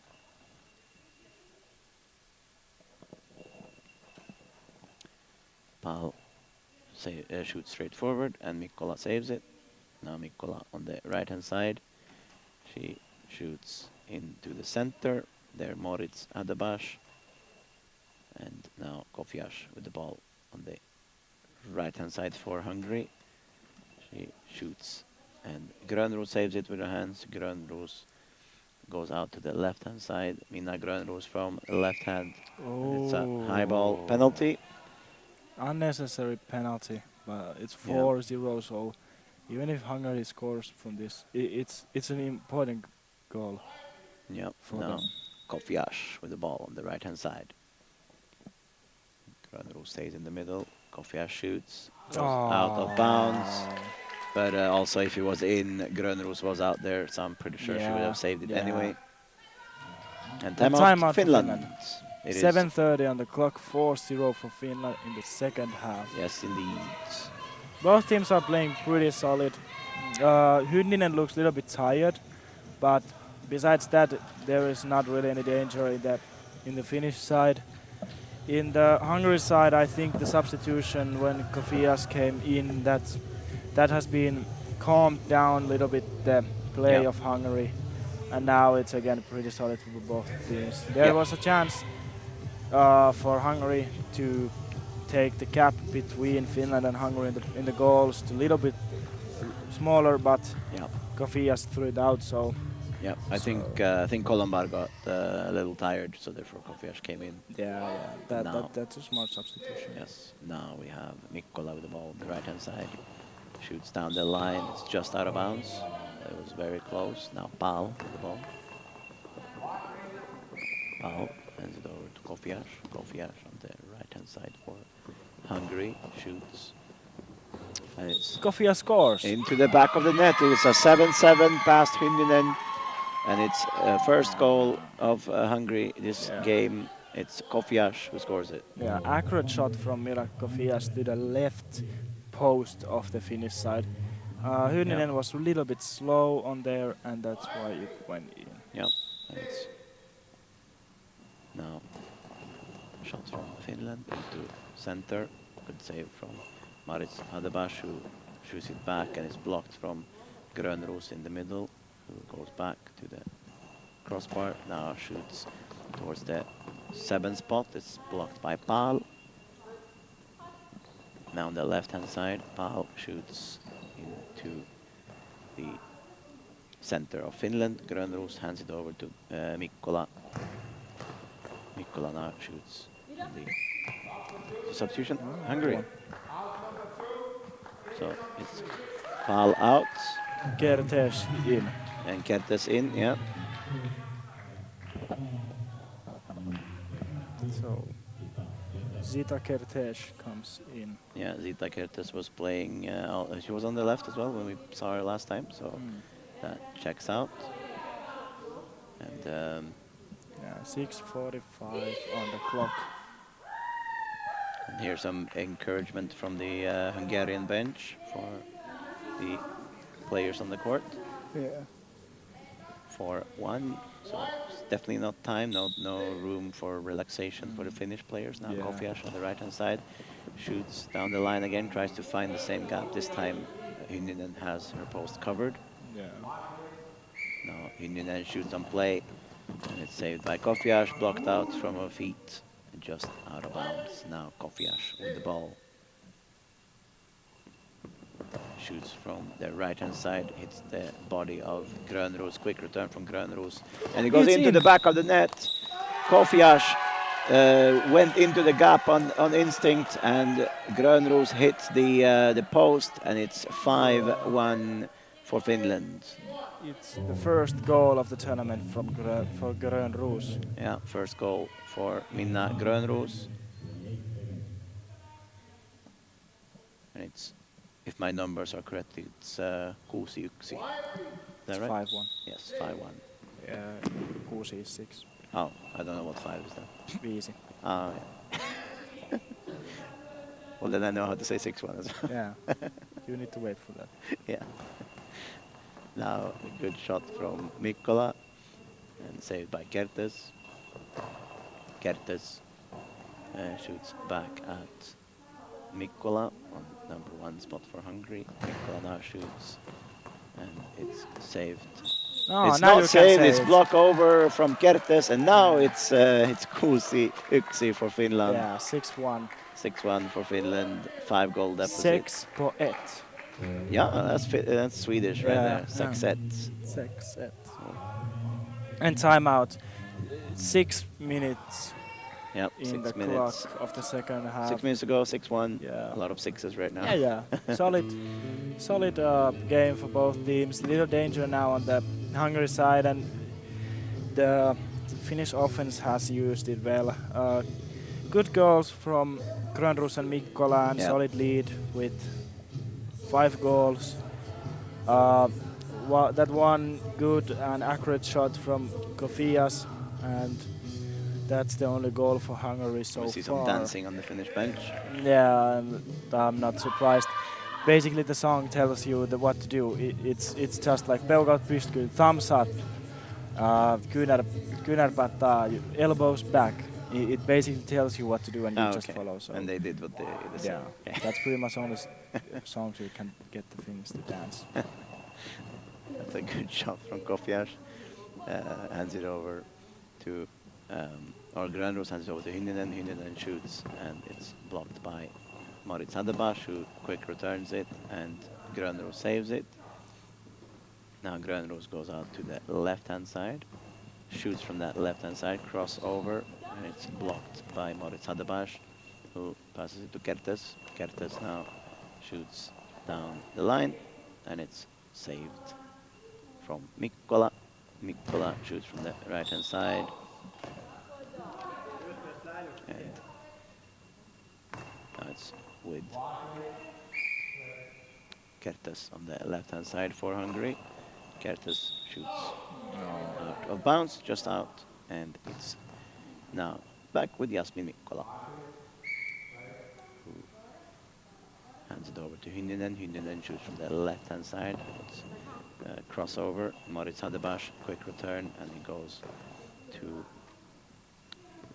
Mikkola on the right-hand side. Jasmin Mikkola now on the right-hand side, shoots down the line. It's blocked almost. She threw herself out towards the post, but almost went in for Kertes in the gap. Now Mikkola should work more in that gap maybe. Now we have Grönros with the ball. Shoots into that post position now, and Kertes has the ball, passes it to Kofias. Kofias now on the right-hand side. Shoots. And it's blocked out. And now, oh, For a moment we didn't see anything. Yeah. Now we see again. yes, now we have Hyndinen with the ball. Hyndinen shoots into the center, and Marit Hadebash passes it out to Kofias. Kofias now shoots cross court, and it's saved by Mikkola, who goes into center. Jasmin Mikkola shoots into center position where Moritz Hadebash is, and she shoots straight back, and Mikkola will have to save it again. Now Mikkola gets the ball. She then shoots again from right-hand side, across into the center, and Hadebash passes Kofias. Kofias now shoots straight forward. It's blocked by Hyndinen. Hyndinen now with the ball. And it's Okay. very out. Yes. You can start to see the tiredness of Mikkola now as well. Yeah. Her game has slowed down. And Hyndinen with the disorientation there as well. Yeah, yeah. They're getting tired. Now let's see Hungary. And there it is And again, yeah, the corner of Hungary, the Hyndinen. 7-7. Yeah. 7-7 from Kofias, and into the back of the net. It's 2-6. Yeah. Accurate shot from Mira Kofias. Yeah, very good 7-7s. Yeah. That's the third 7-7 she shot. Two of them have gone in. Yeah, that's pretty good percent. Yeah. So 66%. 0.6. Yeah, or something like that. Yeah. Yeah. Grönros. Yeah, Grönros from the right-hand side. Shot and into the back of the net. The thing that almost happened earlier happened now, where Kertes is throwing herself out towards the post. The ball goes inwards, and the gap is open off the hands of Kertes, and it's Immediate 7-2. response Yeah, from Mina Grönros. and that's her second goal of the game. Mina Grönros scored a 7-2. It's 3:45 left, so 3:45 on the clock. Take a screenshot for people who cares. Kofias is standing with the ball on the right-hand side.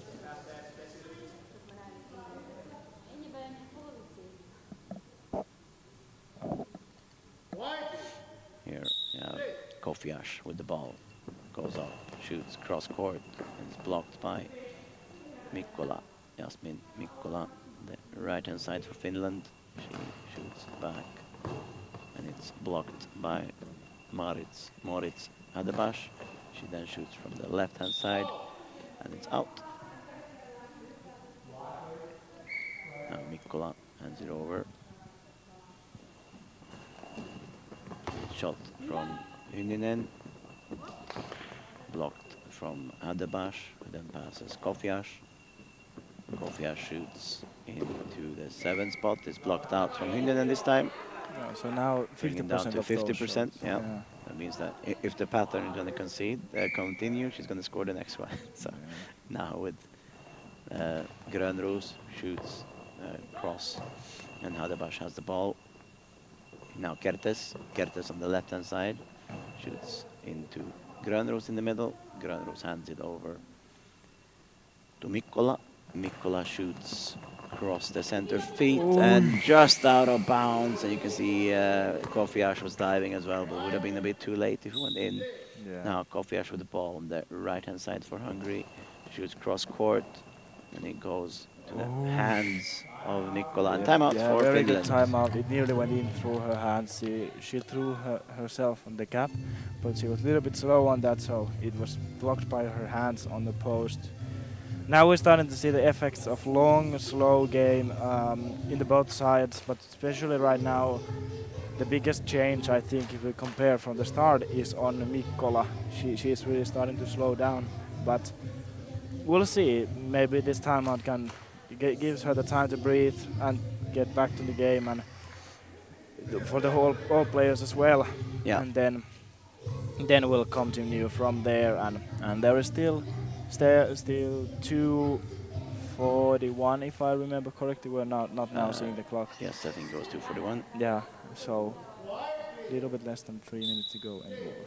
Yes. Yeah, 2:40. Mikkola with the ball. Mikkola shoots into the center where Moritz Hadabash has the ball, passes it out to Kertes. Kertes shoots and it's saved by Grönros. Grönros shoots out wide and it's blocked by Kofiash. Kofiash now, the right hand side, shoots cross court, blocked by Mikkola. Mikkola now with the ball on the right hand side. Goes in central. He shoots into the center. Moritz Hadabash has the ball, has it over to Kofiash. Kofiash shoots into the gap of the 5 gap, blocked forward by Hynninen. Grönros picks it up, Hynninen gets it back. Now Hynninen shoots and it is blocked by Kofiash. Kofiash collects it for herself, then goes back to the crossbar, then shoots into center. It's blocked by Grönros, but blocked out. It looked a little bit uncontrolled how it bounced from her hands, but luckily it went out. Yeah. And now Jasmin Mikkola shoots from the left-hand side, shoots into the center. Marit Hadabash, who passes it to the right. And now Kofiash shoots cross-court. It's saved by the legs of Grönros. Minna Grönros will now shoot from center position, and it is saved by Hadabash. Now she passes out to Kertes. Kertes shoots into the center. With Grönros passing the ball to Hynninen. Hynninen then shoots and it's blocked by Moritz Hadabash, who passes it to Kofiash. Kofiash now shoots from the right side, cross court, and is blocked out by the feet of Grönros to a ball over for Hungary. It's 56 seconds left on the second half. And Yeah. tell me, what is 7-2 in Finnish? I don't know what 7 is. 7. You forgot to mute. No, Ah, sorry. it's 7 against 2 Yes. between Suomi and Unkari. Yes. And timeout for Suomi. And timeout is aikalisä. Yeah, no, that's okay. Okay, okay. That's okay. Yeah. That's okay. Yeah. So yeah, it's the game is pretty much done now. Of course, both teams can like make 1 goal per each, but pretty much that's all. 2-7 for Finland. The lead is pretty solid. Yep. Both teams are now getting tired, and you can see it how the game tempo has been going down and down for last few minutes, and now the last minutes I think it's the slowest that it has been so far. Yeah. And if you look at home and you look at the table and say, oh, but now Great Britain and Finland are on the same points. Yeah, but Britain have more better goal difference. Yeah. So Finland will finish 3rd in the group. That was decided already before the game started. Yes. Great Britain 2nd. Now the ball goes out of bounds. That was a shot from, I believe, Grönros. So Finland will get who? Israel? Finland will get, not Israel, whoever finished 2nd in the other. Ah, okay, well then, no, I'm sure. I can't remember. I did check it up earlier. Okay, well it's someone. But I do know that. Oh, here we go. A play from Hynninen. We can take that after the game. Kofiash has the ball. Kofiash shoots. It's a high ball for Kofiash. 26 seconds left, 25 seconds left, sorry. Yes, and And potential now 8-2 if they I score the think penalty. it's Grönros throwing this penalty shot. Eli 7-2 johto Suomella, 25 sekuntia jäljellä ja Grönros heittää, tekeekö hän tämän ottelun 3. maalinsa? Lähteekö hattu päästä, niin kuin lätkässä kysyttäisiin? Ja nyt Yep, so Finland. Oh yeah, the goal judge. Yeah, Finland will play Greece in the quarterfinal. Oh, okay. That's pretty solid game for both. Grönros. Now Grönros has the ball. Oh! And it's out of bounds. And to the celebrations of the Hungarians. Oh, that's the most annoying part when you screw up your own throw and then they start I always get annoyed by that sometimes. Kovac with the ball. Yes, Kofiash with the ball, shoots straight into the hands of Hynninen. Hynninen will have the ball. It's 13 seconds to go. Shoots down the line. Ooh, 11 seconds, so one throw for Hungary. Yeah, Hungary has the ball. Kofiash. I can bet you that Finland isn't throwing anymore. They just keep it. Here goes Kofiash. Shoots into Grönros, deflected forward, and she will get ball over. It is 2 seconds. 2 seconds to go. I think they don't have time. No, I don't think they Kovac's have time. throw is good, but it's not that strong. No, Kofiash with the ball. Yeah, she won't have time. Done. There we go, game is over. It is 7-2 after a controlled game from Finland. We will go through the quarterfinals quickly. Yeah. So tomorrow... Can I take fastly on finish about the game and then if we go to quarterfinals? Oh, yeah, sure. Yeah. Elikkä varma peli suomalaisilta, 7-2 voitto Unkarista. Nopeasti vaan suomalaispeleistä, eli huomenna sitten Suomen naisilla niin mikäs toi sanoi, Kreikka ja miehillä Saksa. Kellonaikaa en muista, mutta tulee ihan kohta tosta, kun hän lukee vielä ne tuolta aikataulusta. Mutta varma peli, loistavat avausmaalit omiin nimisen Grönrussilta ja Mikkolalta ja taitaa olla Hyndiseltäkin, eli hyvä peli kaikilta kolmelta. Okay, go on. Yes, so we have the first quarterfinals is Turkey against France. Ooh. Then we have, even though they have one more game, Israel are top of the group and they are going to play Poland. So Israel-Poland in the second quarterfinal. And then it's Great Britain, Ukraine, and Greece, Finland. So for interesting, I would say, quarterfinals. Obviously, some are very clear favorites. I think Israel and Turkey are going to be very clear favorites in their games. And then I think very tight ones between Greece and Finland and Great Britain and Ukraine. That could go really either way. Yeah. The next game here is the last game of the day. It is in 21 minutes and it's Israel-Spain. Yeah. Spain are already out of the tournament and Israel are already top of the group. So it's a game that doesn't mean anything. Yeah. But I'm going to be joined by Christoph in that game. Yeah. And I'll see you tomorrow. Or I'll see you tonight in the bar. Don't mute me yet. Oh, okay. I'll mute myself and he can talk whatever he wants. Yeah. Elikkä nopea korjaus tuo vielä, eli tuli tuossa korvanappiin tieto, että tosiaan sanoin tuossa väärin, että Suomen peli ei olekaan siis miesten peli huomenna Saksaa vastaan, vaan se on Israelia vastaan.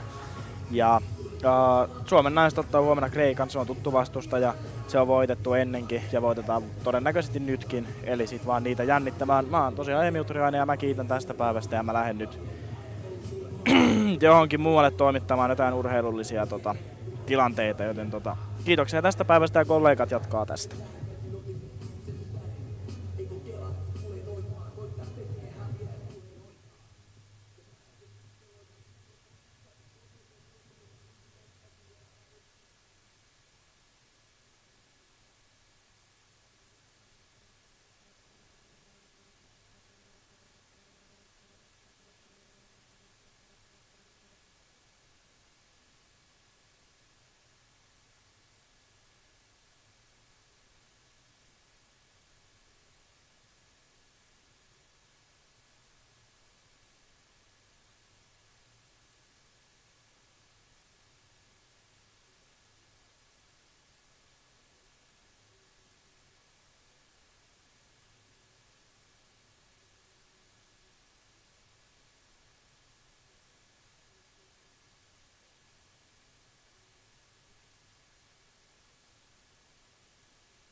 Hotellin salkku 5.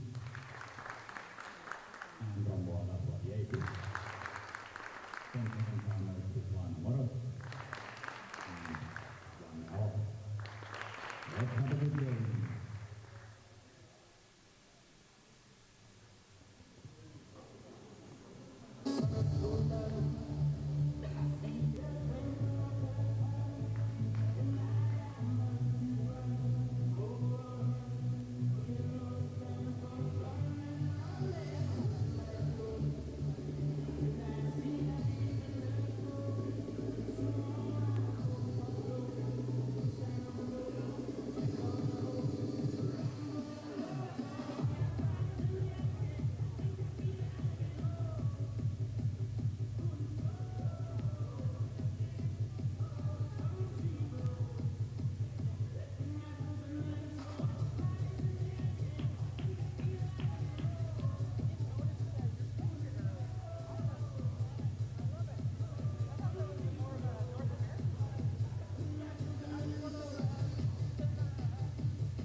Ladies and gentlemen, welcome to the last game of the women's group stage in pool, I think it's B. Let's go with that.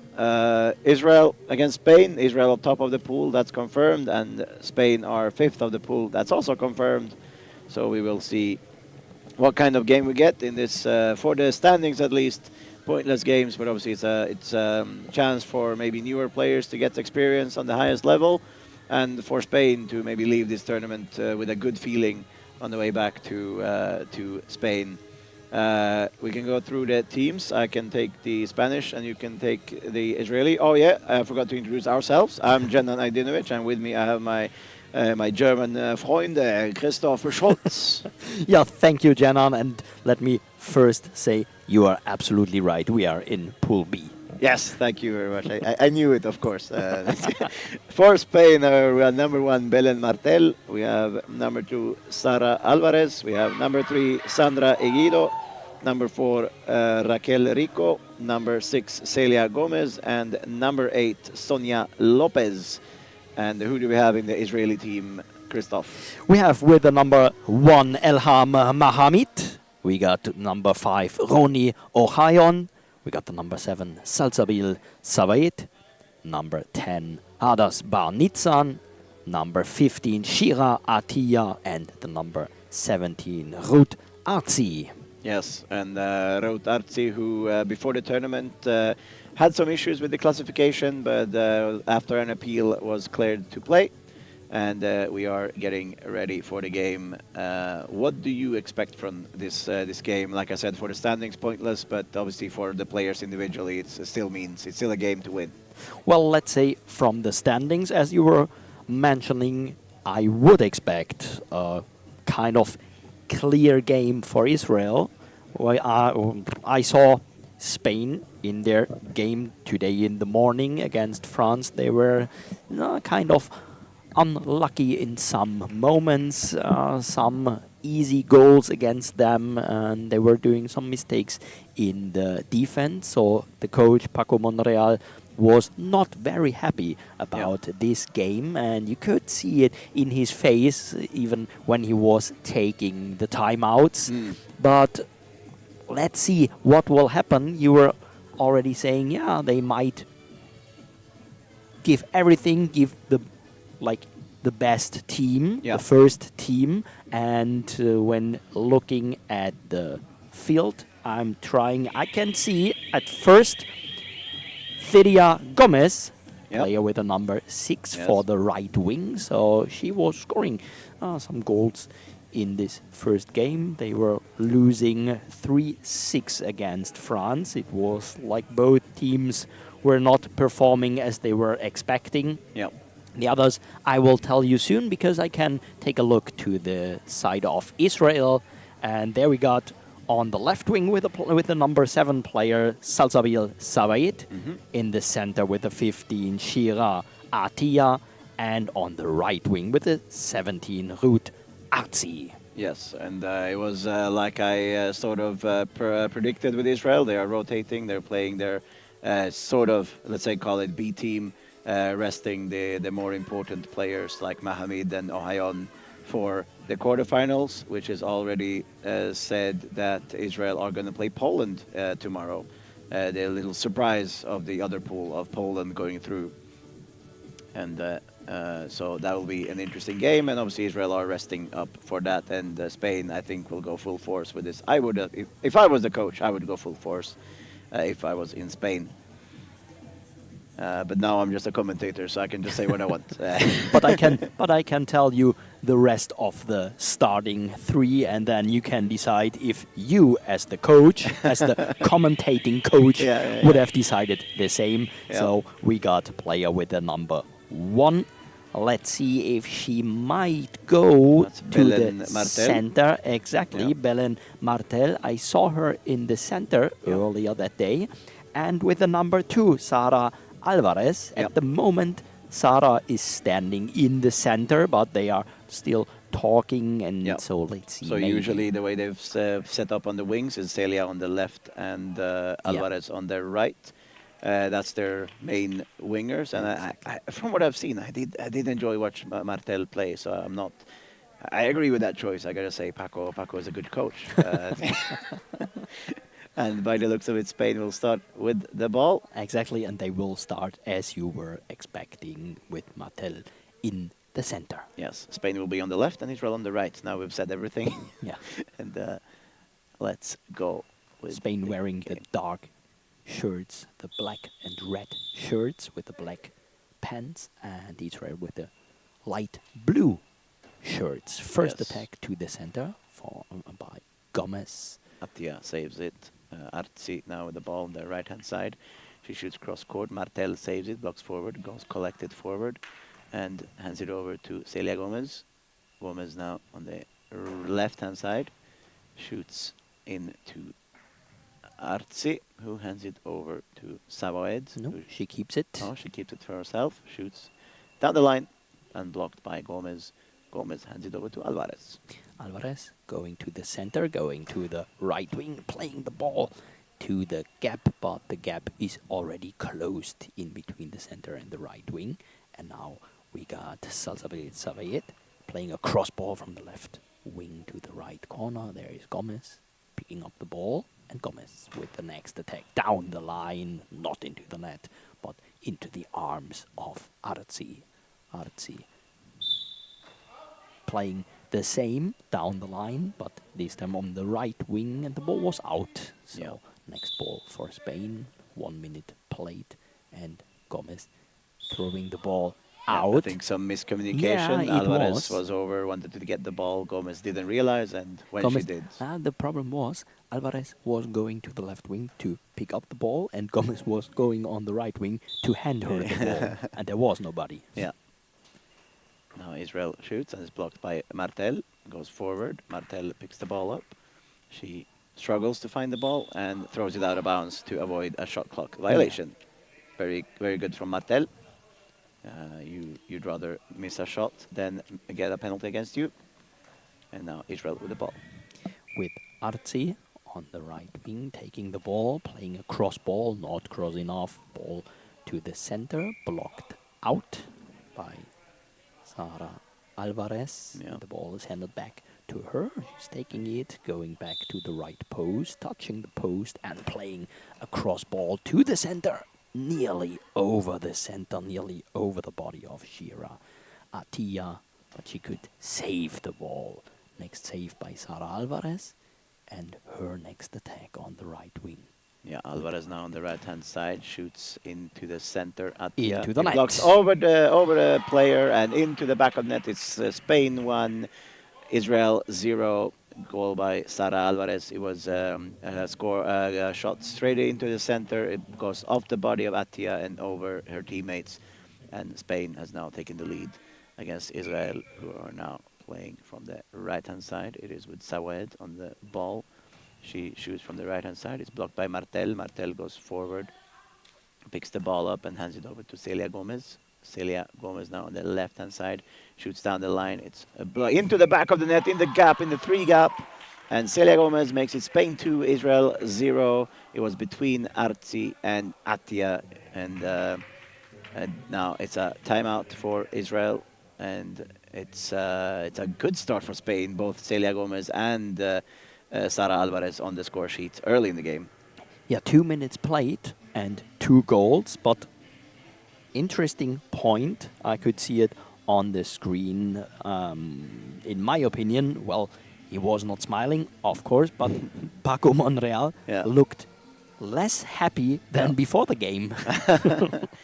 Yeah, maybe it's just a game face that is concentrated. Yeah, maybe. Because Paco Monreal was very laughy and smiley before the match, but now obviously it's serious business with the game is going on, and they were leading 2-0 against Israel. And now Israel has the ball with Artsi. Yeah, in the center. Yeah. She holding the ball. Fake run from Sawed. Now Artsi shoots from the right-hand side, goes Cross cross ball. court, and it's out of bounds. And it's now with Sara Alvarez, who will pick it up, hands over to Celia Gomez. Celia Gomez goes to the left-hand side, shoots from that left-hand side. It's bouncing ball. Atia blocks it and hands it over to Sawed. Sawed shoots from center, and the ball out on the left-hand side of the Spanish goal, and Alvarez comes to pick it up. Alvarez taking the ball on the left wing, touching the crossbar, the left post, now down the line on the left-hand side, and the ball saved by sliding into the ball. Artsi with a fast attack against Spain, but saved no problem by Martel and Alvarez. Alvarez with the next attack, cross ball into the arms of Artsi. Handing it over to Savait. Savait with the ball down the line, no problem for Celia Gomez. Taking the ball back to the goal and down the line, not into the net. No gap in between the right wing and the center. Artsi with the next attack. Cross ball played and blocked out. Yeah, good block there from Martel. It was a short cross, 7-3 precision. Now it's with Alvarez on the right-hand side for Spain. And it's she lets it go just out of bounds. Other than that, it was good precision on the 7 spot. Now it's Sawaed with the ball. Sawaed shoots into the post of Alvarez, who blocks it forward and sort of just lets it go over. I know Martel tried to get to it, but it was too fast for her, and Sawaed will get the ball now back on the left-hand side for Israel. Sawaed shoots on the 5 spot. It blocks up in the crossbar, and so off of Celia Gomez and into the back of the net. It blocks from Martel up in the crossbar, then bounce back and bounces off Gomez into the net, and it's 1-2. It went slowly over the line, definitely catchable. I don't think the Spanish girls will be happy with that one. It is Israel 1, Spain 2. Yeah, easy goal for Israel, but Paco Monreal is smiling. So, It's a high ball from Celia Gomez. yeah, she was doing this before. She had some problems also in the first games. Well, she is the main shooter, or one of the main shooters in the team, and now Yep. she has to defend against Sawaid. We have an official timeout equipment check for, I think it's the goal judge. Yeah, showing the goal judge Yeah, where to it's stand. So been the a- referee was not fine with the position of the Yeah, goal it's been a judge. common theme in these tournaments, both in the men's and women's venue. Now Sawaed with the ball for Israel. Gomez is in the middle as well. It goes to her right and it goes through Gomez. I was so close to a save, but she threw herself past the ball. It went in the middle, but that's something she will be disappointed with. It's now Israel 2, Spain 2. That was very close. Celia Gomez nearly defending and blocking the ball. Now Sara Alvarez going to the left wing, playing down the line and not into the net. That was very close. Yeah, it was going in direction of the goal, but then not fast enough and not far enough, and the ball blocked out by Yeah. Celia Gomez. Good cross there from Sawaed, the 1-7. Next attack for her. Gomez with the cross ball saved in the center, no problem for Shira Atia. And the cross ball kicked away and ball over. Next attack for the team of Israel. 8 minutes, 18 seconds left in this first half. 2-2. We saw 4 goals, 2 on each side. Yep, Sawaed now shoots from the left of center, and we have another goal for Israel into the 5 gap between Martel and Gomez. It's Israel 3, Spain 2, and that was a very good short cross again, this time from the other side, so a 3-5, and nothing Martel or Gomez could do about it. Now Alvarez has the ball on the right-hand side. She shoots from that right-hand side. It's saved by Sawaed. Sawaed now hands it over to Artzi. Artzi goes around the center, shoots from the right-hand side, cross over, blocked by Alvarez, goes forward. Alvarez goes and picks it up herself. No, actually Martel beats her to it, then hands it over to Alvarez. And Alvarez just chucks it out to avoid a shot clock violation, as I choose to call it, because that makes sense. I have stolen it from basketball. Next attack for Sawaid. Going with the ball to the right wing and into the net. Yeah. Her 4th goal and the 4-2 for the team of Israel. Yes. Spain was leading with 2-0. Now Israel leading with 2 goals with the 4-2. So Spain losing the concentration, losing the defense, Yep. and in the moment losing this game. Yep. Celia Gomez. The ball is blocked out by Artzi. You can hear the Israel players on the court shouting for long ball.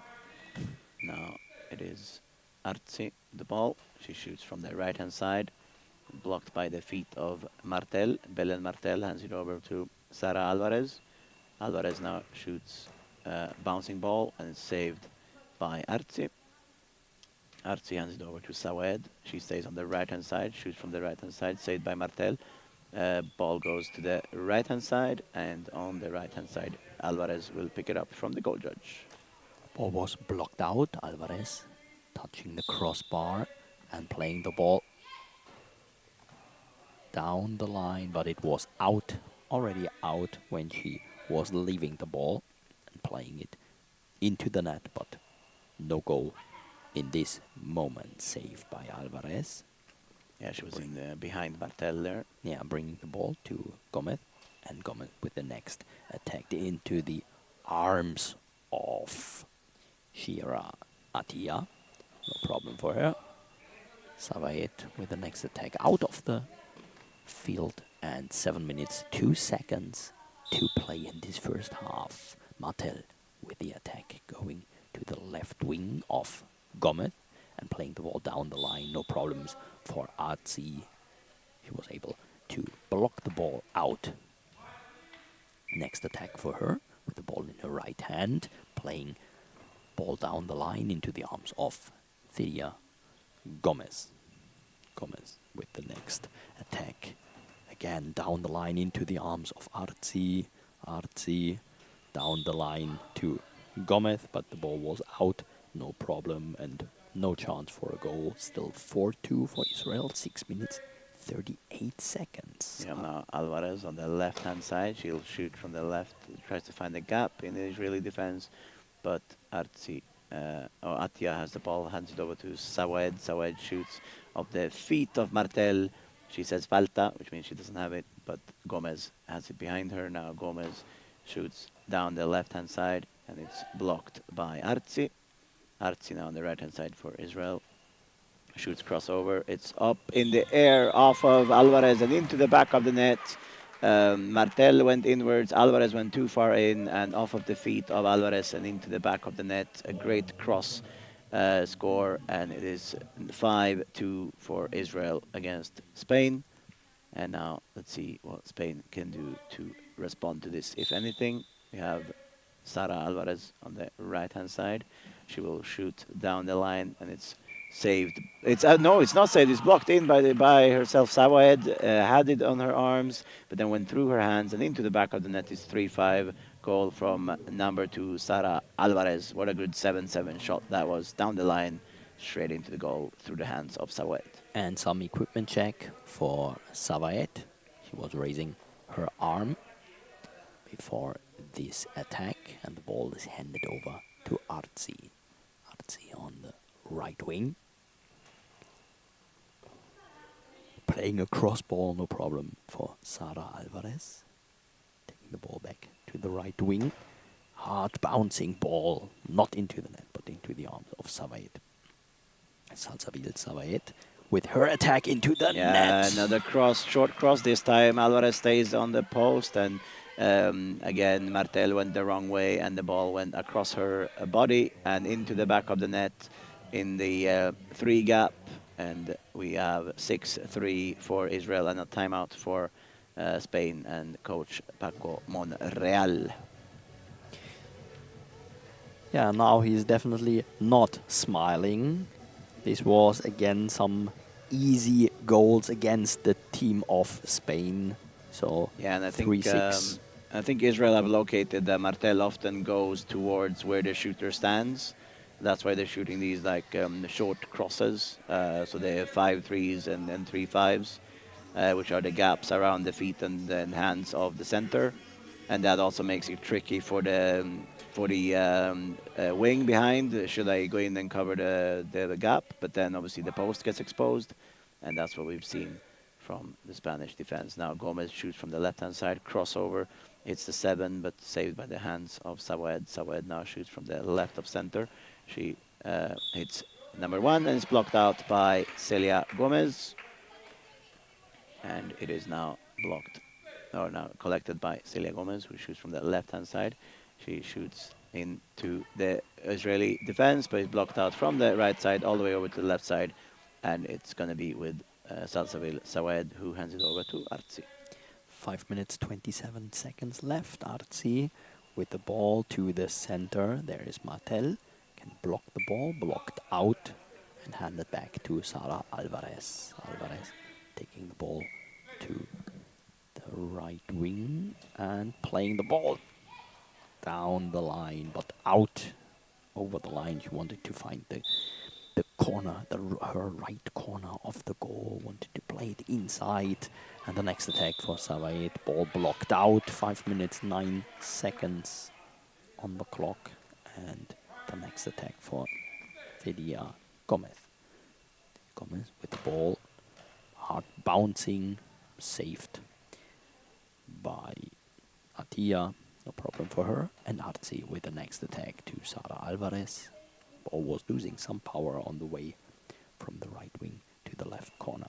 Alvarez with the next hard bouncing ball saved by Arzi. Arzi going back to the crossbar, going to the right wing and playing a ball to the center. There is Martel stopping the ball and bringing it to Gomez.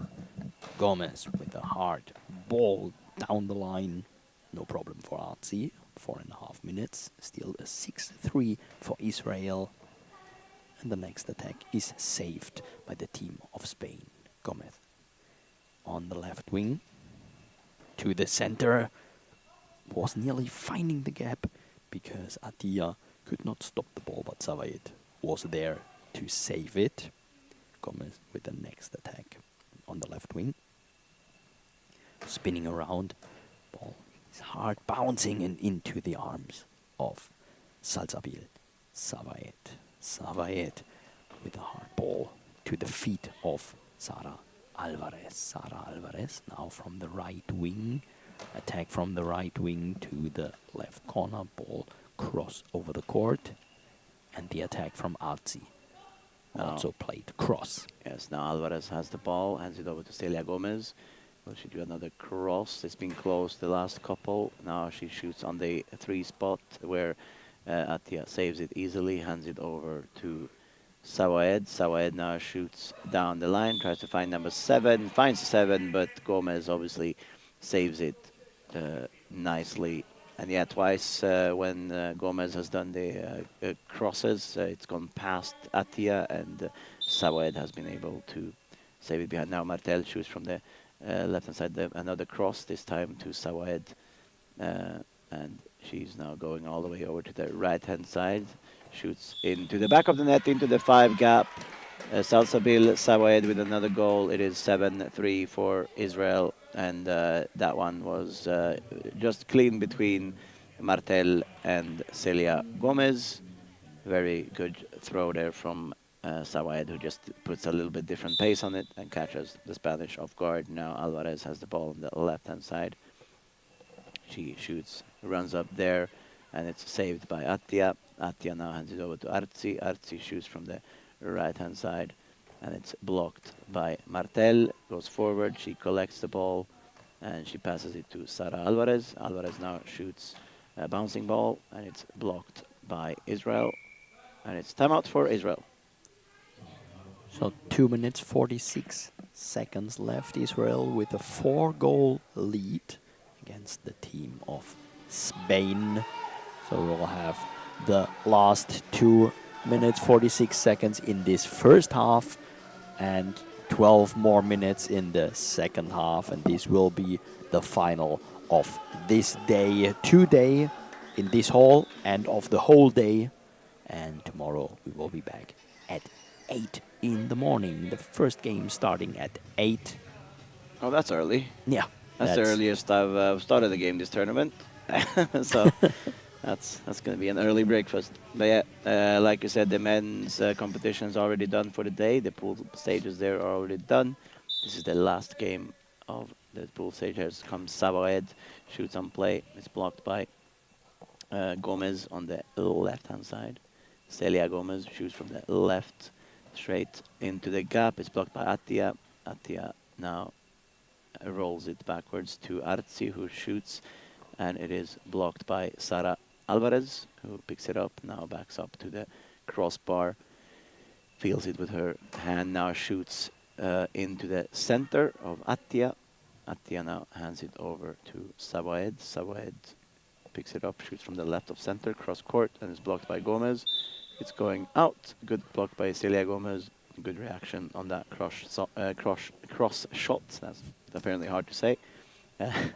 Now on the left-hand side, Celia Gomez has the ball. She shoots down the line, and it's blocked by Arzi. Arzi now has the ball on the right-hand side for Israel. She shoots, and it's saved by Gomez on that left-hand side. She will now shoot another one.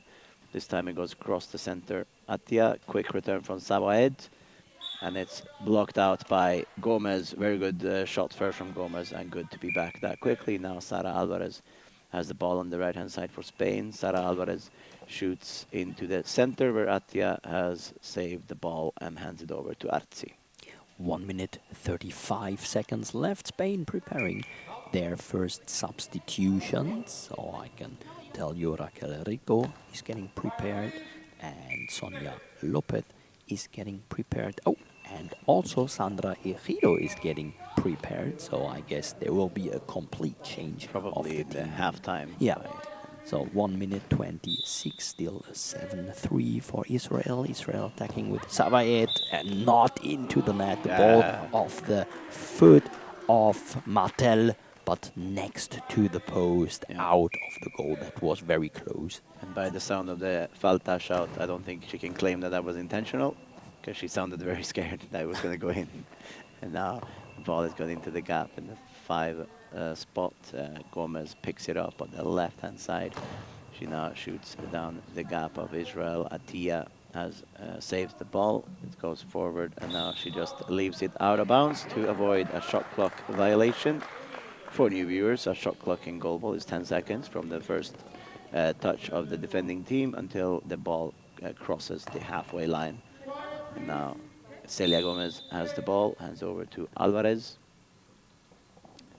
Sara Alvarez now shoots from right of center, hits Attia straight into the body. Now Attia hands over to Savaed, who shoots from center. Savaed now shoots straight into the middle where Martel saves the ball and hands it over to Sara Alvarez, who will now go back to the crossbar, shoots from that right-hand side, and is saved by Israel. 33 seconds. So the last attacks in this first half. The attack by Artsi. There is Martel stopping the ball with both arms, handing it over to Gomez, and Gomez with the next attack saved by Artsi.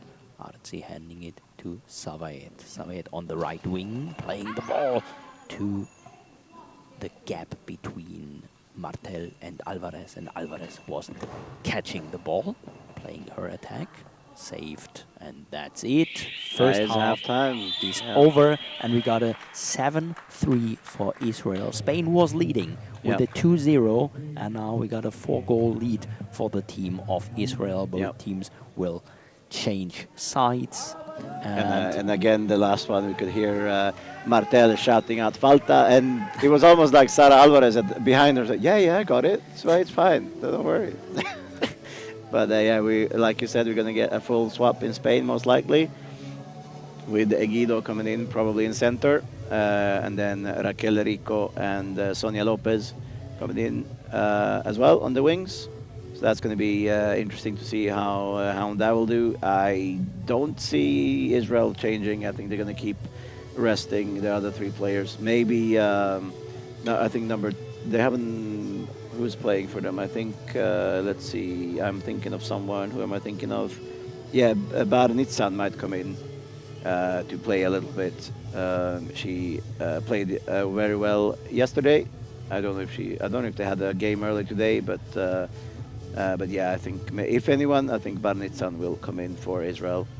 At the moment, she doesn't seem to be prepared for getting substituted, but let's see what will happen. So Israel, it's the first game today for them. Okay, so they're very well rested. Yeah. So no game, no, just this one game for Israel now at 6 p.m. in the time of Finland. And it will be interesting tomorrow as well with the quarterfinals, where, for example, Finland are playing Greece. Greece that today had no games, so they are completely rested up. I know they went to the swimming pool and had fun, just relaxing. Meanwhile, Finland was playing a game. However, Finland played their sort of second starting 3 as well against Hungary. I don't know if Finland had more than that one game, but yeah, so it's very, the game schedule could play some part, but obviously that comes down to then the coaches and how they matches the team. We can I'm going to try to, by memory, go through the quarterfinals. That's going to be fun to see if that goes well. So we have, obviously, like I mentioned before, Israel versus Poland. We have Turkey versus France. We have Great Britain versus Ukraine. And we have, obviously, like I mentioned, Finland versus Greece. Yeah, it worked out, I guess. And those, for me, that's two of the quarterfinals with clear favorites, and two quarterfinals that could really go either way. With obviously the Turkey and Israel, I think, are very clear favorites in their respective quarterfinals, and the other two could be very tight and very excitable. And what's more for everyone at home is that me and you are going to sit through all those quarterfinals. Yeah. So they're going to be brought to you by the best commentators of planet Earth. And we will be here with you in the women's venue in the morning tomorrow, all four first games, and then we will go over to the men's venue with placements and semifinals. Exactly. It's getting down to the wire. In the men's, we can confirm, with my interest, of course, that Montenegro went through to quarterfinals. Yeah. On goal difference, they finished fourth above Portugal. This is according to the website, so unless the website's wrong, that is true. And Montenegro will playing Turkey in the quarterfinal. And with that buzzer, that means it's 90 seconds to the second half. Israel on the left, Spain on the right. Spain, I think there is a placement game for 9th and 10th, so they will play, I think, Germany in the 9th and 10th for the women. Because Germany finished 5th in the 6-team group. So let's see how this ends up. So let's take a look on the lineups now for the second half. As we were saying, Spain changed the whole team. Yep. So we will have now on the left wing with the number 8 Sonia Lopez, with the number 3 Sandra Equido in the center, and on the right wing there is Raquel Rico. With the number 4. Yeah. And Israel the same? There is also a substitution in the team of Israel. There is Roni Ohayon on the right wing. We got still with the number 15 Shira Atia in the center. And let me check. I guess number 1? Yeah, I guess it's Elham Mohammed on the left wing. The complete opposite to what I said. I said maybe number 10. No, they went the other two instead. So. Well, they lost the 0, so they wanted to put in number 10. They were hearing you, but we have, the 0 was lost. Yeah, and like I said, Shira Atia in the middle. Now let's see if the referee says all the 5 substitutions correctly. Yeah. A lot of substitutions.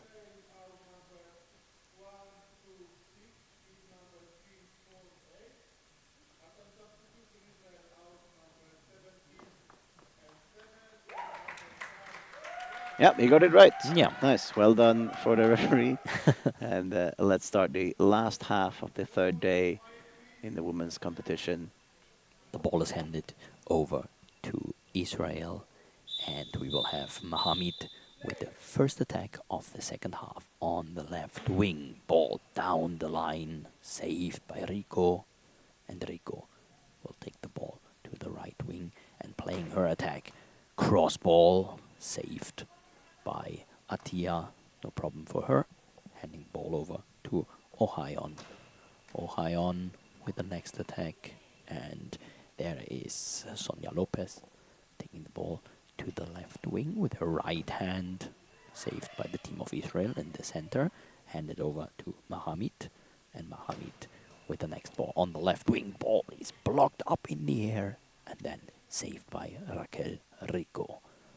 Rico with the ball to the center, nearly finding the gap, but the fingertips of Shira Atia were saving it. We're saving this attack. 11 minutes to go. Shot across and saved by Lopez. Lopez now shoots from the left-hand side. It's blocked by the feet of Attia, but over Ohayon and into the back of the net. It's Spain for Israel 7.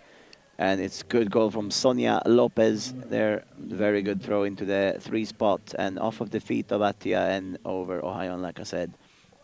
And now the ball is with Elham Mohamed Rosin on the left-hand side. She shoots down the gap. It's blocked by Egido and I forgot who's on the right side. Raquel Rico. Yeah, that's right. Raquel Rico shoots down the gap. It's blocked over to Roni Ohayon, who shoots from the right-hand side. It's blocked again by Egido. Egido hands it over to Lopez. Now Sonia Lopez shoots from the left-hand side of Spain. It goes into Roni Ohayon, who does a quick return, and it's saved by Lopez on the left-hand side for Spain. And now Sonia Lopez has the ball. She goes reluctantly and handle the ball over to Raquel Rico. Raquel Rico now shoots cross or straight forward. It's blocked by Elham Mohamed. Mohamed shoots after a dummy run from Ohayon. She shoots into the center. It's blocked forward by Egido. And it is now the ball with Spain. It's going to be dropped on the right-hand side for Raquel Rico. Now Raquel Rico has the ball on the right-hand side. She shoots into the gap, and it's saved by Attia. Attia hands it over to Ohayon. Ohayon now shoots, and it's blocked by Egido, and then hits standing Lopez, and she just can catch the ball. It was very lucky for the Spanish, and now it's a high ball, so from luck to disaster when Lopez then shoots a high ball.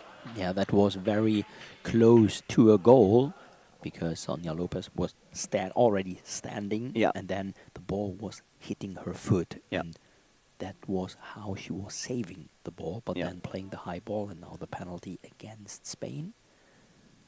Again, the referee has to explain to the goal judge where to stand in case of a penalty and where the players have to stand. And now it's Mohamed against Lopez, and the ball is blocked out. Very good block from Lopez. With her feet, she was going with her body into the other corner, but with her feet, she was blocking the ball. She didn't take it standing this time. Now Raquel Rico shoots from the right-hand side into the gap. It's saved by Mohamed, who does a quick return. It's saved by Egido. Egido now hands it over to Lopez. Lopez on the left-hand side. She will shoot down on the left-hand side, hits number 1, and now Roni Ohayon will get the ball for Israel. And Ohayon, 9 minutes, 30 seconds left in the second half, playing the ball straight from the center to the center. And Raquel Rico with the next attack from the right wing to the center. No problem for Attia. Handing the ball over to Mohamed. And Mohamed with a cross ball next to the post.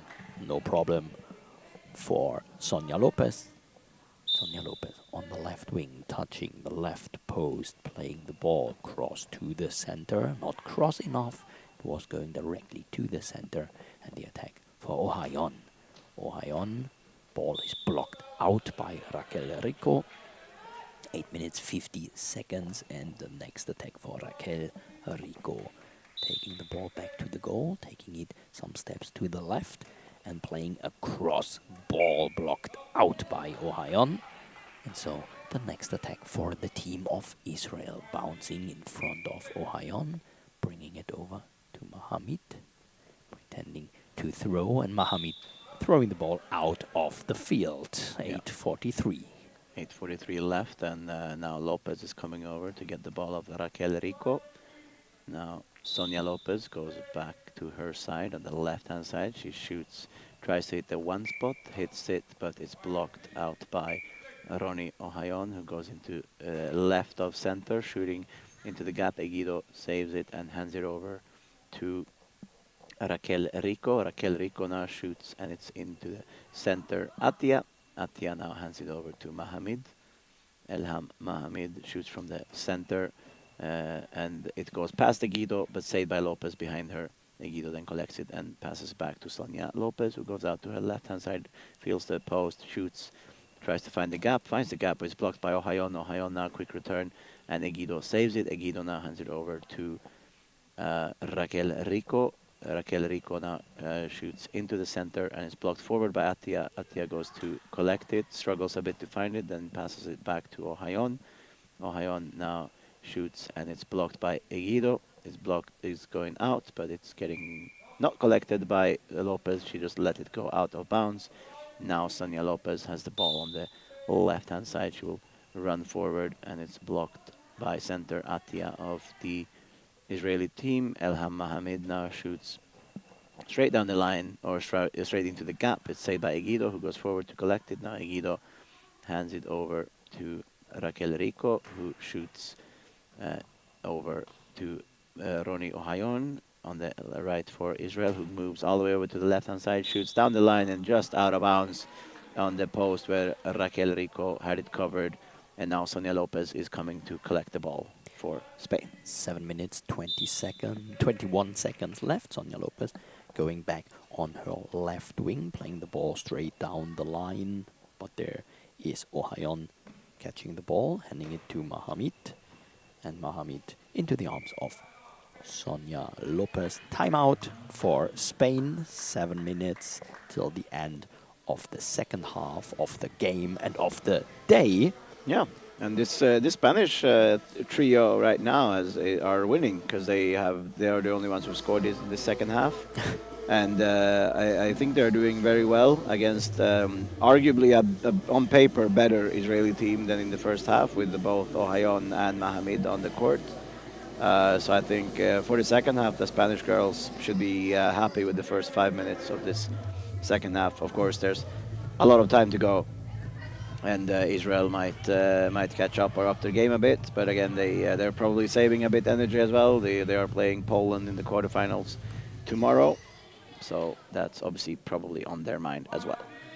So some talking between Egido and Raquel Rico. And Rico playing the ball to the center, so no problem to save the ball for Atia.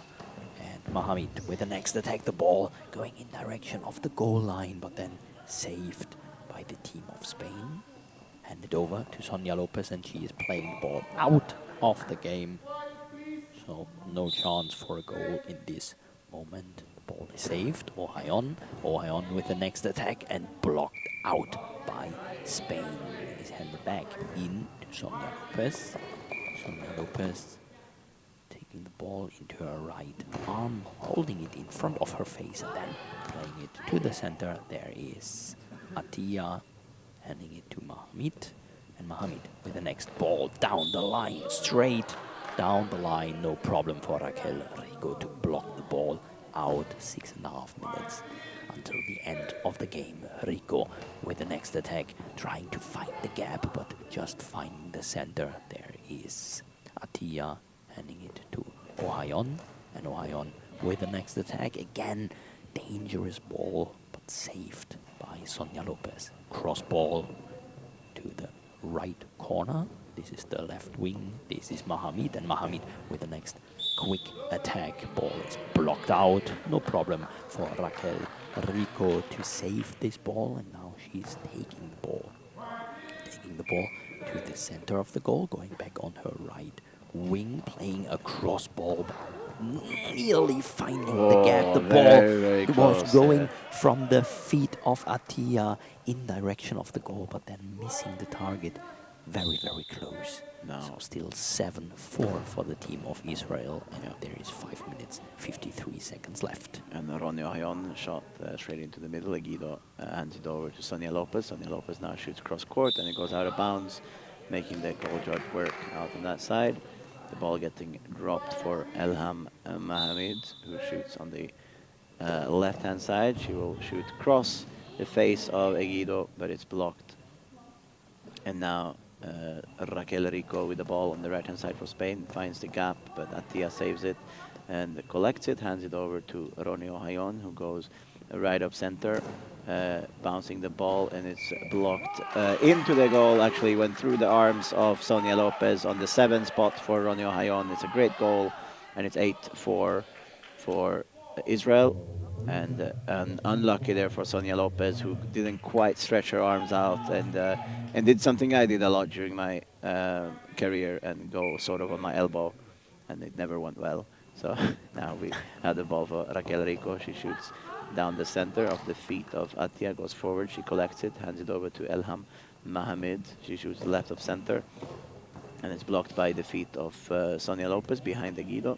Now Egido collects it, hands it over to Sonia Lopez, who shoots from the left-hand side of Spain across the face of Atia. Atia now hands it over to Ronnie Ohayon. Ohayon shoots from the left-hand side of Israel, and it's blocked out this time of the hands of Sonia Lopez, who will pick it up and hand it over to Raquel Rico.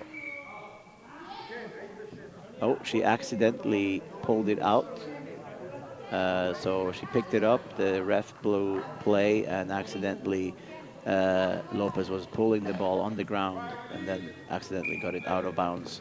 And now Israel will have the ball with Elham Mohamed on their right-hand side. Yeah, I guess she did not hear the ball. She did not hear the ball bouncing, but it was bounced in front of her. Now the ball is blocked out, so the next attack So ball for over, the yeah. team of Israel. Yeah, ball over, sorry. And the chance for Mohamed. Mohamed on the left wing, playing the ball down the line and into the net. No, not No, into the net. yeah. Oh, it was on the line. It rolled on was the line, the and Egido actually went back and saved it on the I line. saw from our position, we are sitting in the back of the goal. I saw that the net of the goal was moving, and that was my mistake of Yeah. thinking, okay, it touched the net, but it just touched the post and Yeah, made the net like shiver. Yeah.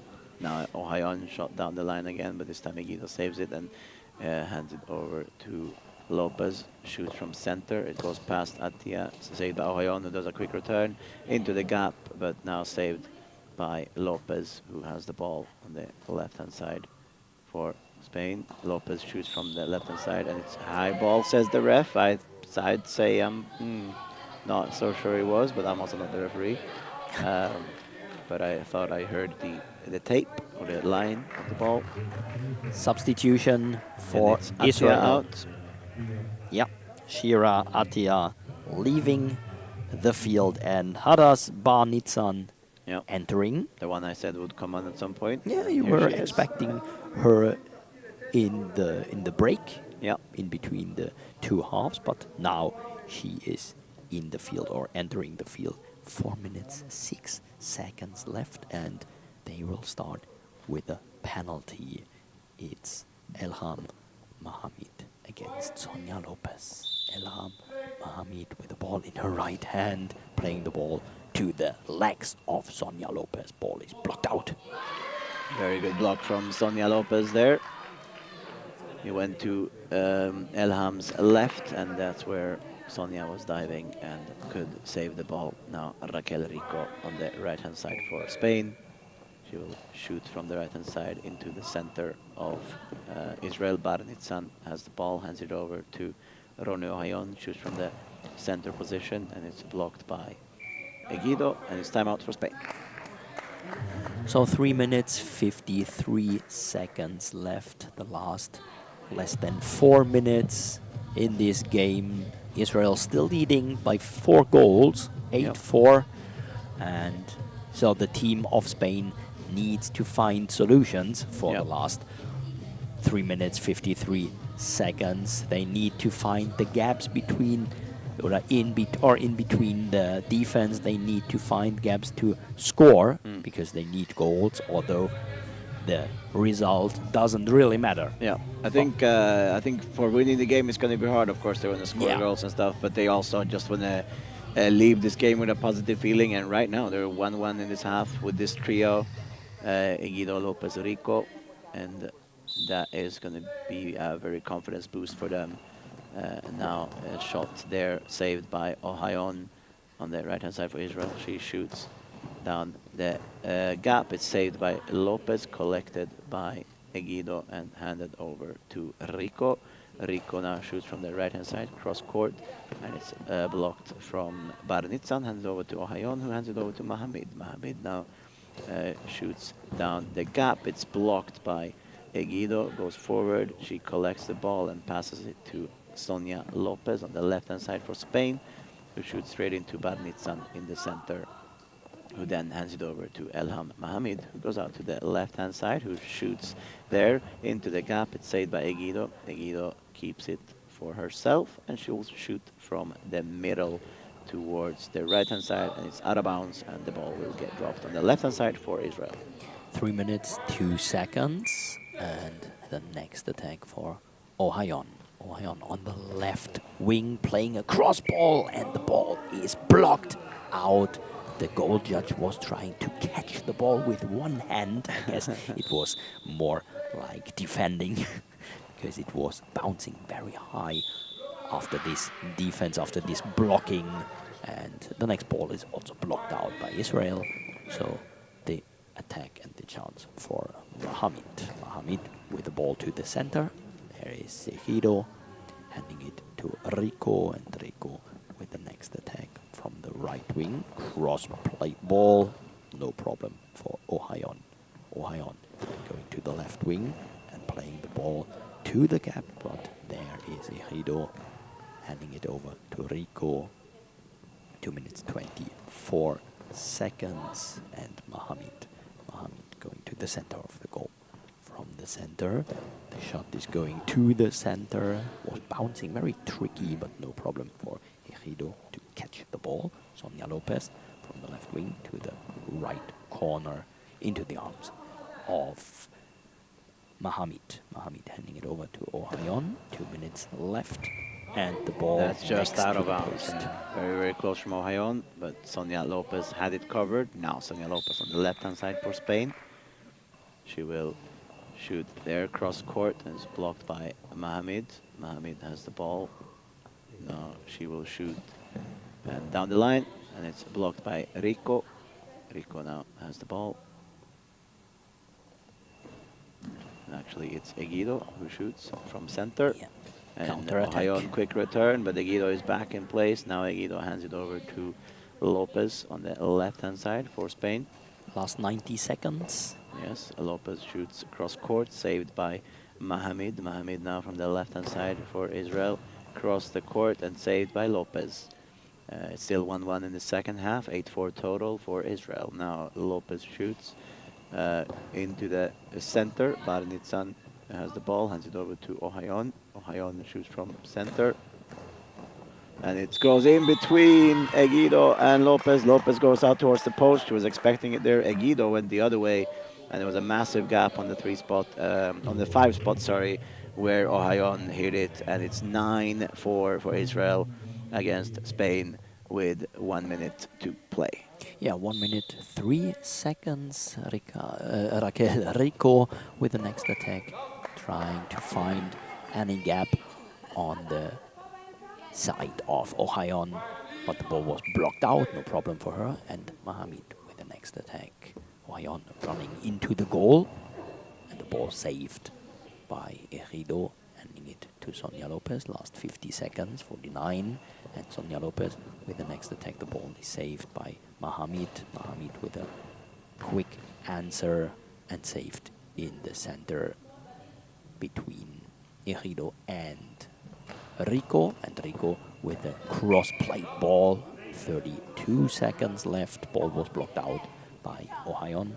Now Ohayon has the ball on the right-hand side for Israel. She goes into center, will shoot from the left of center into that gap between Egido and Rico. Egido picks it up and hands it over to Lopez. Lopez now puts it across court, and it's blocked by Mohamed on the left-hand side for Israel. Now she will shoot down in towards the 3 gap, but it's blocked by the Spanish defense. Timeout. Timeout for Spain. Let's see what Paco Monreal has for instructions for Rico, Egido, and Lopez. It's 11 seconds left. I guess much more than 1 goal won't be won't be easy. Won't be possible. I can't even say, but yeah. I think just to summarize a bit, I think Raquel, Rico, Egido, and Lopez have done some amazing performance in the second half here, holding at least two of Israel's best players for most of the second half. So they have definitely showed up when they got the chance, and this is a very good experience for the Spanish newly formatted team, or at least as this constellation. Now Spain with the ball. Let's see what Paco told him. Shoot from the center out to Ronio Hayon, who does a quick return, and it's saved by Egido. Egido now has the ball, hands it over to Sonia Lopez, and there it is. The game is over. It is 8-4 for Israel. 9-4. 9-4 for Israel in the end. A 5-goal loss for Spain, but I think especially the second half Spain should be very happy with. And this day is over. The pool stage is over.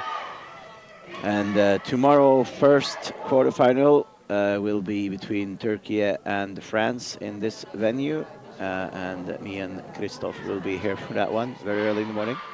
At 8:30 tomorrow. You lied to me. You said 8. No, I was saying that the first game will be at 8 tomorrow, but the first game tomorrow. Oh, sorry, I was wrong. Yeah, I was telling you the truth, and we are starting at 8. Yeah, sorry. Okay. Everyone heard the German was wrong. Yeah, the German was wrong. The German was telling bullshit. Yes, sorry so for the words. So 8 here and 8:30 in the other hall. Yeah, but yeah, for now we're gonna go eat dinner, and we thank you everyone for watching and listening, and we will talk to you tomorrow.